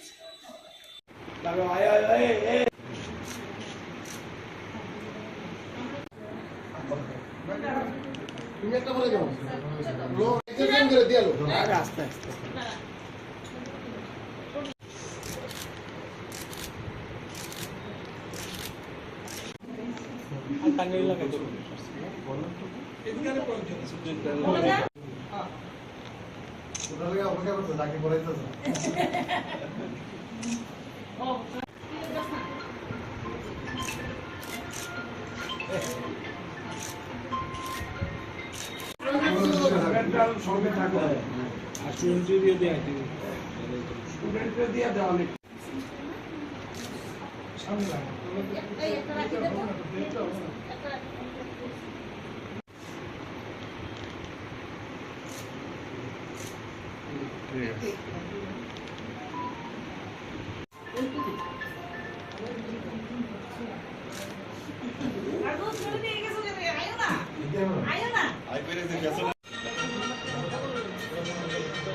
আমরা আজকে এসেছি রাখি বন্ধন উৎসবকে কেন্দ্র করে, যদিও পূর্ণিমা তিথি কিন্তু চলে গেছে 30 তারিখে, গতকালকে শেষ হয়েছে, কিন্তু আমরা আজকে এই তিথিটা পালন করার জন্য এই ত্রিপুরা স্টেট এনএসএস সেলে এসেছি।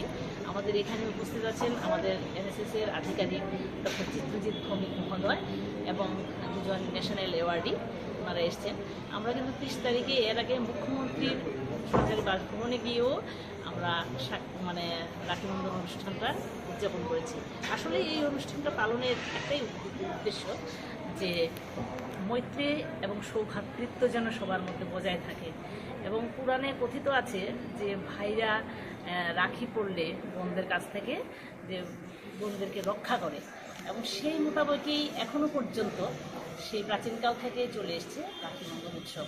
যদিও রাখি বন্ধন অনুষ্ঠানটা পূর্ণিমা তিথিতেই হয়ে থাকে, রবীন্দ্রনাথ যে কারণে রাখি বন্ধন অনুষ্ঠানটা পালন করেছেন এটা হচ্ছে মানে সৌভ্রাতৃত্ব, এটাই হচ্ছে আসল। কি নাম আপনি? Rama Bhattacharya, NSS programme officer, women's college.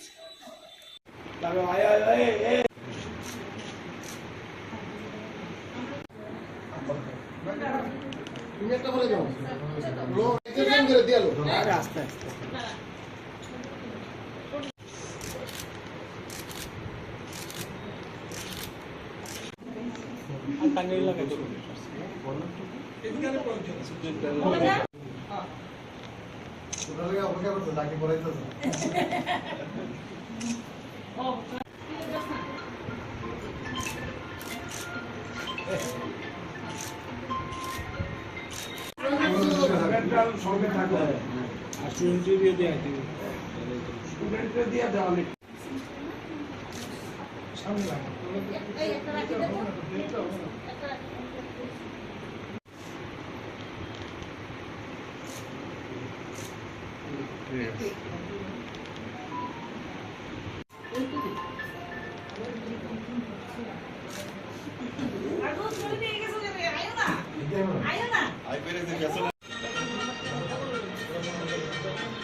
আমরা আজকে এসেছি রাখি বন্ধন উৎসবকে কেন্দ্র করে, যদিও পূর্ণিমা তিথি কিন্তু চলে গেছে 30 তারিখে, গতকালকে শেষ হয়েছে, কিন্তু আমরা আজকে এই তিথিটা পালন করার জন্য এই ত্রিপুরা স্টেট এনএসএস সেলে এসেছি।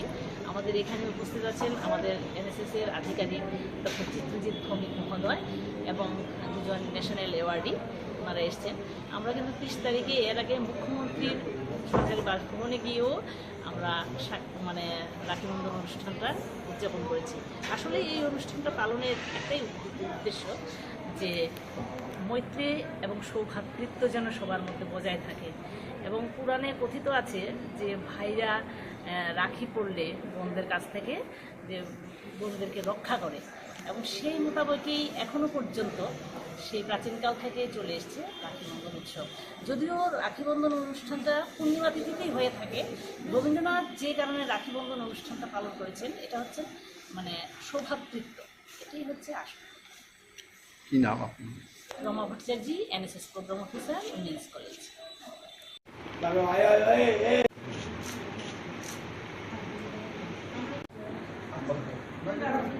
তুমি একটা বলে যাও আস্তে আস্তে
জায়গা নাই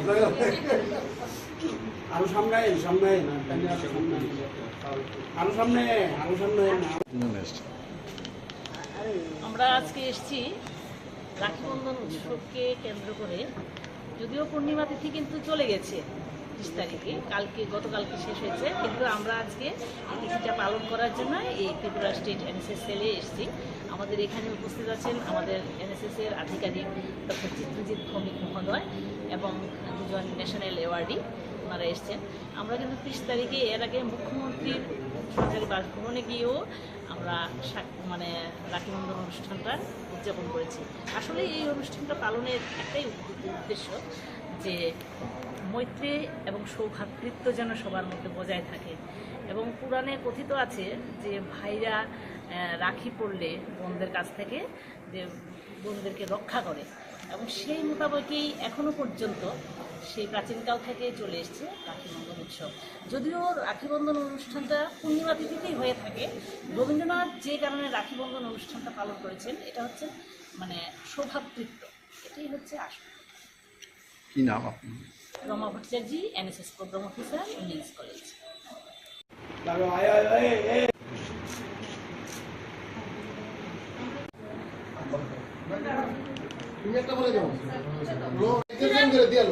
আস্তে আস্তে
জায়গা নাই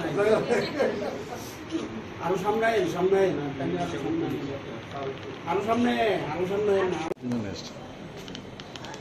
আমরা আজকে এসেছি রাখি বন্ধন উৎসবকে কেন্দ্র করে, যদিও পূর্ণিমা তিথি কিন্তু চলে গেছে 30 তারিখে, গতকালকে শেষ হয়েছে, কিন্তু আমরা আজকে এই তিথিটা পালন করার জন্য এই ত্রিপুরা স্টেট এনএসএস সেলে এসেছি। আমাদের এখানে উপস্থিত আছেন আমাদের এনএসএস-এর আধিকারিক ডক্টর চিত্রজিৎ ভৌমিক মহোদয় এবং দুজন ন্যাশনাল অ্যাওয়ার্ডি, ওনারা এসছেন। আমরা কিন্তু 30 তারিখে এর আগে মুখ্যমন্ত্রীর সরকারি বাসভবনে গিয়েও আমরা রাখি বন্ধন অনুষ্ঠানটা উদযাপন করেছি। আসলে এই অনুষ্ঠানটা পালনের একটাই উদ্দেশ্য যে মৈত্রী এবং সৌভ্রাতৃত্ব যেন সবার মধ্যে বজায় থাকে। এবং পুরাণে কথিত আছে যে ভাইরা রাখি পড়লে বোনদের কাছ থেকে যে বোনদেরকে রক্ষা করে, এবং সেই মোতাবেকই এখনও পর্যন্ত সেই প্রাচীনকাল থেকে চলে এসছে রাখি বন্ধন উৎসব। যদিও রাখি বন্ধন অনুষ্ঠানটা পূর্ণিমা তিথিতেই হয়ে থাকে, রবীন্দ্রনাথ যে কারণে রাখি বন্ধন অনুষ্ঠানটা পালন করেছেন এটা হচ্ছে সৌভ্রাতৃত্ব, এটাই হচ্ছে আসল। কি নাম আপনার? Rama Bhattacharya, NSS programme officer, women's college.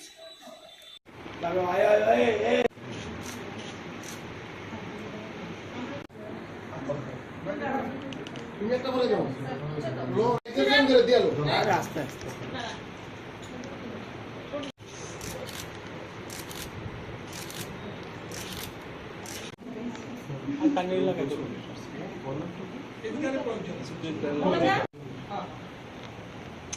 অপেক্ষা করতে তাকে পড়াইতেছে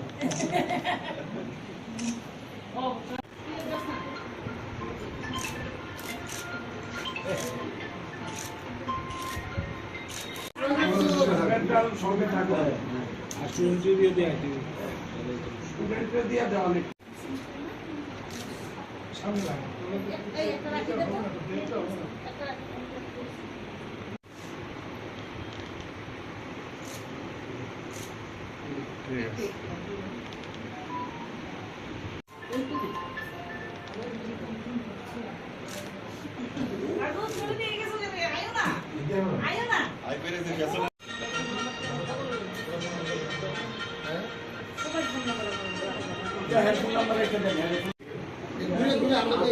জায়গা না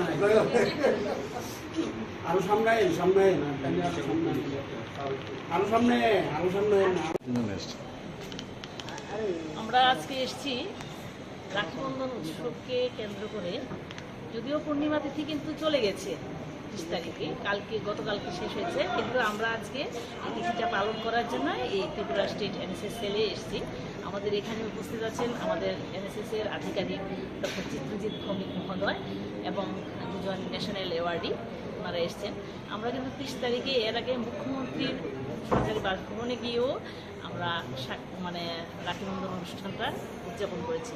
আসলে এই অনুষ্ঠানটা পালনের একটাই উদ্দেশ্য যে মৈত্রী এবং সৌভ্রাতৃত্ব যেন সবার মধ্যে বজায় থাকে।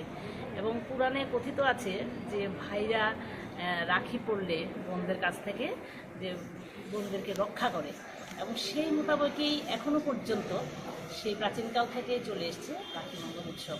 যদিও রাখিবন্ধন অনুষ্ঠানটা পূর্ণিমা তিথিতেই হয়ে থাকে, রবীন্দ্রনাথ যে কারণে রাখিবন্ধন অনুষ্ঠানটা পালন করেছেন এটা হচ্ছে মানে সৌভ্রাতৃত্ব, এটাই হচ্ছে আসল। কি নাম আপনার? Rama Bhattacharya, NSS programme officer, women's college.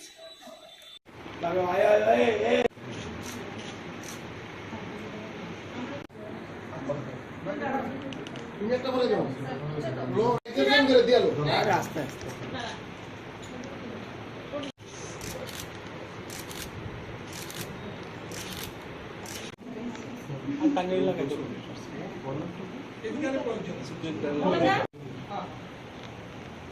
অপেক্ষা করতে তাকে পড়াইতেছে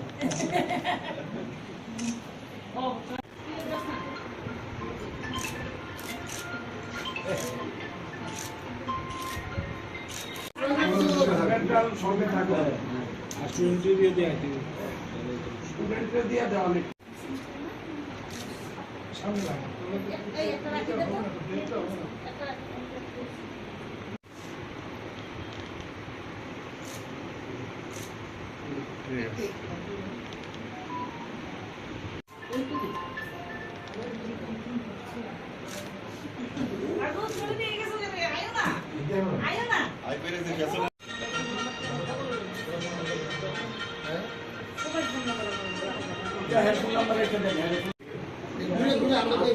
জায়গা না আরো সামনে না আরো সামনে না। আমরা আজকে এসেছি রাখিবন্ধন উৎসবকে কেন্দ্র করে, যদিও পূর্ণিমা তিথি কিন্তু চলে গেছে 30 তারিখে, গতকালকে শেষ হয়েছে, কিন্তু আমরা আজকে এই তিথিটা পালন করার জন্য এই ত্রিপুরা স্টেট এনএসএস সেলে এসেছি। আমাদের এখানে উপস্থিত আছেন আমাদের এনএসএস-এর আধিকারিক ডক্টর চিত্রজিৎ ভৌমিক মহোদয় এবং দুজন ন্যাশনাল অ্যাওয়ার্ডি, ওনারা এসছেন। আমরা কিন্তু 30 তারিখে এর আগে মুখ্যমন্ত্রীর সরকারি বাসভবনে গিয়েও আমরা মানে রাখিবন্ধন অনুষ্ঠানটা উদযাপন করেছি। আসলে এই অনুষ্ঠানটা পালনের একটাই উদ্দেশ্য যে মৈত্রী এবং সৌভ্রাতৃত্ব যেন সবার মধ্যে বজায় থাকে। এবং পুরাণে কথিত আছে যে ভাইরা রাখি পড়লে বোনদের কাছ থেকে যে বোনদেরকে রক্ষা করে, এবং সেই মোতাবেকই এখনো পর্যন্ত সেই প্রাচীনকাল থেকে চলে এসছে রাখি বন্ধন উৎসব। যদিও রাখি বন্ধন অনুষ্ঠানটা পূর্ণিমা তিথিতেই হয়ে থাকে, রবীন্দ্রনাথ যে কারণে রাখি বন্ধন অনুষ্ঠানটা পালন করেছেন এটা হচ্ছে মানে সৌভ্রাতৃত্ব, এটাই হচ্ছে আসল। কি নাম আপনি? Rama Bhattacharya, NSS programme officer, women's college.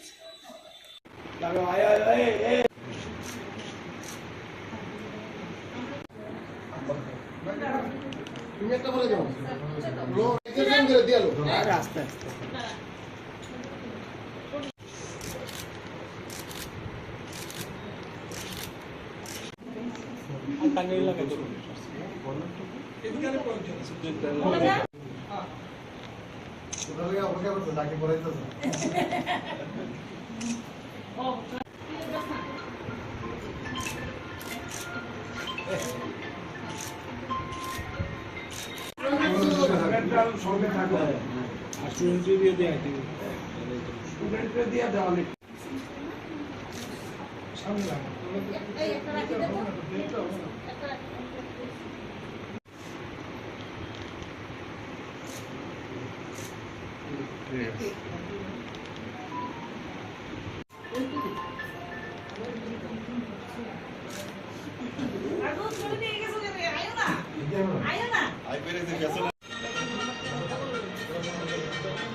জায়গা নাই আরো সামনে আরো সামনে আমরা আজকে এসেছি রাখি বন্ধন উৎসবকে কেন্দ্র করে। যদিও পূর্ণিমা তিথি কিন্তু চলে গেছে 30 তারিখে, গতকালকে শেষ হয়েছে, কিন্তু আমরা আজকে এই তিথিটা পালন করার জন্য এই ত্রিপুরা স্টেট এনএসএস সেলে এসেছি। আমাদের এখানে উপস্থিত আছেন আমাদের এনএসএস-এর আধিকারিক ডক্টর চিত্রজিৎ ভৌমিক মহোদয় এবং দুজন ন্যাশনাল অ্যাওয়ার্ডি, ওনারা এসছেন। আমরা কিন্তু 30 তারিখে এর আগে মুখ্যমন্ত্রীর সরকারি বাসভবনে গিয়েও আমরা মানে রাখি বন্ধন অনুষ্ঠানটা উদযাপন করেছি।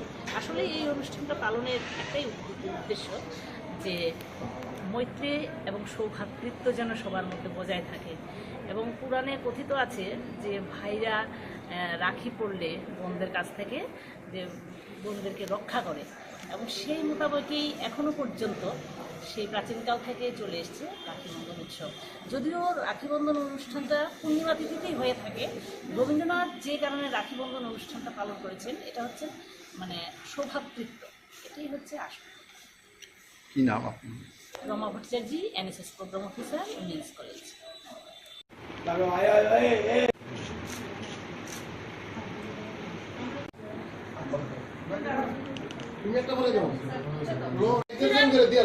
আস্তে আস্তে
জায়গা নাই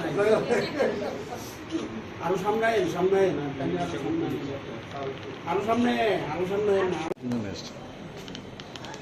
আমরা আজকে এসেছি রাখি বন্ধন উৎসবকে কেন্দ্র করে। যদিও পূর্ণিমা তিথি কিন্তু চলে গেছে 30 তারিখে, গতকালকে শেষ হয়েছে, কিন্তু আমরা আজকে এই তিথিটা পালন করার জন্য এই ত্রিপুরা স্টেট এনএসএস সেলে এসেছি। আমাদের এখানে উপস্থিত আছেন আমাদের এনএসএস-এর আধিকারিক ডক্টর চিত্রজিৎ ভৌমিক মহোদয় এবং দুজন ন্যাশনাল অ্যাওয়ার্ডি, ওনারা এসছেন। আমরা কিন্তু 30 তারিখে এর আগে মুখ্যমন্ত্রীর সরকারি বাসভবনে গিয়েও আমরা মানে রাখি বন্ধন অনুষ্ঠানটা উদযাপন করেছি। আসলে এই অনুষ্ঠানটা পালনের একটাই উদ্দেশ্য যে মৈত্রী এবং সৌভ্রাতৃত্ব যেন সবার মধ্যে বজায় থাকে। এবং পুরাণে কথিত আছে যে ভাইরা রাখি পরলে বোনদের কাছ থেকে যে বোনদেরকে রক্ষা করে, এবং সেই মোতাবেকই এখনো পর্যন্ত সেই প্রাচীনকাল থেকে চলে এসছে রাখি বন্ধন উৎসব। যদিও রাখি বন্ধন অনুষ্ঠানটা পূর্ণিমা তিথিতেই হয়ে থাকে, রবীন্দ্রনাথ যে কারণে রাখি বন্ধন অনুষ্ঠানটা পালন করেছেন এটা হচ্ছে মানে সৌভ্রাতৃত্ব, এটাই হচ্ছে আসল। কি নাম আপনার? Rama Bhattacharya, NSS programme officer, women's college.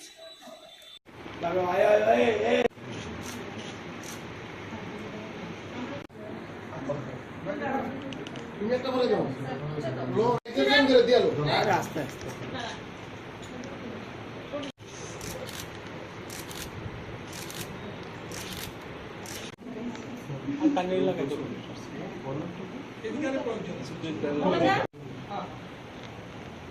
অপেক্ষা করতে তাকে পড়াইতেছে।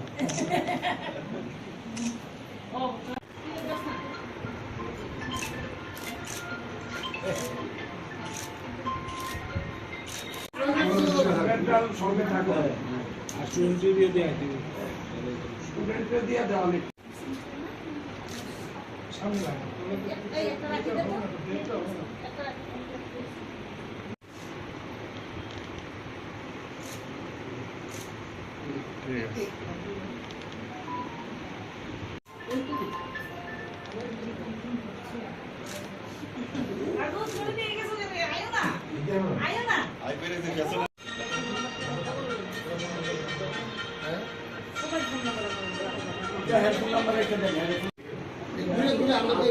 জায়গা না আরো সামনে সামনে না আরো সামনে আরো সামনে না। আমরা আজকে এসেছি রাখি বন্ধন উৎসবকে কেন্দ্র করে, যদিও পূর্ণিমা তিথি কিন্তু চলে গেছে 30 তারিখে, গতকালকে শেষ হয়েছে, কিন্তু আমরা আজকে এই তিথিটা পালন করার জন্য এই ত্রিপুরা স্টেট NSS সেলে এসেছি। আমাদের এখানে উপস্থিত আছেন আমাদের NSS-এর আধিকারিক ডক্টর চিত্রজিৎ ভৌমিক মহোদয় এবং দুজন ন্যাশনাল অ্যাওয়ার্ডি, ওনারা এসছেন। আমরা কিন্তু 30 তারিখে এর আগে মুখ্যমন্ত্রীর সরকারি বাসভবনে গিয়েও আমরা মানে রাখি বন্ধন অনুষ্ঠানটা উদযাপন করেছি। আসলে এই অনুষ্ঠানটা পালনের একটাই উদ্দেশ্য যে মৈত্রী এবং সৌভ্রাতৃত্ব যেন সবার মধ্যে বজায় থাকে। এবং পুরাণে কথিত আছে যে ভাইরা রাখি পরলে বোনদের কাছ থেকে যে বোনদেরকে রক্ষা করে, এবং সেই মোতাবেকই এখনো পর্যন্ত সেই প্রাচীনকাল থেকে চলে এসছে রাখি বন্ধন উৎসব। যদিও রাখি বন্ধন অনুষ্ঠানটা পূর্ণিমা তিথিতেই হয়ে থাকে, রবীন্দ্রনাথ যে কারণে রাখি বন্ধন অনুষ্ঠানটা পালন করেছেন এটা হচ্ছে মানে সৌভ্রাতৃত্ব, এটাই হচ্ছে আসল। কি নাম আপনার? Rama Bhattacharya, NSS programme officer, women's college.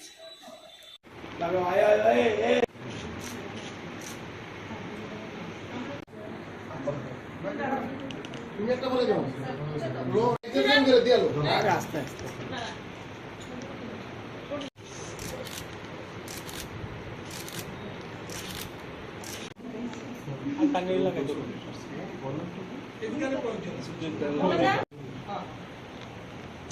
অপেক্ষা করতে তাকে পড়াইতেছে।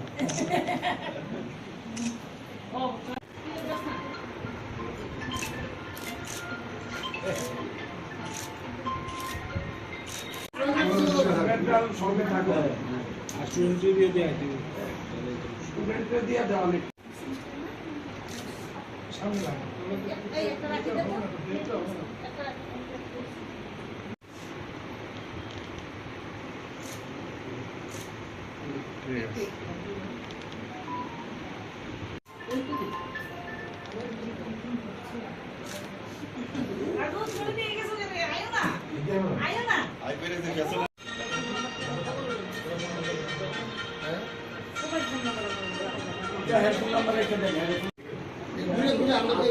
জায়গা না আরো সামনে সামনে না আরো সামনে আরো সামনে না। আমরা আজকে এসেছি রাখি বন্ধন উৎসবকে কেন্দ্র করে, যদিও পূর্ণিমা তিথি কিন্তু চলে গেছে 30 তারিখে গতকালকে শেষ হয়েছে, কিন্তু আমরা আজকে এই তিথিটা পালন করার জন্য এই ত্রিপুরা স্টেট এনএসএস সেলে এসেছি। আমাদের এখানে উপস্থিত আছেন আমাদের এনএসএস-এর আধিকারিক ডক্টর চিত্রজিৎ ভৌমিক মহোদয় এবং দুজন ন্যাশনাল অ্যাওয়ার্ডি ওনারা এসছেন। আমরা কিন্তু 30 তারিখে এর আগে মুখ্যমন্ত্রীর সরকারি বাসভবনে গিয়েও আমরা রাখি বন্ধন অনুষ্ঠানটা উদযাপন করেছি। আসলে এই অনুষ্ঠানটা পালনের একটাই উদ্দেশ্য যে মৈত্রী এবং সৌভ্রাতৃত্ব যেন সবার মধ্যে বজায় থাকে। এবং পুরাণে কথিত আছে যে ভাইরা রাখি পড়লে বোনদের কাছ থেকে যে বোনদেরকে রক্ষা করে, এবং সেই মোতাবেকই এখনো পর্যন্ত সেই প্রাচীনকাল থেকে চলে এসছে রাখি বন্ধন উৎসব। যদিও রাখি বন্ধন অনুষ্ঠানটা পূর্ণিমা তিথিতেই হয়ে থাকে, রবীন্দ্রনাথ যে কারণে রাখি বন্ধন অনুষ্ঠানটা পালন করেছেন এটা হচ্ছে সৌভ্রাতৃত্ব, এটাই হচ্ছে আসল। কি নাম আপনি? Rama Bhattacharya, NSS programme officer, women's college.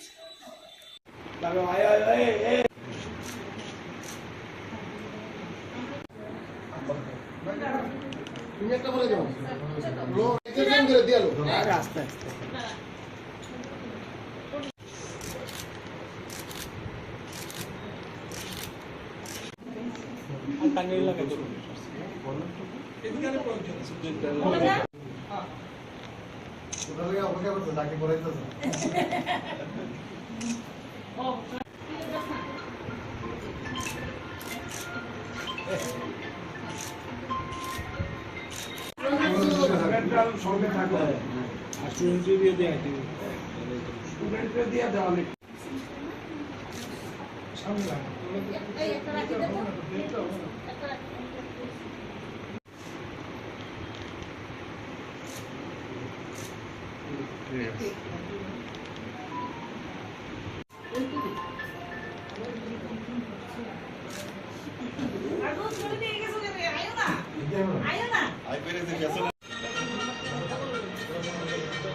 জায়গা না আরো সামনে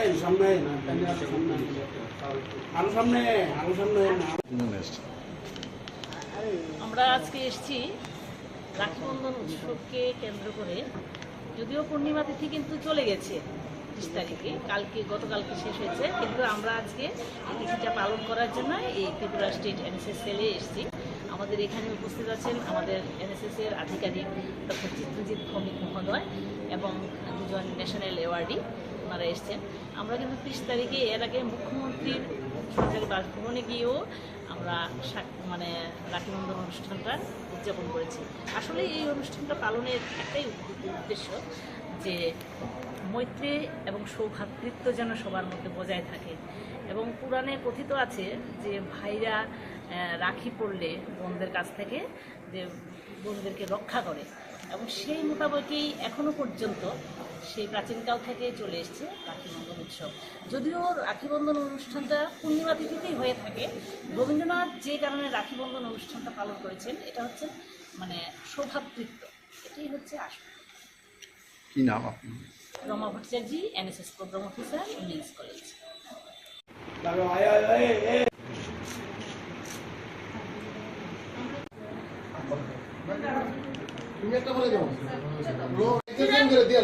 আস্তে আস্তে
জায়গা না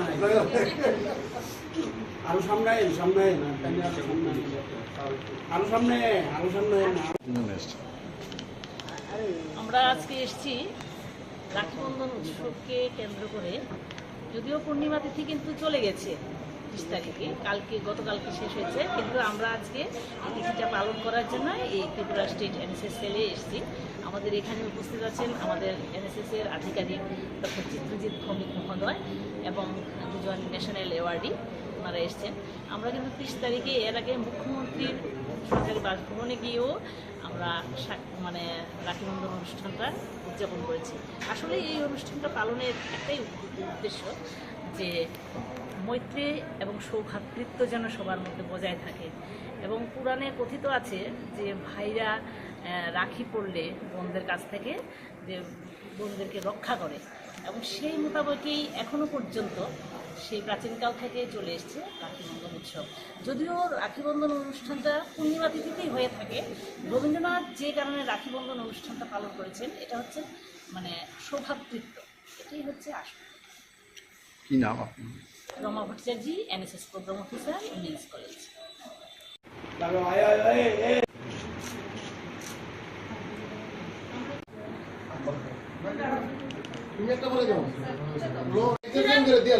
আস্তে আস্তে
আমরা আজকে এসেছি রাখি বন্ধন উৎসবকে কেন্দ্র করে, যদিও পূর্ণিমা তিথি কিন্তু চলে গেছে 30 তারিখে, গতকালকে শেষ হয়েছে, কিন্তু আমরা আজকে এই তিথিটা পালন করার জন্য এই ত্রিপুরা স্টেট এনএসএস সেলে এসেছি। আমাদের এখানে উপস্থিত আছেন আমাদের এনএসএস এর আধিকারিক ডক্টর চিত্রজিৎ ভৌমিক মহোদয় এবং দুজন ন্যাশনাল অ্যাওয়ার্ডি, ওনারা এসছেন। আমরা কিন্তু 30 তারিখে এর আগে মুখ্যমন্ত্রীর সরকারি বাসভবনে গিয়েও আমরা মানে রাখি বন্ধন অনুষ্ঠানটা উদযাপন করেছি। আসলে এই অনুষ্ঠানটা পালনের একটাই উদ্দেশ্য যে